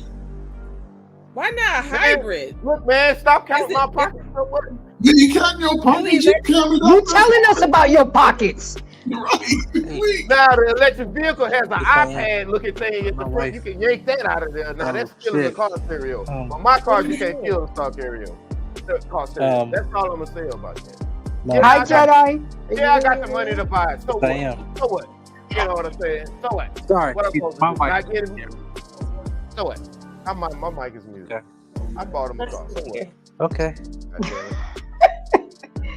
Well, maybe now we can get into our final thoughts. You know, it's only been about an hour I've been trying to get to it, but that's okay.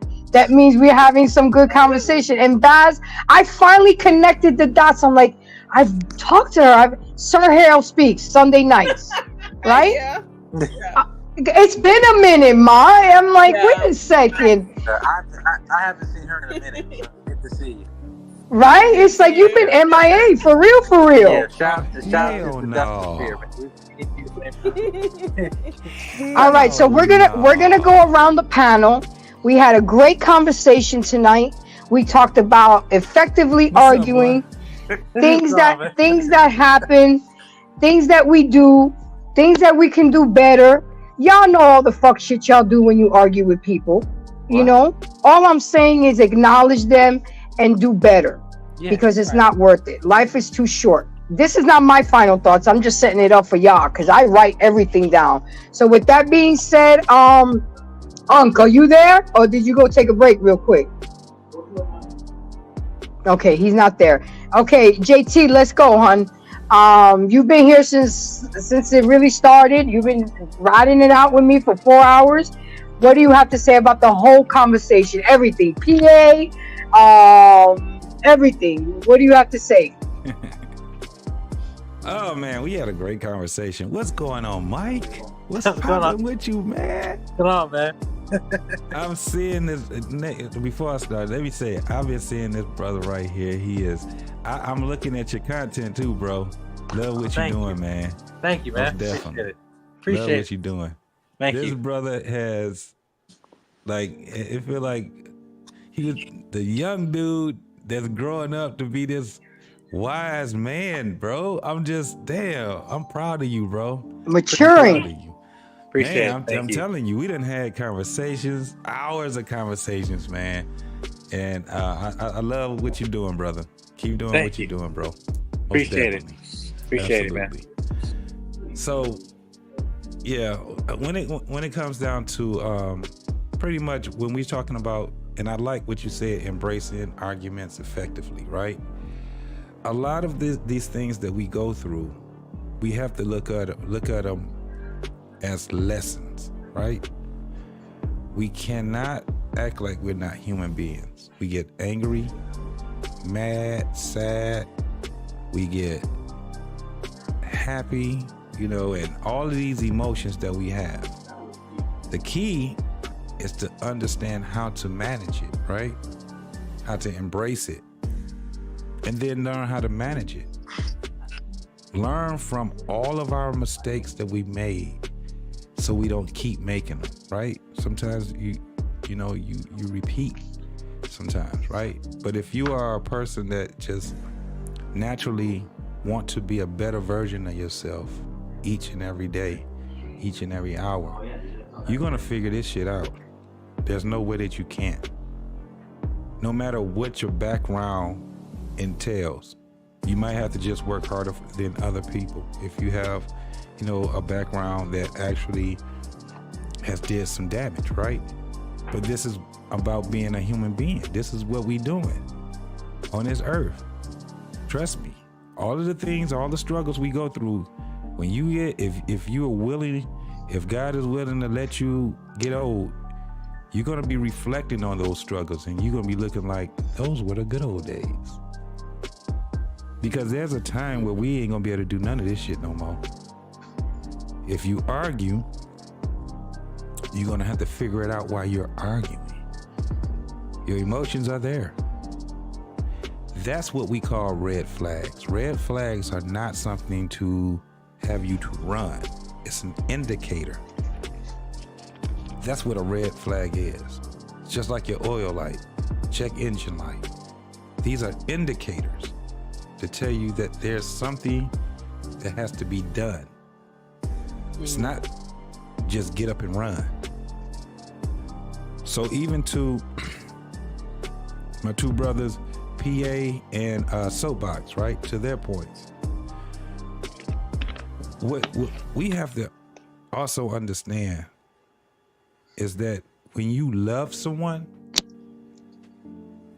you don't be loyal to their mishaps, right? You can't. You're a slave to their mishaps. If you got a person that is toxic in your life, beating on you, being abusive, all of these things, you may have to get out of their way, right? Get away from them, because that indicator came up. Alert, alert. You're gonna have to do something about it. But when you stand there and act like it didn't happen, guess what happens? It's gonna get worse, right? So it means that we have to do something. Doesn't mean that you always have to go. I think, and this is and I don't wanna make a big old conversation all over again, but I gotta say this. In all actuality, from the side of abuse, anything can be worked out. What we have to do is put our ego in check in a lot of instances. Sometimes we leave when we ain't supposed to be leaving. Sometimes we avoid when we're not supposed to avoid. And I think that's a big problem in what we have in society now. People are willing to give up too fast because of all of these indicators that's in it. Some of us, it's like our past is still right there waiting on us. So somebody can say something out of pocket to you and then you get very sensitive to it, right?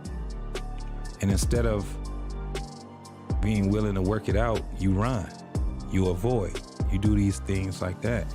And when you do those things, don't mean that it ain't gonna come back up to you. Like you got people that are serial daters, right? When the relationship goes sour, what do? They end it immediately. Then they go to the next person. You act like it ain't gonna come back up to you. No, that shit coming right back to your ass. Because relationships are not to save you. I've said this many a times. Relationships are to reveal all the bullshit that you've had endeavored in your life, whether you caused them or it was caused to you. That's what relationships are. It's a classroom. It's a university. And when the relationship is over, you just dropped out.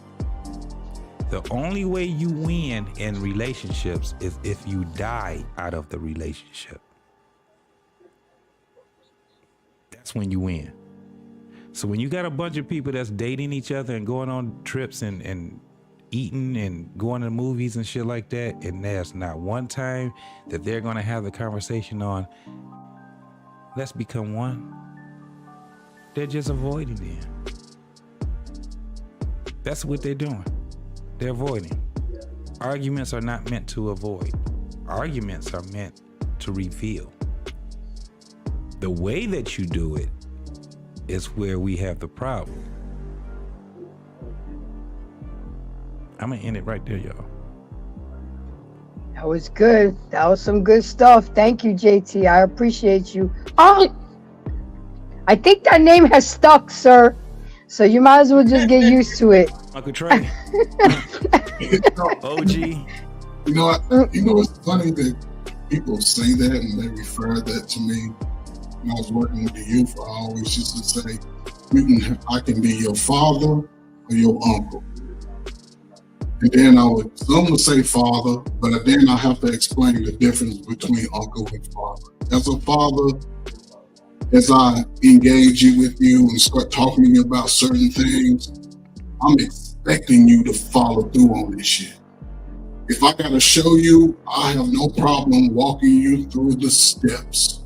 And I'm talking to teenagers, able-minded body individuals looking for possibility.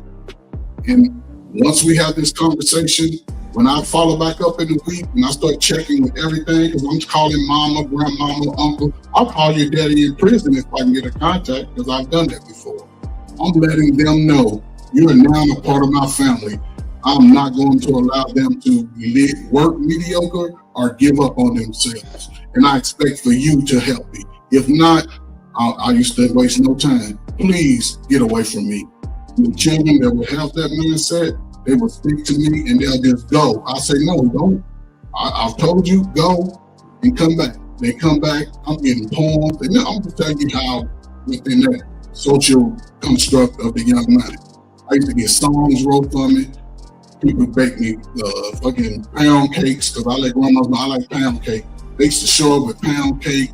And I used to be like, wow. So, and somebody referenced to me like, why you all the kids always hanging around you? Because I'm talking to them with a realistic expectation and just open, being honest. So then the ones that would choose uncle, I'll say this. What I say to you and what we talk about, you can decide to do it or not. You're not my child. I'm not going to whoop you. I'm not going to yell at you, raise my voice at you. I'm just going to look at you. If once I follow up and you continuously, I'm not just going to follow up one time. I'm going to do that shit for a whole quarter, a whole semester. And when we come back to it, I'm going to show you your progress. And if you've given up, and after that, pretty much, I just look at you, nod my head. I'm going to always speak to you because I'm going to give you that respect. But I'm no longer fighting for you to be better than who you are. I take my hands off. I don't do no work around young folk. And I don't invest a lot of energy with a whole bunch of older folk, 25, 35, 45, who just complain about life and being in a better space, whether it comes to men or women. I've just always been like it since I was a kid. One of my best cousins died when I was 10. I feel like I ain't have no friends no more, even though I had a brother. So I will have friends all over. And that's how I've been now. And if you don't like me, not that I don't like you, I don't give you no more of my energy. My energy is too strong. And I don't want your bad, evil energy connecting to me. And I'm taking it into a relationship. I'm taking that shit at the job. I'm looking at my own kids, mad at them, don't know what. I don't live like that. I can't live like that. So even today, the fact that y'all say that, I'm still just trying to be that voice. Even if you don't like to hear my voice, I talk too much, whatever, Live the life and come back and tell me the difference of where you are today. Because I've lived a lot of what I heard. And life is about who you make it at 23, 24, who you make it as a man or a woman. It's about your choices and decisions after that. If mama broke your heart, go have a conversation, take out to dinner, get away from the comfort zone. Bring somebody out who's unbiased. Not somebody you've been telling, Mama hurt my feelings for 10 years. They're gonna look at your mom like, yeah, she hurt your feelings, didn't she? No, find somebody who's unbiased about that. And once you speak about it, then you have to let it go so you can start blossoming and growing for yourself. You have to let it go. Doesn't mean you have to forget it, but you can't own this shit every time. You gotta let it go so you can build and grow. We going into a new millennium and damn, we spend our time talking about hurt and pain. Ain't you tired of carrying that shit? That shit got to be hurtful. Let it go. Y'all beautiful black sisters, man, be beautiful. Beautiful black men, be beautiful. The hell somebody say you ugly or something, so what? It's supposed to be. We all got the same big nose. If you ain't got a big nose and you black, put a 1 in the chat. If you ain't got fat feet and you black, fucking put a 1 in the chat.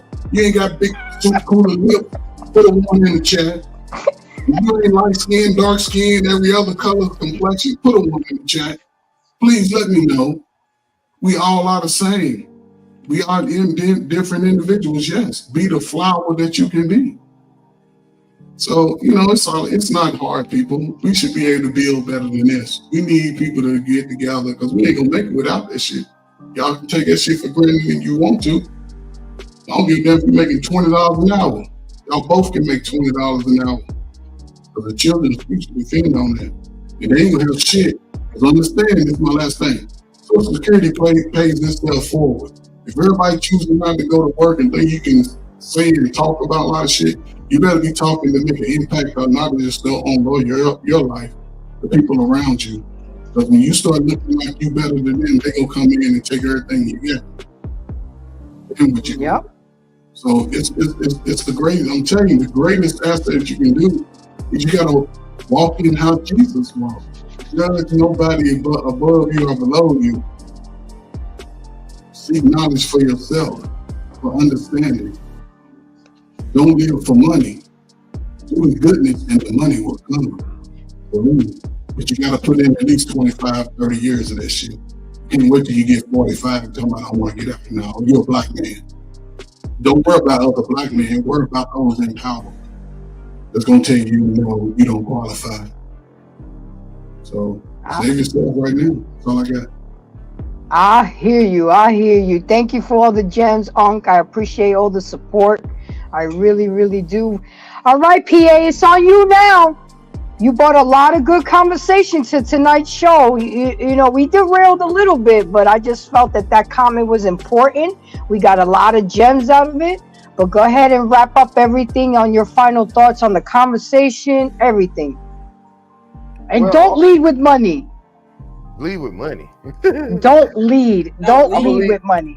I'm finna lead with an argument is with. By the way, you could drop that Cash App since you love talking about your money. You could go ahead and not embrace me with some of that. Now you want to talk about money?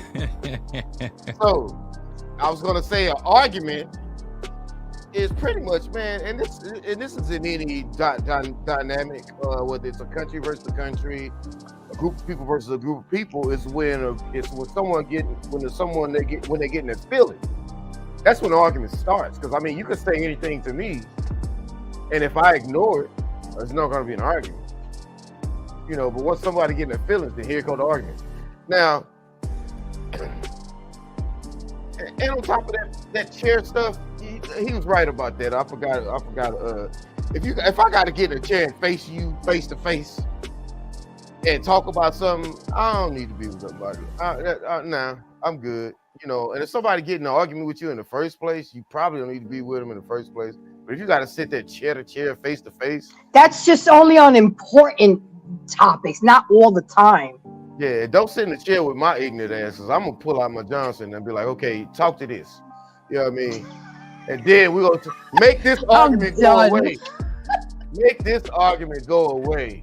I'm not past forgiveness, but I'll make like that dude on Players Club. Do something to make me feel better. Right. Now, and this is what I know. Women are only loyal to their feelings, man. I'm just keep that a buck that I know. And now I can't talk about men because I don't deal with men except for my son. You know what I mean? And women, I don't even deal with my brothers anymore. That's another story. Women's heads are harder than hippo ass, man. So when you argue with them, why you arguing with them? It ain't going through there. It ain't going through there. It's just like sitting there and talking to a hippo's ass. It ain't nothing gonna get PA, do you even like women? Do you even like women? I like them a whole lot. For one thing and one thing only, right? A lot of things. Head, good, soft tits, smooth hair, soft voices. They smell good. You know. There's a lot of things I like about them. You know what I'm saying? You know what I'm saying? There's a lot of things I like about them. And then, if you get lucky, some of them are smart. And when you procreate with them, your son's not gonna be an idiot, or your daughter's not gonna be an idiot. You know that's bonus. And then some of them, they do a lot of stuff, man. They do a lot of stuff. I go on and on, but I mean, but when you argue with them, the head is harder than hippo asses. That's all of them. You know what I mean? They not hearing none of that. They ain't trying to hear none of it. And especially if they Latino. I said it. Hey, watch your mouth. Yeah, I said it. They Latino. All they want to do is fight, slap, and all that. And all they gonna do. You know I don't like to fight. I'm a lover, not a fighter. I don't know what you're talking about. And I'm gonna tell you, with a Latino woman, I'm gonna tell you when the conversation's over and she ain't listening no more. When you say, motherfucker, that's it. It's a wrap. You know what I mean? Now, they're not gonna learn anything. And most women think they're smarter than every man. Ain't that pill? And that's all I gotta say. Arguing is Thank you. useless. Thank you for your knowledge and your wisdom and the comedy, and you bring all the flavor to the table. Okay? And on your way out, don't forget to drop that cash app. Anyway, Baz. It is such a pleasure to see you. Thank you for coming. I need more women on the panel. Yes, I know my channel advocates for men, but at the same time, I'm trying to get a woman's perspective as well. You know, especially of all different ages, you know, races and everything, because I don't want to just box it in. I talk about everything and everybody.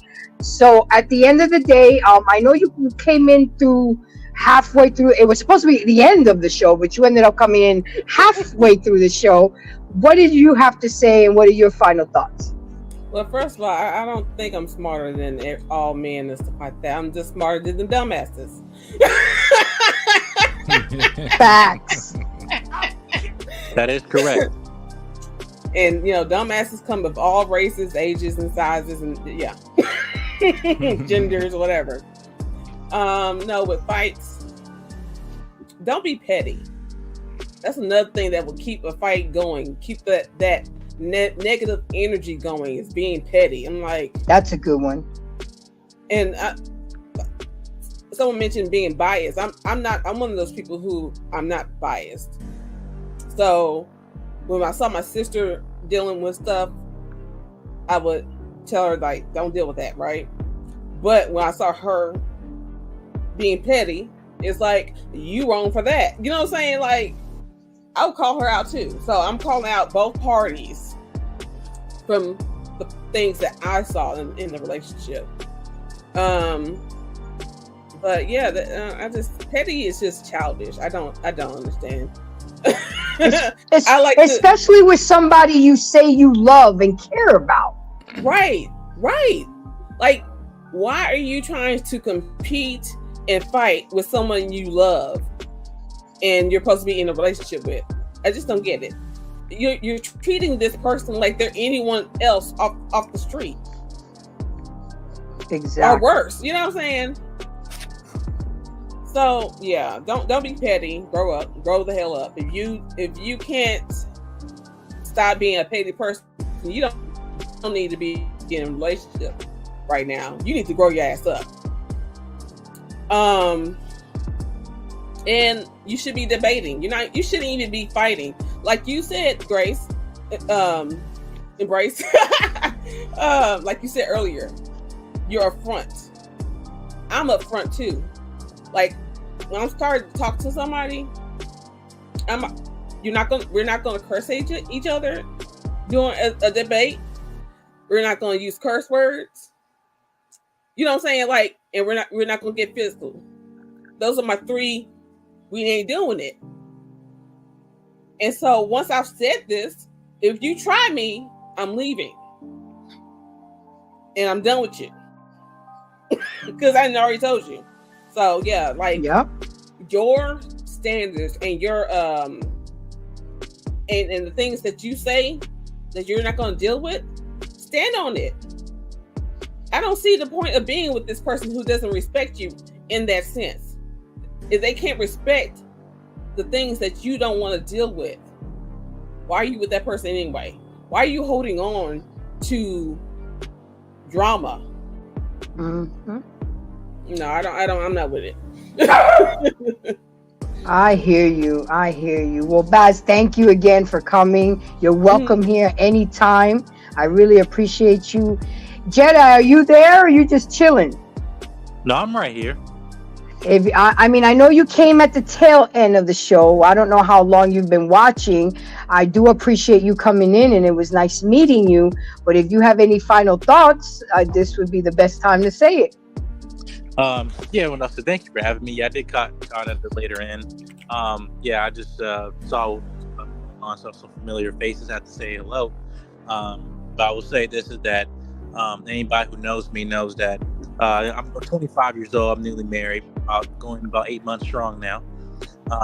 But I would say that, again, with relationships, say, coming from my generation, that we have had a poor standard how we operate between our relationship with men and women.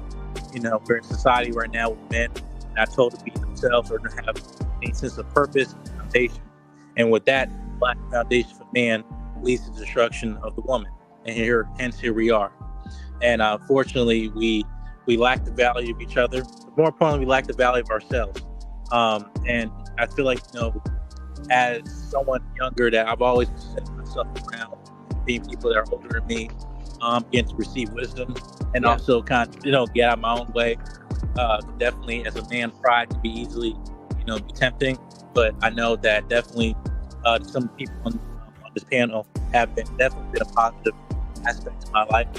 My results, you know, show for itself, you know, and I would say that, you know, if I'm, you know, if it's me, then who's going to be next? Again, it's all about seeing the example, setting a standard. But more importantly, I'll also say that it's, you know, it's a choice to be angry, it's a choice to be combative in a relationship, but it's also a choice to forgive. You know, it's a choice to actually, you know, let go of unnecessary behavior or frustrations that are unnecessary, because again, we can get, you know, mad over the smallest thing, you know, and yet we try to give a permanent solution to a temporary problem. And that's been very self-destructive for a lot of people, especially of us as Black people. And I would just say again, you know, that there's the old phrase, you can be the captain of your fate or master your soul. You know, but whatever type of spiritual belief you know you come from, you know, God intended life to come from you, not at you. That's how you got to respond. Nice. Thank you very much for that. And again, it was a pleasure to meet you, and I'm definitely going to go sub up, because I stay connected with family that stay connected with me. So with that being said, thank you. Look, absolutely. Look, everybody argues. You argue with your mama, you argue with your daddy, you argue with your kids, you argue with people at work, you argue with your person you're involved with.